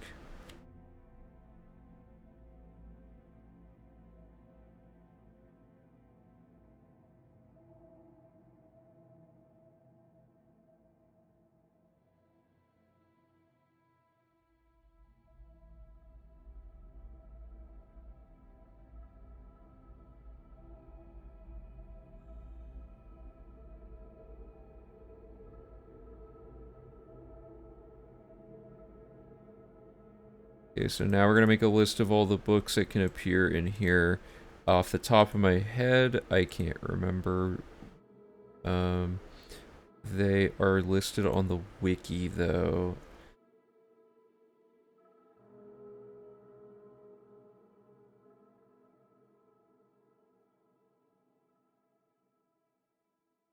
Seatatar are the magic books.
Okay, so that's the setup there. So the books we're looking for are these three, and we're checking over and over again until we get one. I'll try to explain mechanically why we're... Okay, so that isn't one of them. Because we read it through a Nightmare Darkly.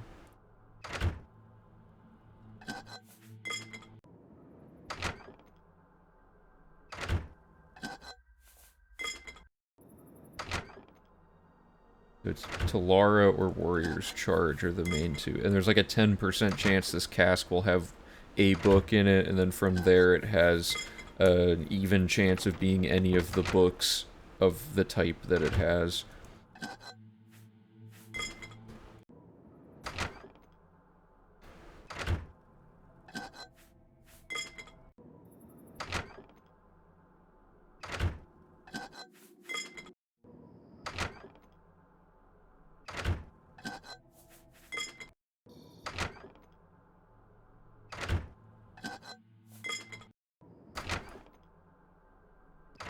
This is a bad start. We have not gotten a single one yet. I mean, we've gotten 2 books, but neither of them were the book we need.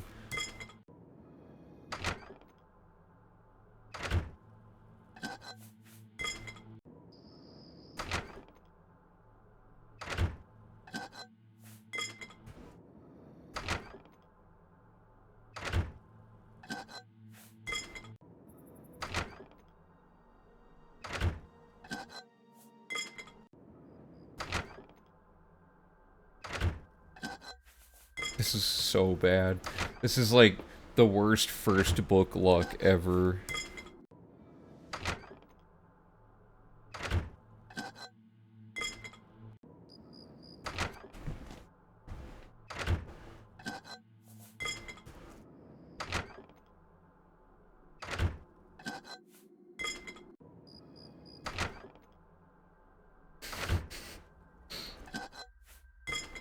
Yeah, tell me about it.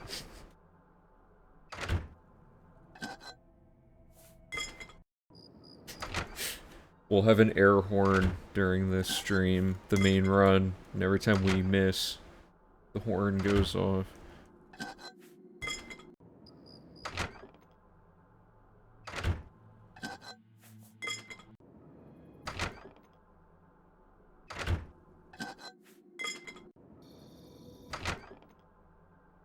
This is really, really bad. I mean, we've technically gotten 2 books out of all these tries, but we should get one every 10 times we do this, and we've done it like probably 30 or 40 times.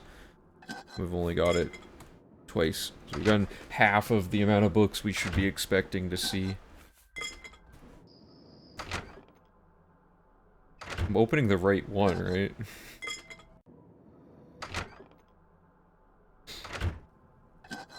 It's inverse dream luck, yeah. It's at this time that I'd like to reopen the invitation for any programming-oriented people to see if they can crack this RNG seeding open in Cheat Engine. Still the wrong book.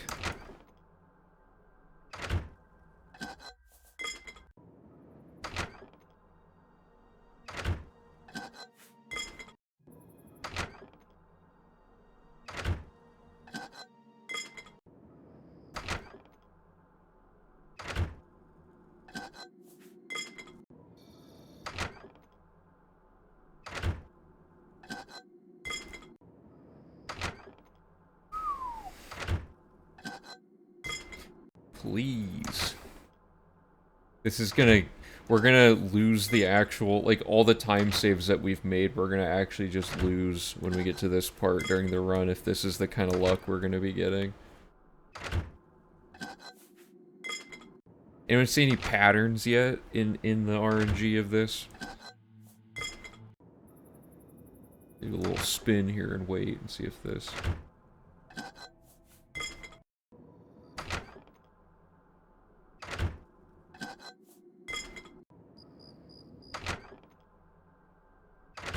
This is the worst I've ever seen.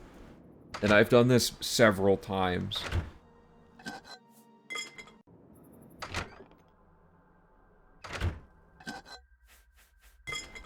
That was an interesting scroll.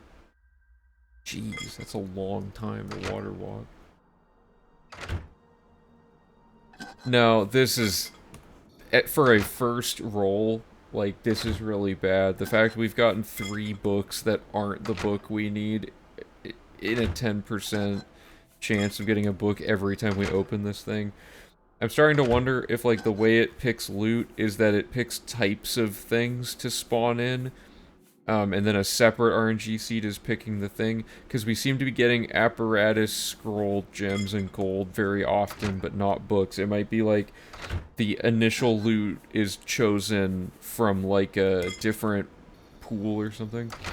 We have no idea if anything is, like, we don't know what is determining... There we go. Is that... No, that's still not one of them. We still haven't, determined hardly anything about RNG. Valorant and Scales looked into it. I still haven't put Cheat Engine on this new computer yet. Someday... There we go. Okay, so... Mystery of Valara V2. So now we read that. We should quick save before we do anything else, though. Or no, we shouldn't do this order. Quick save, which we just did. Exit. Quick load. So we're back in with the book. And then we exit the dungeon again. So now it forces a loading screen, which is the requirement for that wait time to reset the dungeon. And then we should read the book. Because this might crash the game, so we should do this.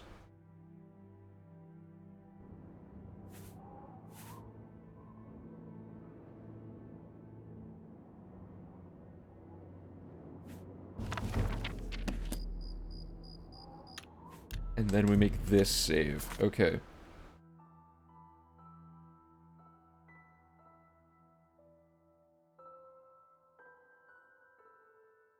I'm gonna do it like this. We're gonna have a redundant quick save in here, but this saves us from the game crashing, since I've found a book and had it crash several times.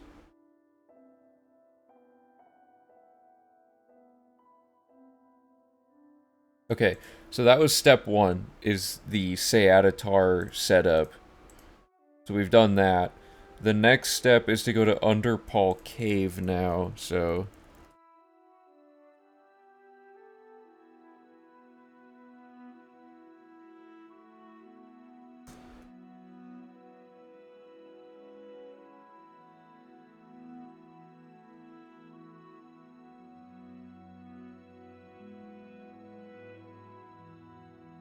between Bruma and Coral.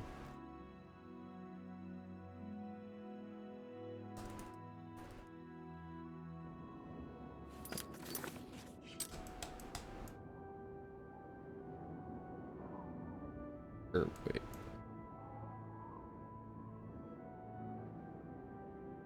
I was gonna say southwest of Bruma.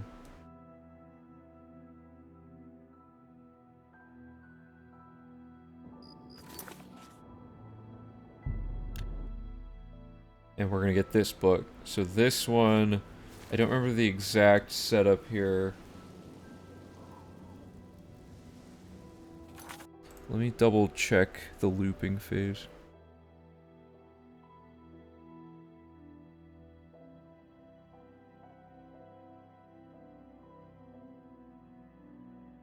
Yeah, we only need to manually exit these dungeons once, so I'm trying to think if I should make a save out here. No, this is fine. I did end up reading the book. I don't know when that message was sent, but I did read it. Thank you, though. Okay, so we're gonna... Yeah, we have to get up here. So we haven't actually looked into how to get up here consistently yet. There's probably a boost jump off of something. But basically our goal is to get up there. I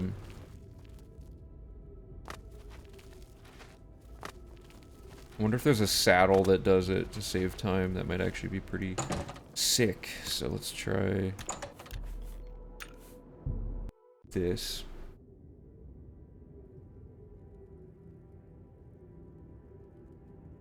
Oh, do we quick load out of Seatar every time? Well, we don't want to go back into Seatar yet, right? Because doesn't that reset that 48-hour wait thing? We need to not re-enter it now that we've triggered the loading zone. Oh, this was so close to working, by the way. Okay, let's try this again. I can test it. I can't remember if going back messes it up. I'll try it though.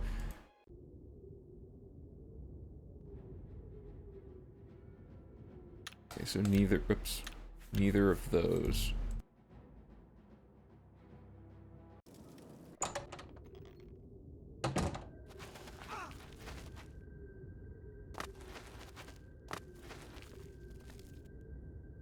There has to be just some simple boost jump here off of something. Ooh, maybe off these steps.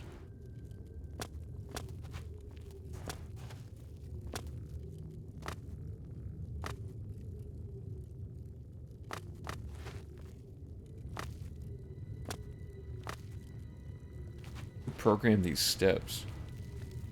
Are those not steps? That's just flat ground. Look at that. There's no actual steps to it. You don't move up in little bits. They just made it like a slant.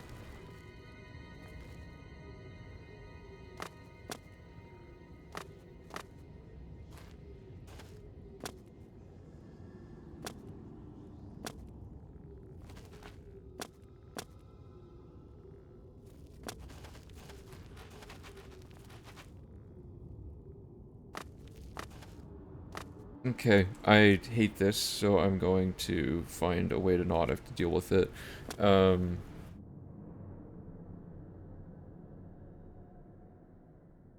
Yeah, okay, so we are going to just look for a way to clip out of here.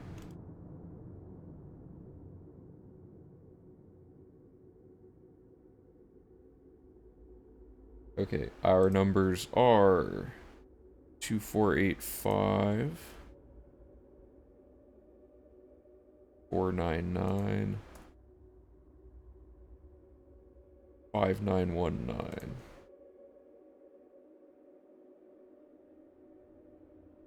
Here we go. There are 2 benches in Anvil Castle, which is somewhere we will have fairly recently been to. Bench number 6 in Anvil Castle. Let's go look for it.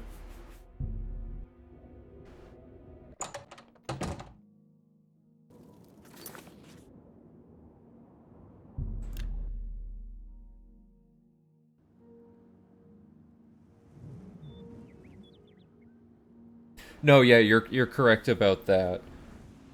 I was just trying to think of like, should we manually walk out like for just the setup phase? Should we manually walk out of each dungeon or do an additional load warp? All right, cool. See you later. Thanks for stopping by.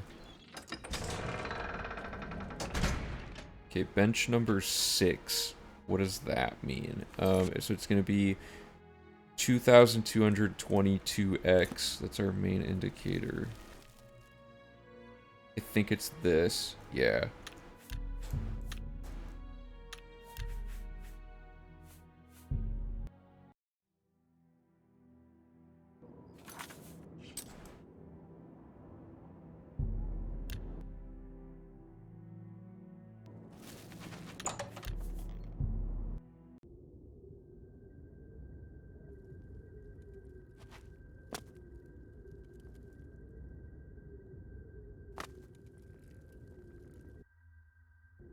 Cool.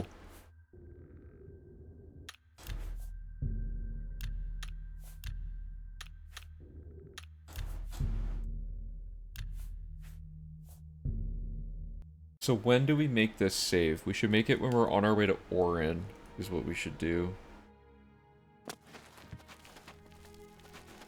So this bench right here, and we're gonna call, or recall the, oh, sorry, let me...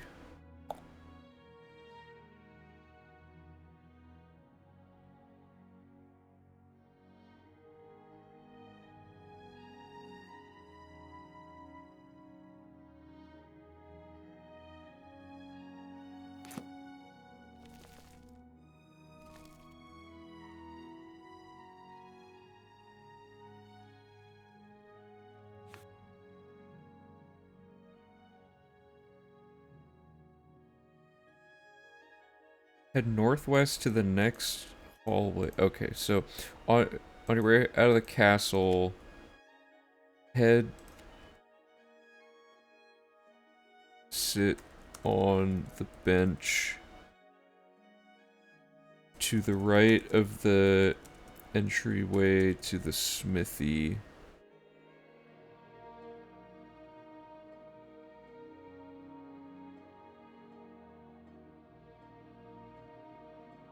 Oh, I hate wording things. Okay, so it is the bench. No, because I can't... How do I even describe this bench? The second bench to the left of the courtyard door.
Where did my instruction go? I scrolled up and everything just ceased to exist. Okay. Write down and remember the number of the save file, and yet later will be referred to as the... I don't want to call it the Underpaul one because that's confusing. Well, no, we can call it Underpaul skip or something.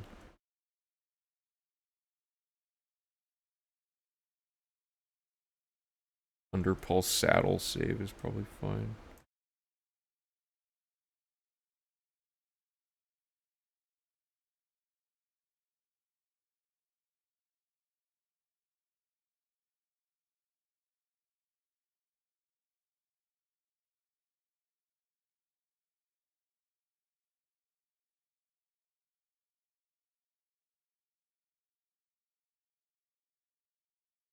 Because this save doesn't have the book yet. But if we load our Seatatar dude through here,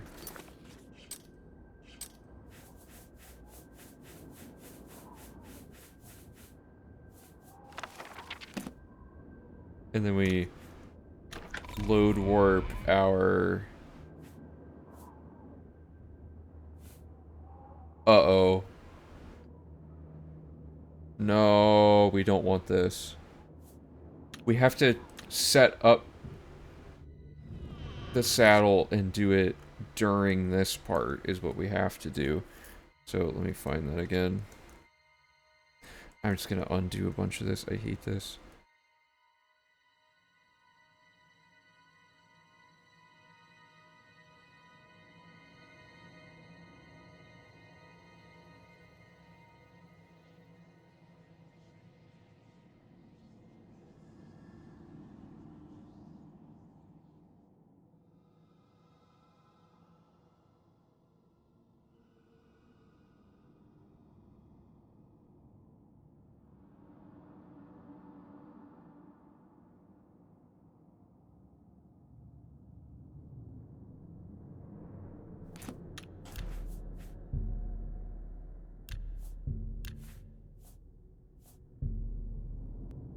Okay.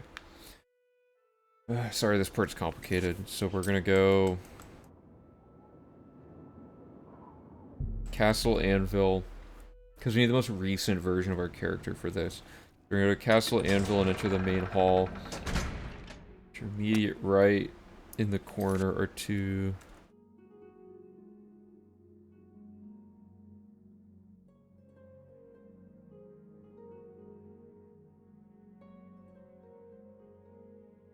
Sit on the one that is underneath the white curtain and make a save.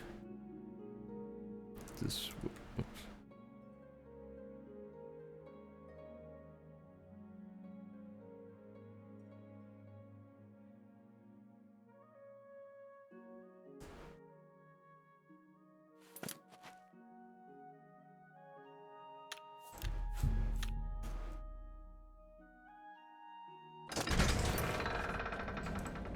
Now we're gonna go to Underpaw Cave. Hey, Ordained, what's up? Routing's going really good. We're in the middle of the random skill book stuff, so we're testing out some saddling stuff to get the right setup to get into Underpaw Cave. That looks good. So now we're in. Okay, so load warp the temp save through the entrance to Underpaw Cave. Void warp underneath the door below you.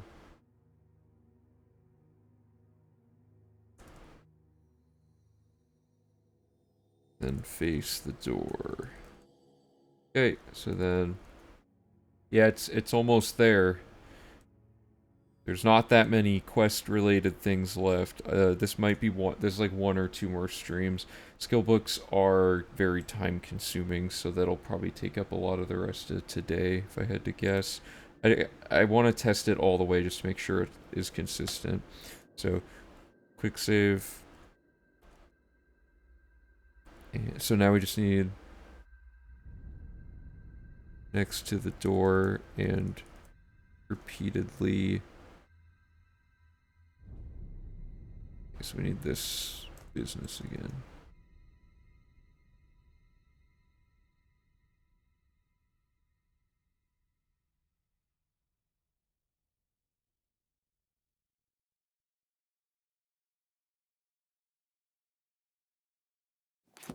Alright, quick save.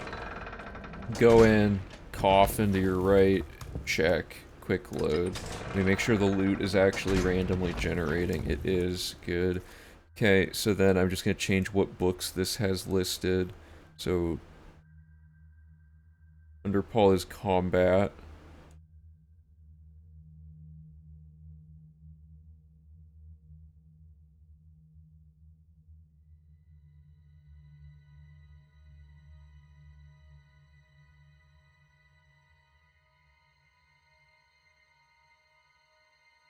Okay.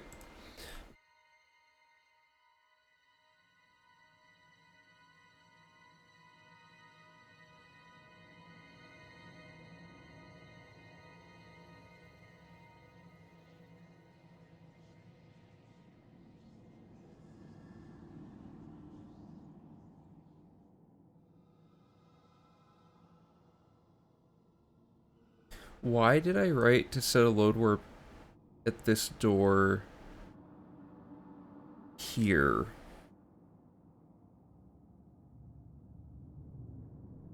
So we read the book, and then we set a load warp before we've left the zone, then we do the leaving. Oh, okay. So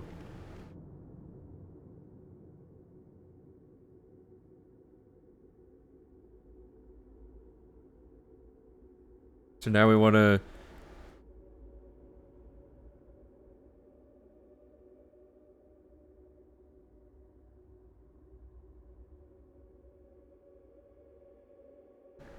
So make a save facing the door to exit this zone.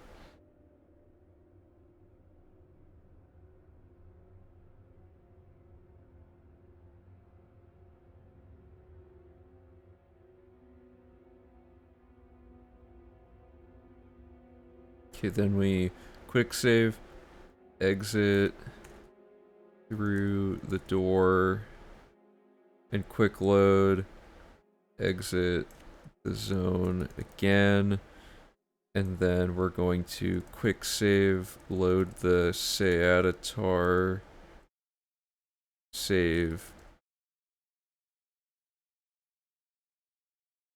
Did we load warp into Seatatar, or did we just...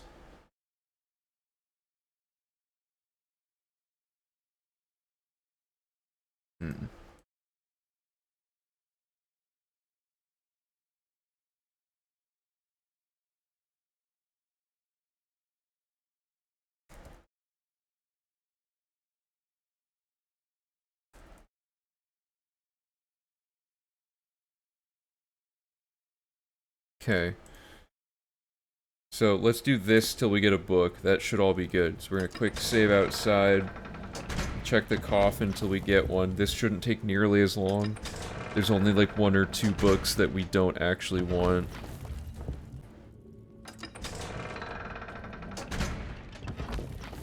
Uh-oh. Linens, emerald, and quilted. Is that happening every time? No, what did I do? Did I accidentally... I think I messed up. I think I made a save like after entering and exiting that zone a few times or something.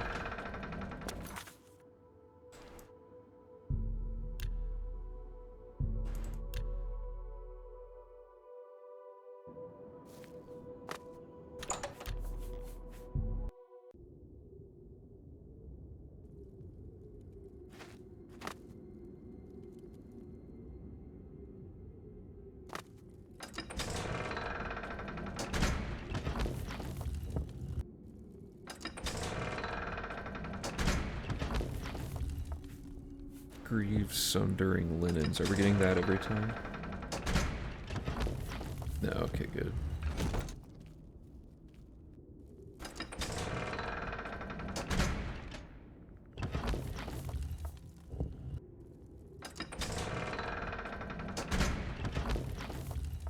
Hey, that's one of them, right?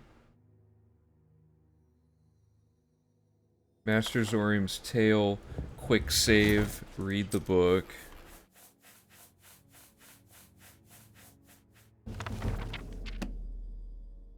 Make a save in the coffin room facing the door. Quick save, exit through the door, quick load, exit the zone again. Quick save, load the Seatatar save. Oops.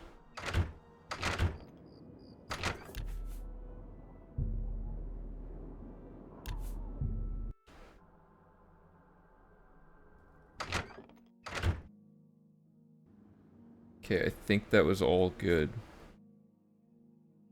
Wait 1 second.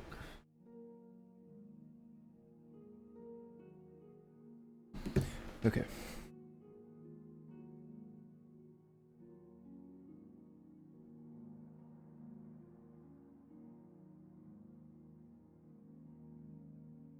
Interpol Cave book. Quick save, exit, quick load, load warp, Sanitar. Okay, that all looks like it was good. So now we need to do the Rock Milk Cave one. This one's not that hard to get into, so we're not going to waste any time trying to set up a load warp for it or anything. We can just walk straight up to the tent and get this one. So I'm also going to check off the things that we just got. So we had Master Zorium's Tail, and we had Talara V2. So there's 1, 2, 3, 4, 5, 6, 7, 8, 9, 10. There's 11 skill books left, and one of them will be a guaranteed Bear Season book, unless we happen to find all the Bear Season combat books first. So...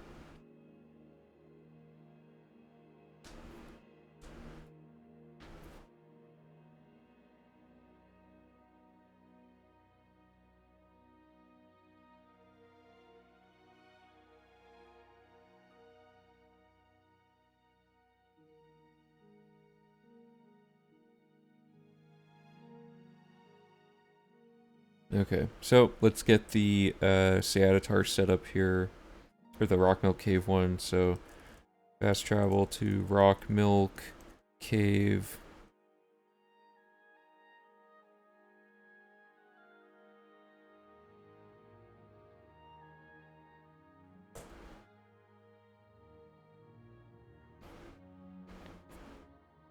Between Breville and Leowin.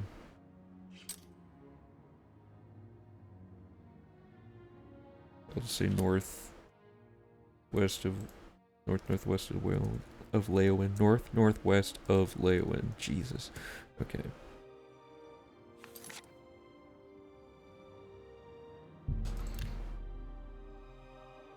So let's see what to do here. So step 1 is to get to the tent. So we need to explain. Is there anything to explain here? Or is it linear? What is this? Every time I run into this, I boost up into the air. Did you see that? Like a magic pixel or something. Wait, let's double check that there's no branching paths to take here. Uh-oh.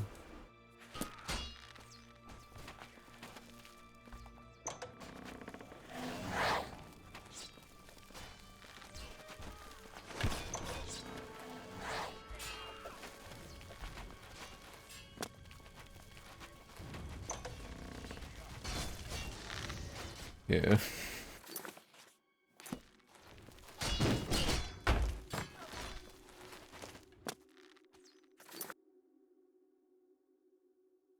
Head linearly to the end of the first zone without taking any side paths. Okay.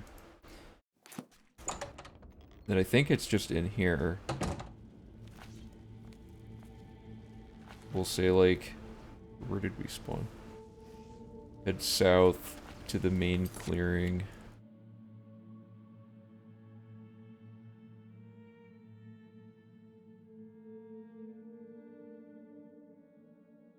To the large clearing and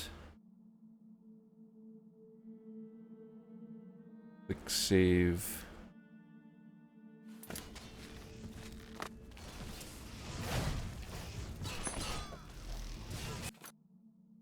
Facing the large tent.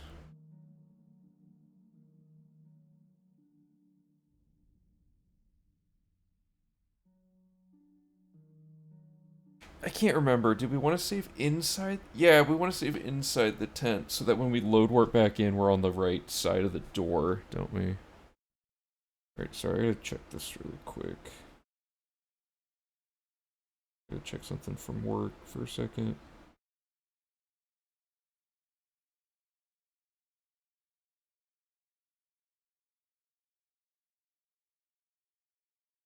Okay. Alright, so...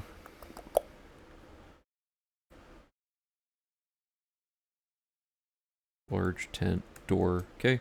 And now we get the classic Quick save next to the door and repeatedly enter it until you get one of the following books. Enter it. Repeatedly enter it until the coffin to your immediate right has one of the following. So this time it's going to say until the, I think it's a chest to your left. Yeah.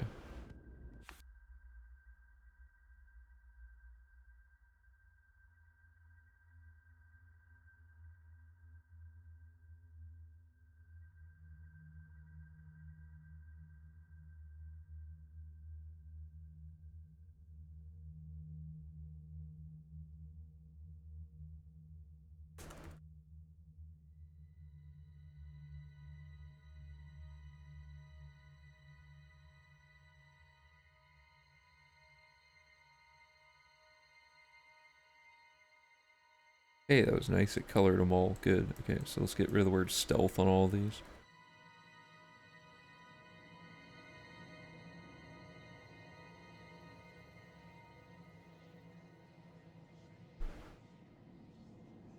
Okay.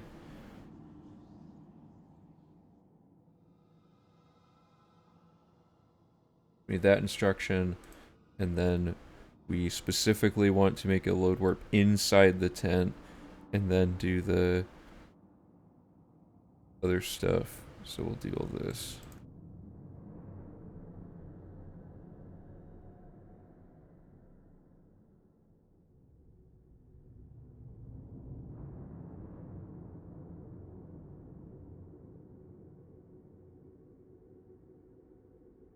So quick save, exit the door, and quick load, exit the tent again.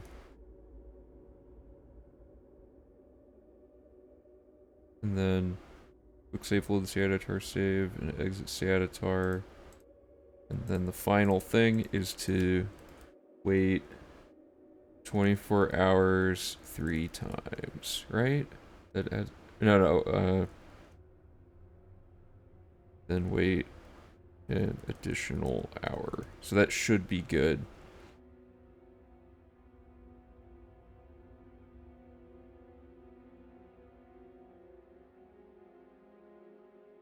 So let's get that set up. So we're going to do this until we get one of those 5 books that are listed there. This shouldn't take like an immense amount of time, but you never know with the randomness of it. Also, what's our carry weight at? It's almost full again.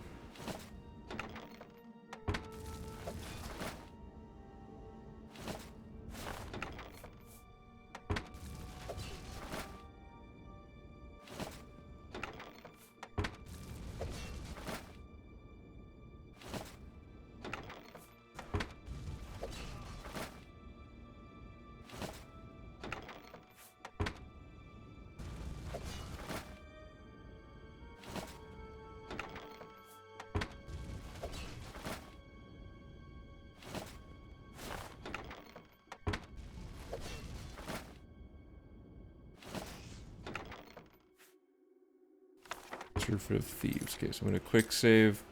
I'm going to pull out Surfeit of Thieves here. Okay, so I quick saved and read the book. Then you make a save facing the exit to the tent. And then quick save. Exit the tent and quick load.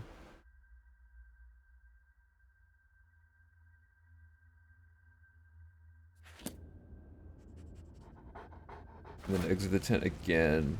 This forces a loading screen.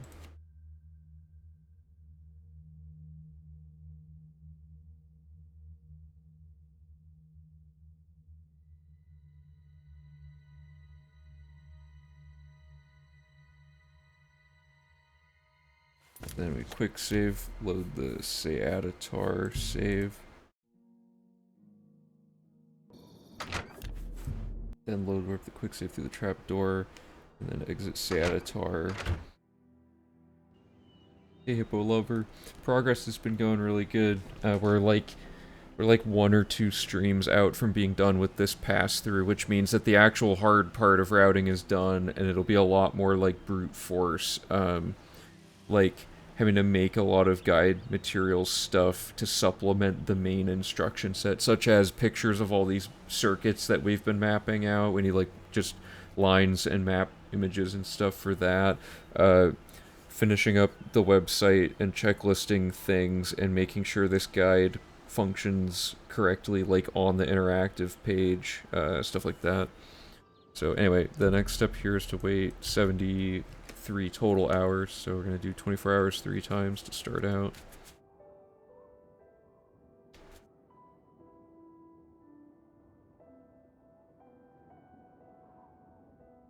So, just wait for this. And the next step, so this is just the setup, so it has a lot of extra things going on in it because we needed to do all this clever maneuvering to end up in the right spots with the right doors. The setups are going to be a lot more straightforward for the actual looping part of the instructions because we're just load warping between zones essentially and checking books each time. There's not a whole lot going on anymore.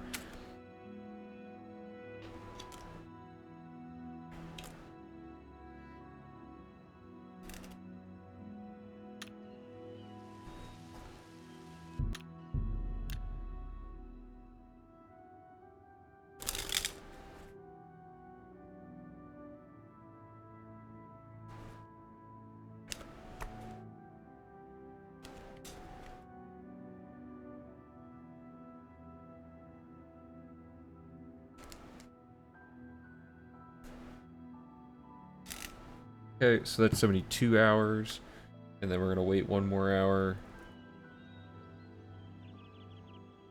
What enemies?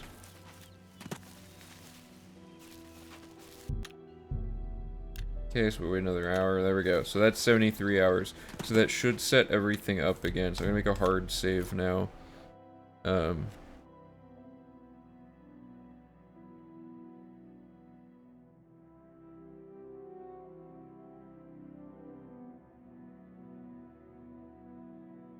the book we found was Surfeit of Thieves.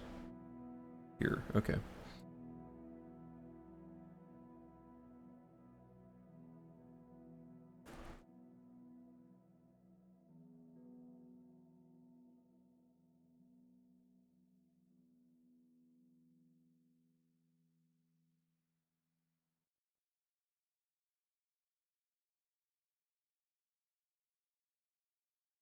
Okay.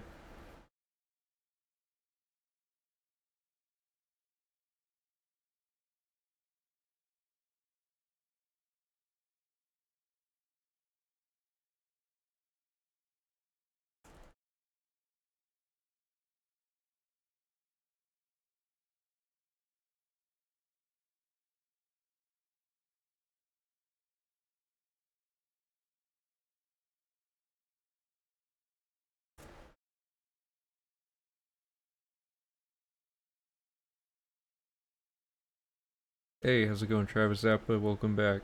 It's going well. We're in the middle of the random skill book part now. So my goal for today was to we started here, roughly, like somewhere in here. My goal was to get through all of this, because the skill books are so, like, tedious, you know? Oh, thanks. I'm glad you like the workflow. Let's see.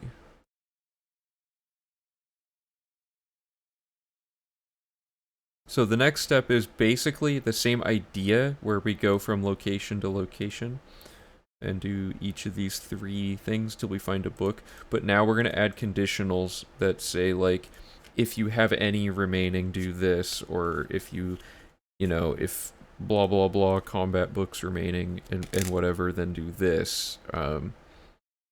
So why do we have Seadatar listed here twice? So if there's magic remaining, which there is, we go into Seadatar, we get a book, and we just force the loading screen. And then if the combat has at least 1 book remaining, and that remaining book is... Or, how do I word that? If combat has any of the following books remaining, and it'll list the Bear Season ones, then go in, and then get that book, quick save, quick load, exit, load warp rock milk if we have stealth, do the same thing. Why does it go back to magic? Because 73 hours hasn't happened. That shouldn't say that. That should just say, this should be the setup to repeat. This should say load warp Seatatar, wait 73 hours, and make a safety save.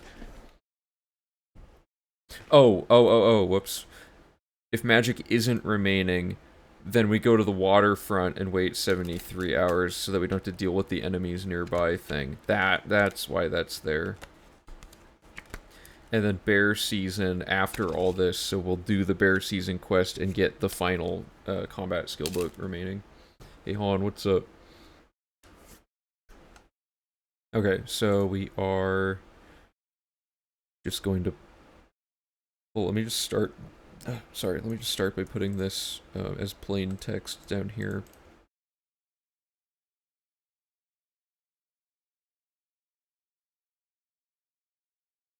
So, whoops. Step 1 is the Seatatar one. So we'll have conditionals here, so it'll look like this.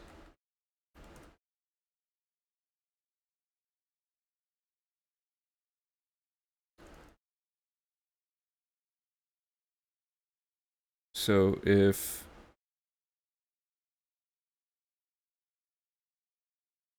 there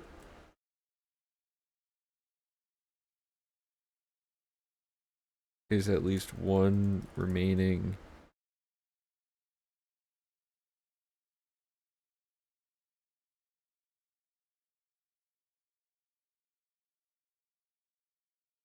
if there's at least one of the following skill books remaining, move to step 1A. So that's what we'll do. We'll put these in here and we'll make them God, here we go again.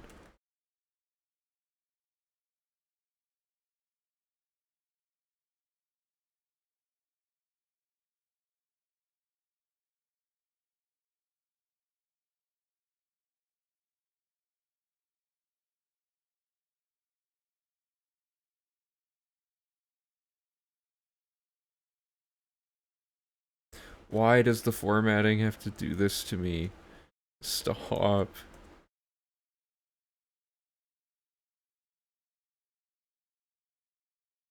Oh, I can't name them like that.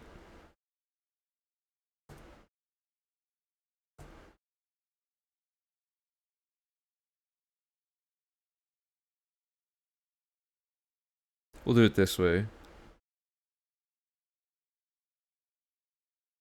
If there are no more of the following skill books remaining to read, skip to step 2, and then we'll put these instructions like this.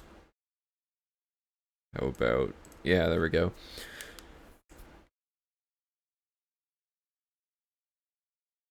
So, like, for example, so the next... so it'll be... the Seatatar steps from up here.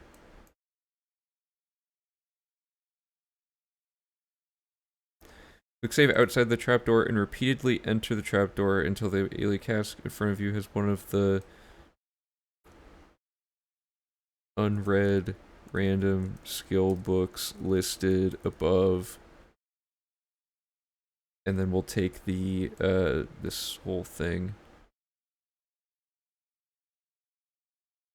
So you quick save, read the skill book, then you quick save, exit Seatatar, and quick load, and then you exit the dungeon again. So that reseeds that for next time, right? So then the next step...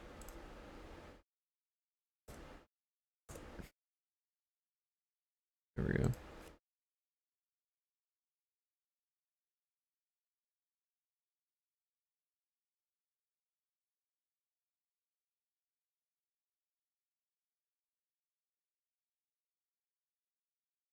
We're gonna just cheese our way through it.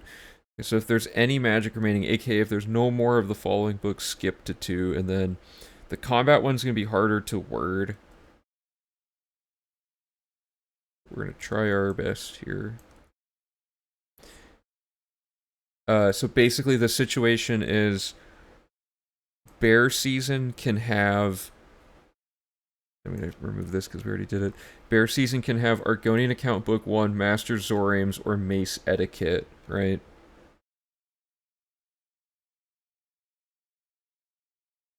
So it can have this, this, or this. So we need to say,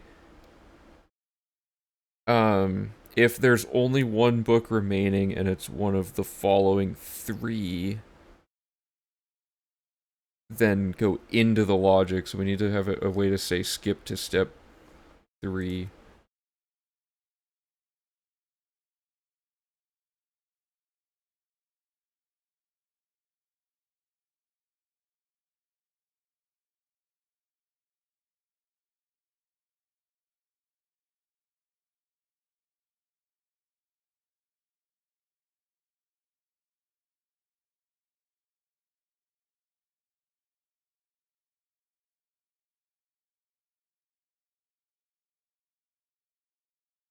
Okay, let me copy this over really quick.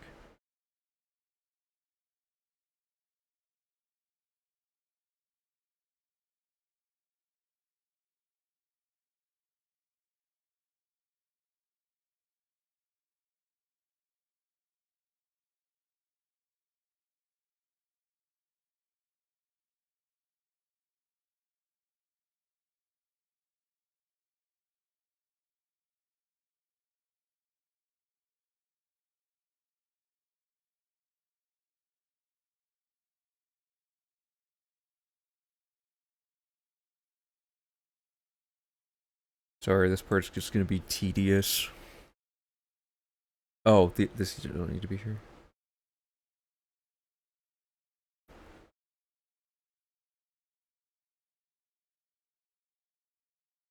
As one of okay, I'm just trying to make sure the wording's like super clear.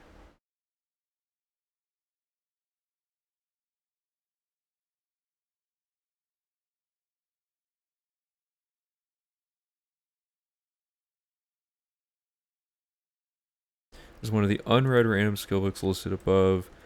Quick save and read the skill book you found, then quick save exit the zone through the door by the coffin. Quick load, exit the zone again. A loading screen will appear.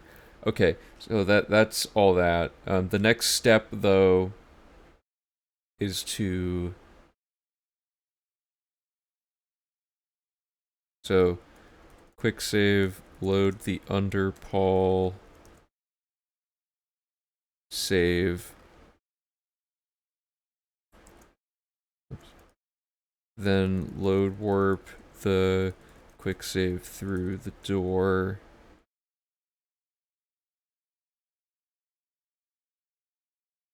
Then turn around and face the door again. So this will be the setup to get there. Then you go through all this, and that sets up that instruction. So the next step of this is I just need to figure out how to word this because it's super confusing.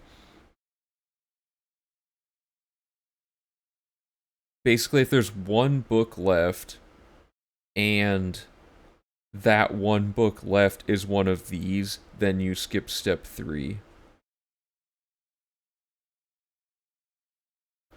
If there are no more, or the one remaining skill book is one of the first 3 listed, skip there. That's probably the best way to do it. So let's just make sure they're in order. So we're going to sacrifice the alphabetization here so that we can do this. Yeah, there we go. If there's no more of the following skill books remaining to read, then you would move on. Or, if the one remaining skill book is one of the first 3, because you can get it from Bear Season. Yes, okay, we're in there. It helped to put a space here. Probably it looks a little better. And then we'll just, yeah.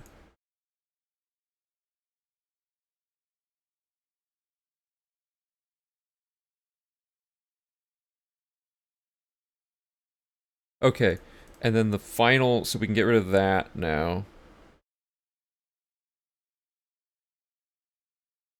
Um, so now the stealth one's easier because it's the same as the first one. If there are no more of the following books to read, skip to step 4. And these books are just gonna be these ones.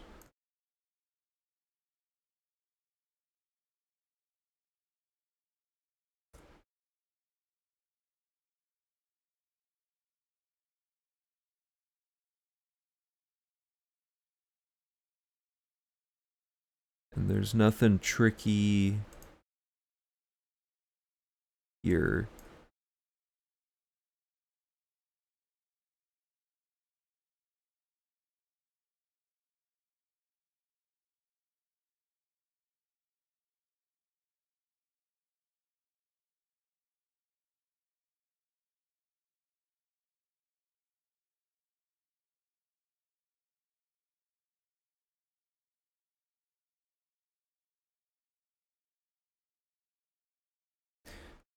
Um, okay, so then we're gonna load the rock milk save here. You're kidding me. Why would it do that?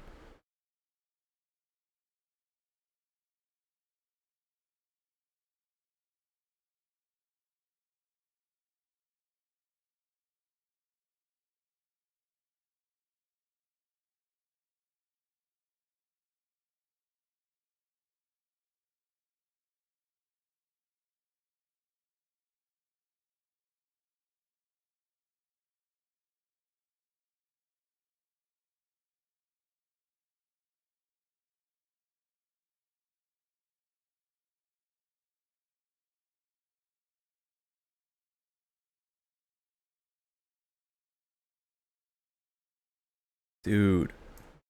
It's like Google used their advanced AI to predict the exact things you want out of their software and then made it do the opposite to infuriate you. Okay, so the next thing then is I need the description of where the thing is in rock milk. The chest to your immediate left. Quick save next to the door to the tent and repeatedly enter it until the chest to your immediate left has one of the unread random skill books listed above.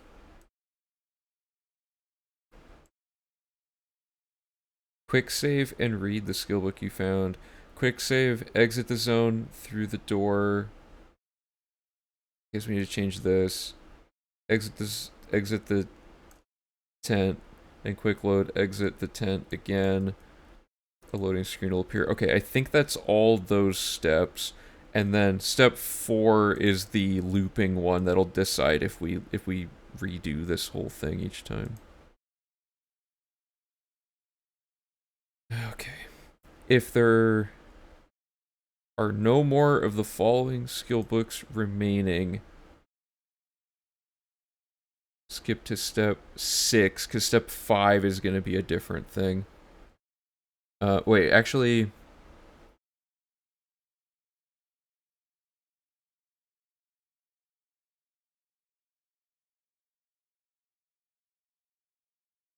So skip.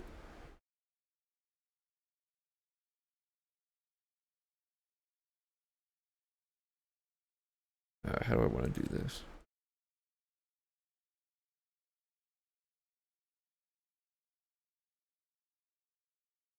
You're kidding me. Why does it not inherit the bullet points now? Okay, there we go. If there are no more of the following skill books remaining to read, which are the 3 magic ones, then we're going to do... I'm just going to copy this for formatting's sake. Of course, that totally didn't work at all. Quick save, load the Seatatar, save.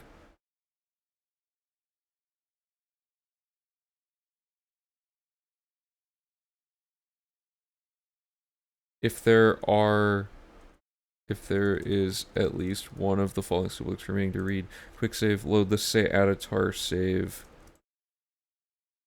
Then load warp the quick save through the door. Exit say Atatar.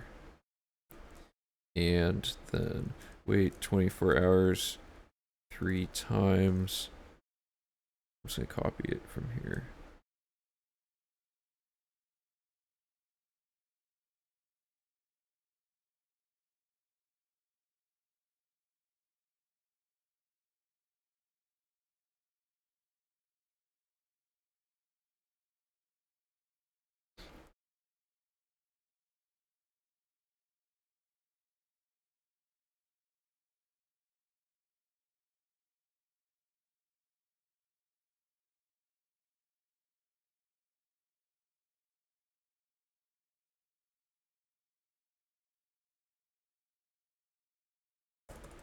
Please, I just want to start over.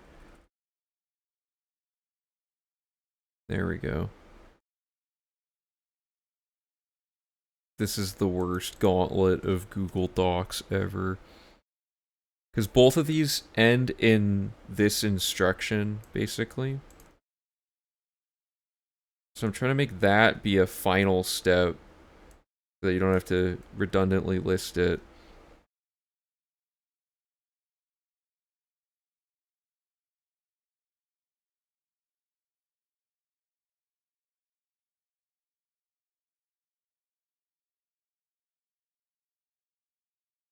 Okay. I guess step 4 shouldn't have a condition at the start, should it? Step 4 should just say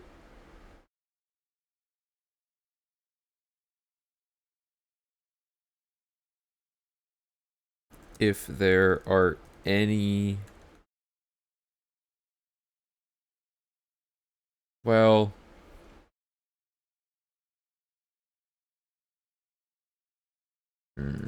Okay, so to get out of this, we need a condition at the end that says when you're done. Because you're not done when you have every random skill book, you're done when you have all but one of the Bear Season skill books. My brain hurts.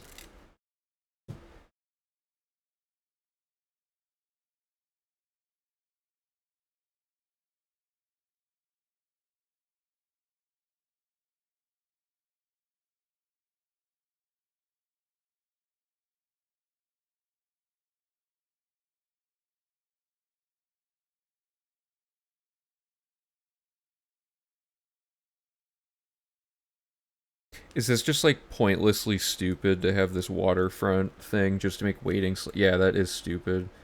No offense if someone that wasn't me came up with that, but at this point it's too much trouble. It's technically faster to wait somewhere that isn't Seatatar, but I mean you can just move 2 feet out of the way and wait 24 hours again, so it's not like the end of the world. So step 4 should be a check to see if there are any skill books remaining. Except for the first 3 listed. Okay. And then the reset instructions are these.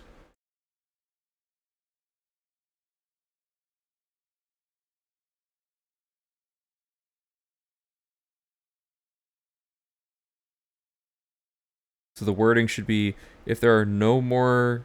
Okay.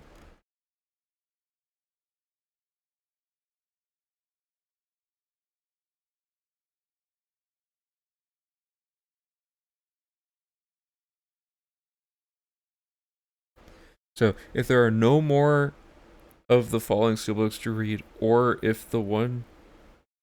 So, I'm just going to reword it as...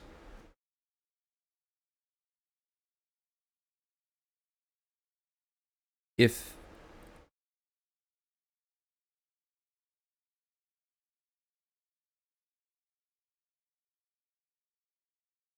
If there are no more random skill books to read, or the one remaining skill book is one of these three, skip to step 5.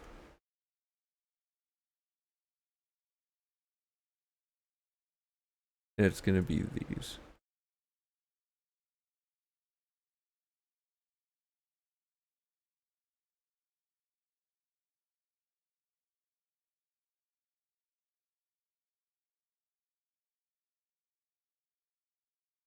And then step 4 is gonna have an instruction. Return to step 1 of phase 2 and repeat again. So then that way we can't get to step 5 until we meet the condition that there are no books left or that there's one remaining skill book. So I think that's good. And then the next step will be to do bear season. So verify that all skill books, all random skill books have been read aside from potentially a single combat skill book. Well, actually, we don't need to say this again. We can just say to do bear season. Let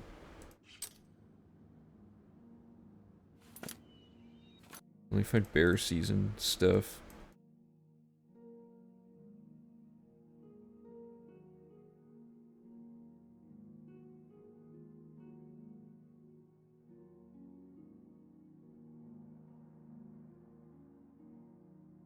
The village icon.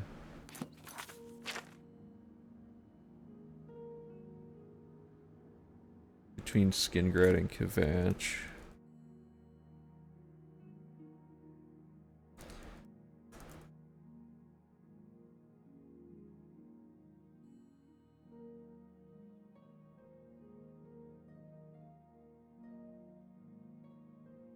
And this, I want this to be, yeah. At this point, you should have every skill book, random skill book, aside from potentially a single, one of the 3 books listed in step 4. Fast travel to Shard Rock. The village icon between Skingrad and Kvatch. So I'm gonna do this, oops, out of order. So it looks like I already made a save here. I'm gonna do it again anyway. Just to test some of this.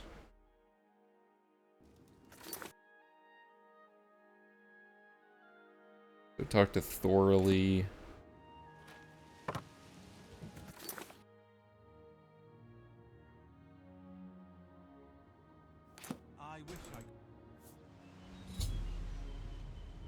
Need to kill 6 Westfield bears. Loot the fangs off the corpses. The bears spawn on the outskirts of the farm. So just run around the perimeter till you see one.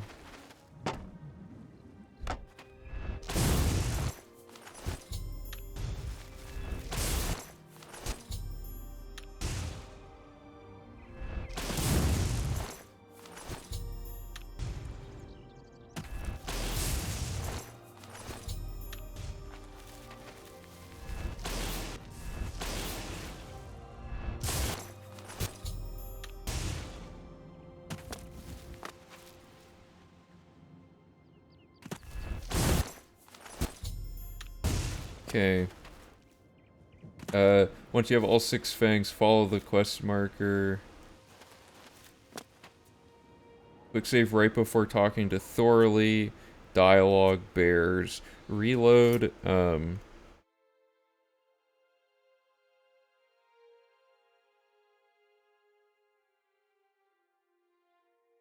If you have 6, or sorry, if you have a random skill book remaining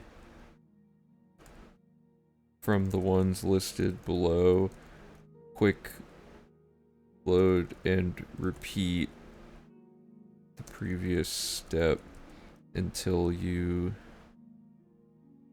have until you are given that book. So then we'll just list these again.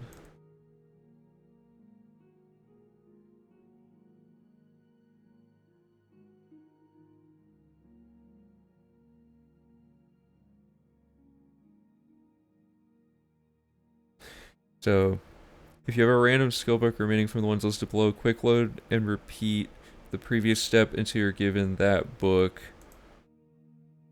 Otherwise, move on.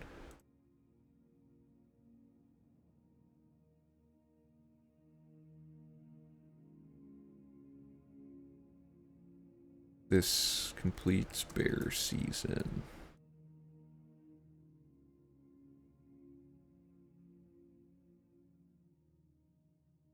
Okay, I think that's everything for this split. I want to test some stuff to make sure, but as confusing as it is, I do think that was everything we needed. First of all, let's do this. So coming up, we'll have a lot of questing stuff. I don't know if we'll get to it today, because I'm getting tired and I gotta eat dinner. But anyway, so we just did this, the setup phase, and it worked. So now let's try the looping phase and see how this goes. So, let's load from here. If there are no more of the following skill books remaining to read, skip to step 2. There are ones remaining. So, quick save outside the trapdoor and repeatedly enter until the cask in front of you has... Okay, we got Valara V2, that's the one we already had. But at least the loot's randomly generating, that's what we wanted. Okay, so we're looking for the Warrior's Charge or Valara V3 now.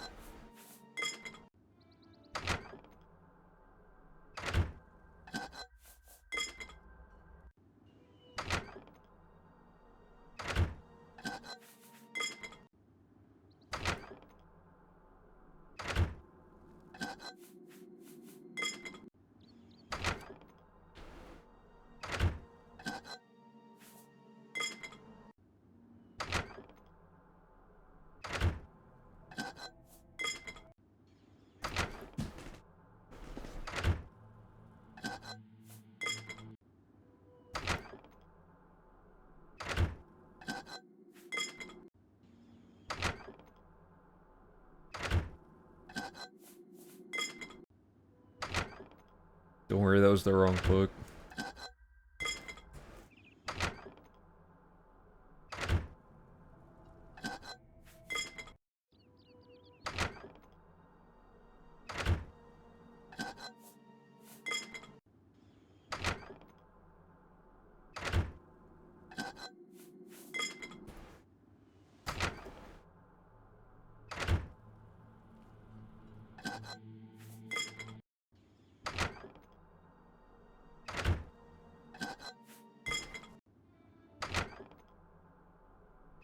V3 or the Warrior's Charge, please. I wonder how long this will take during the run. I bet it'll take about an hour, but it won't feel that long compared to, you know, like when you're in the middle of the run doing it, it's gonna be a lot more intense, you know, because it's like, at this point in the run, you're like 12 or 13 hours into a 16-hour run, and then you have the RNG gauntlet. But there's no more, like, efficient way to place this earlier in the run unless we went out of our way to do the 2 quests that do give you random skill books. So it's not super great. Basically, the bottleneck for random skill books is how early you can finish 2 sides. I guess we could do it in isolation. Like, at some point, theoretically, people would be doing runs, like, often, because they wouldn't be... They'd probably be, like, 10 hours long or something, so you could do, like, one every couple days if you were, like, super wanting the world record, right? So, at that point, we'd want to move random skill books earlier at a very small time loss, just so runs don't die due to this at the end. Okay, Warrior's Charge. So I'm going to quick save. I'm going to read the Warrior's Charge. and then quick save, exit Seatatar, quick load, exit again, and a loading screen appears. Okay, next step. If there are no more of the following skill books remaining, or if the one remaining skill book is one of the first 3 listed, skip to step 3. So, we've already read Master Zorium's Tale. And that's it. So first of all, let me check off Warrior's Charge.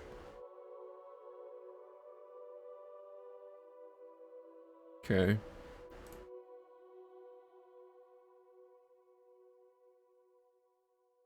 Wait a minute. Why are there 13? Okay, 1, 2, 3, 4, 5, 6, 7, 8, 9. Oh, there are 13. Okay. So the next, we need to do this step. So let's test this. So quick save, load the underpaw save, which is this one. Load up the quick save through the door, then turn around and face the door again. So now it's going to be quick save next to the door and repeatedly enter it until the coffin to the right has what you need. So gauntlets, sapphire, and linens. Let's make sure we're not getting that every time. Good. Battle of Sanctuary is not one of them. Oh, we're getting such bad luck.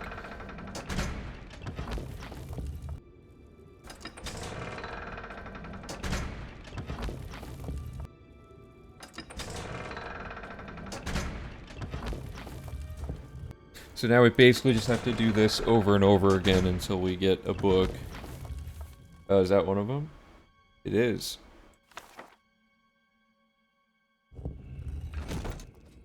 That was Argonian account book 1, which we did not have yet. Yay, that was fast. So I'm going to quick save and then read the Argonian account book 1. Good. The next step then is quick save, exit the zone, quick load, exit the zone to force a loading screen. Nice. And then if there's no more of the following skill book, skip to step 4. There are some of those remaining, so we're going to quick save, load the Rock Milk Cave tent save, and then load warp the quick save through that door. Turn around and face the tent again, set our quick save. This should be rolling random loot each time, so we have Elven Battle Axe and the Axe of Feeding, so let's make sure we don't get those again. Good. Okay, so we're on the right track.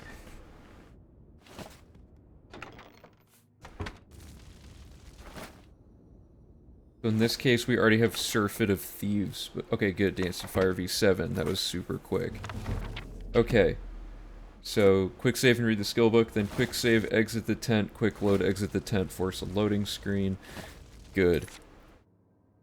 The next step, if there are no more random skill books to read, or the one remaining skill book is one of these 3, skip to step 5. This is not the case, so we're doing these steps. So, we are quick saving, loading the Seatatar save.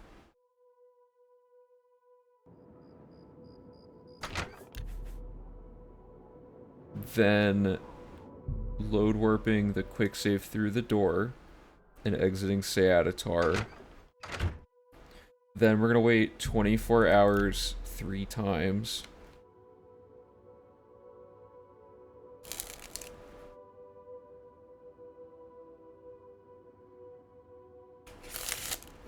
Okay, so this is just re-rolling the loot and whatever, so...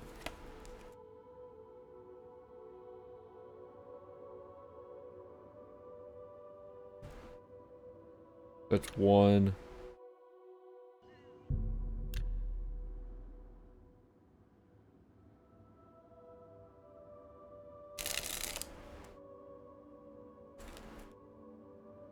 So this is 2.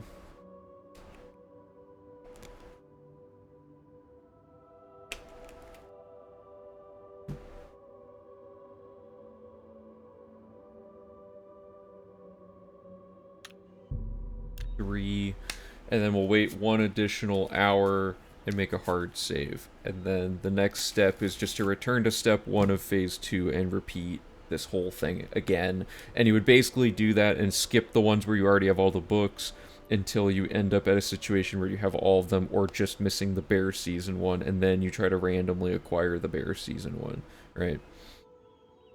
So this is 3.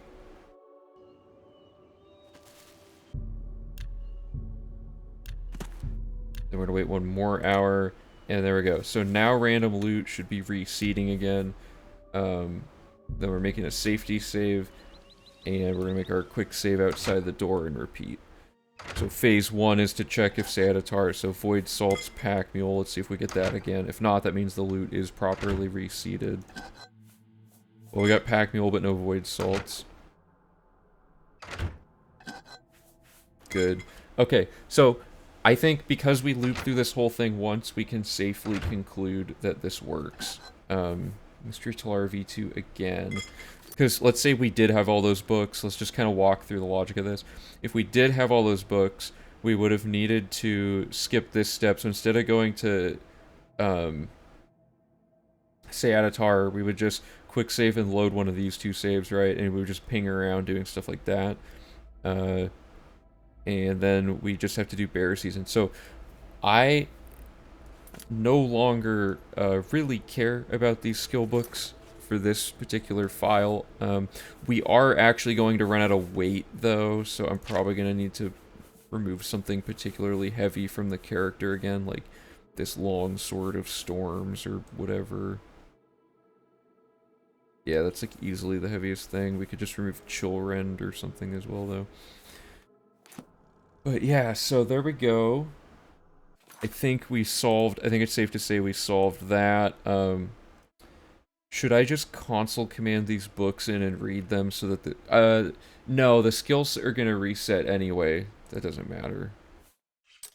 Like, none of our skills... Like, they're all arbitrary at this point. I'm just gonna do the Bear Season steps and call it good. So... let's just finish this quest up. I wish I...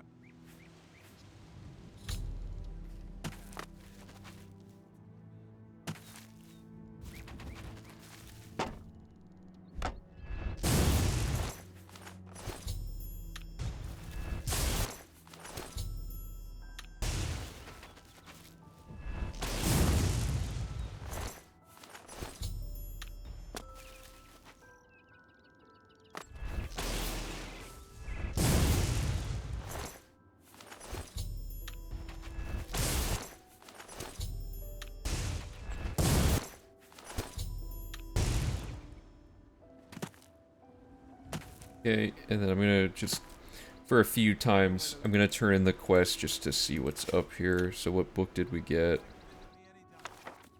Running account book 1. So that's one of the ones we need. I'm just gonna make sure it gives me at least these 3.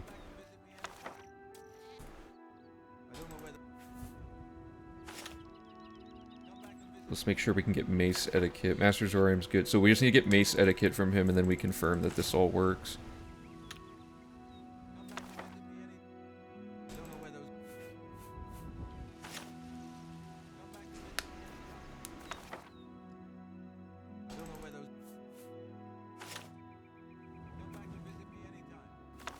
Good. Okay, then I'm gonna read Mace Etiquette.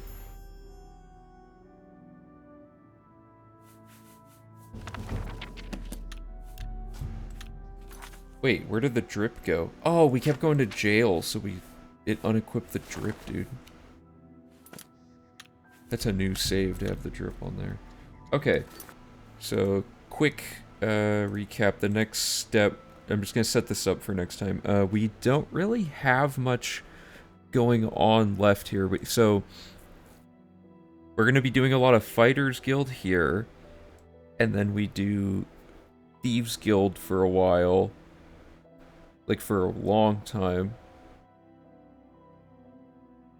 Oh, the majority of these instructions are just how to navigate the Hall of Epochs, so there's not actually that much left. This is like one big quest to do all of this stuff.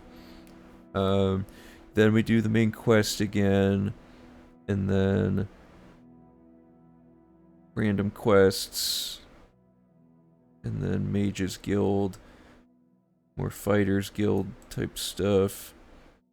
Then clean up the Dark Brotherhood, and then we're at the skill grind. I think we're like 1 or 2 streams away. We've never actually fully tested the Great Skill Grind. Random skill books we already tested, but technically we've console commanded our character level every time. So we need to just route in how to reset your attributes to be lower once you get to the point where it won't let you level up again. That way you can just, reach level 145. So then we'll meticulously route this end game set of instructions for the Great Skill Grind. So the next thing I guess is like Fighters Guild, and I don't know. We'll just call this like Thieves Guild Part 3 or whatever, or maybe Guild Wrap Up or something. I don't know. That's kind of vague, but so yeah. Are we forgetting anything from today? I don't think so. I'm pretty happy with how that went. That was like a huge amount of progress for only like about a 5-hour stream. So it's almost there, guys. We're almost done. After that, a ton of behind the scenes work will be happening, such as I'm gonna make a list at some point and see kind of what all needs to be done, but off the top of my head, we gotta write a lot of wiki articles. I'll probably do the majority of that. Right now I'm establishing like the format for each wiki article in case other people want to help with it. But a lot of it I gotta make sure I do it like personally because it's very specific route logic stuff I need to make sure is written correct. Because a lot of the text stuff that other people found that they wrote articles for is already pretty much done. I need to make maps, like not interactive maps, but just little maps, like images for each of these little circuits we're doing. We have to resolve all of the notes that are on here. So there's a bunch of mysterious notes. A lot of those are just Nernroot IDs, but yeah, they're all mapped, right? So, sorry, that's not what I meant to say. I meant to say, like this says, should we make a load warp here, for example? Or like, I want to make the dialogue look like this instead of like this so that it's not ugly, stuff like that. There's a lot of small things to figure out there. Okay, well, that was a good amount of stuff today, so thanks a ton everybody for hanging out. I am busy until either Friday or just sometime this weekend. I'll probably stream again, so thanks a ton to jhumphreys25 for the follow this stream. Appreciate the support. I'm gonna head out for now, so I mean, you guys already probably know all this, but YouTube channel if you want to check out some videos about our major findings. The Discord if you want to talk about routing stuff between streams. I check it all the time, so if you message on there with ideas, somebody, including me, will be there to, address what your ideas were and see if they work. And then I'm probably gonna start, like, after routing streams are done, there's a lot of behind-the-scenes stuff I have to do, and in between that, I'll start probably chipping away at a Lekman's Glitch playlist, and a bunch of other kind of more fun, laid-back streams where we're kind of just learning random stuff about the game again. And if we find any major discoveries from that, we can just plug them into the route logic again. So that'll be fun.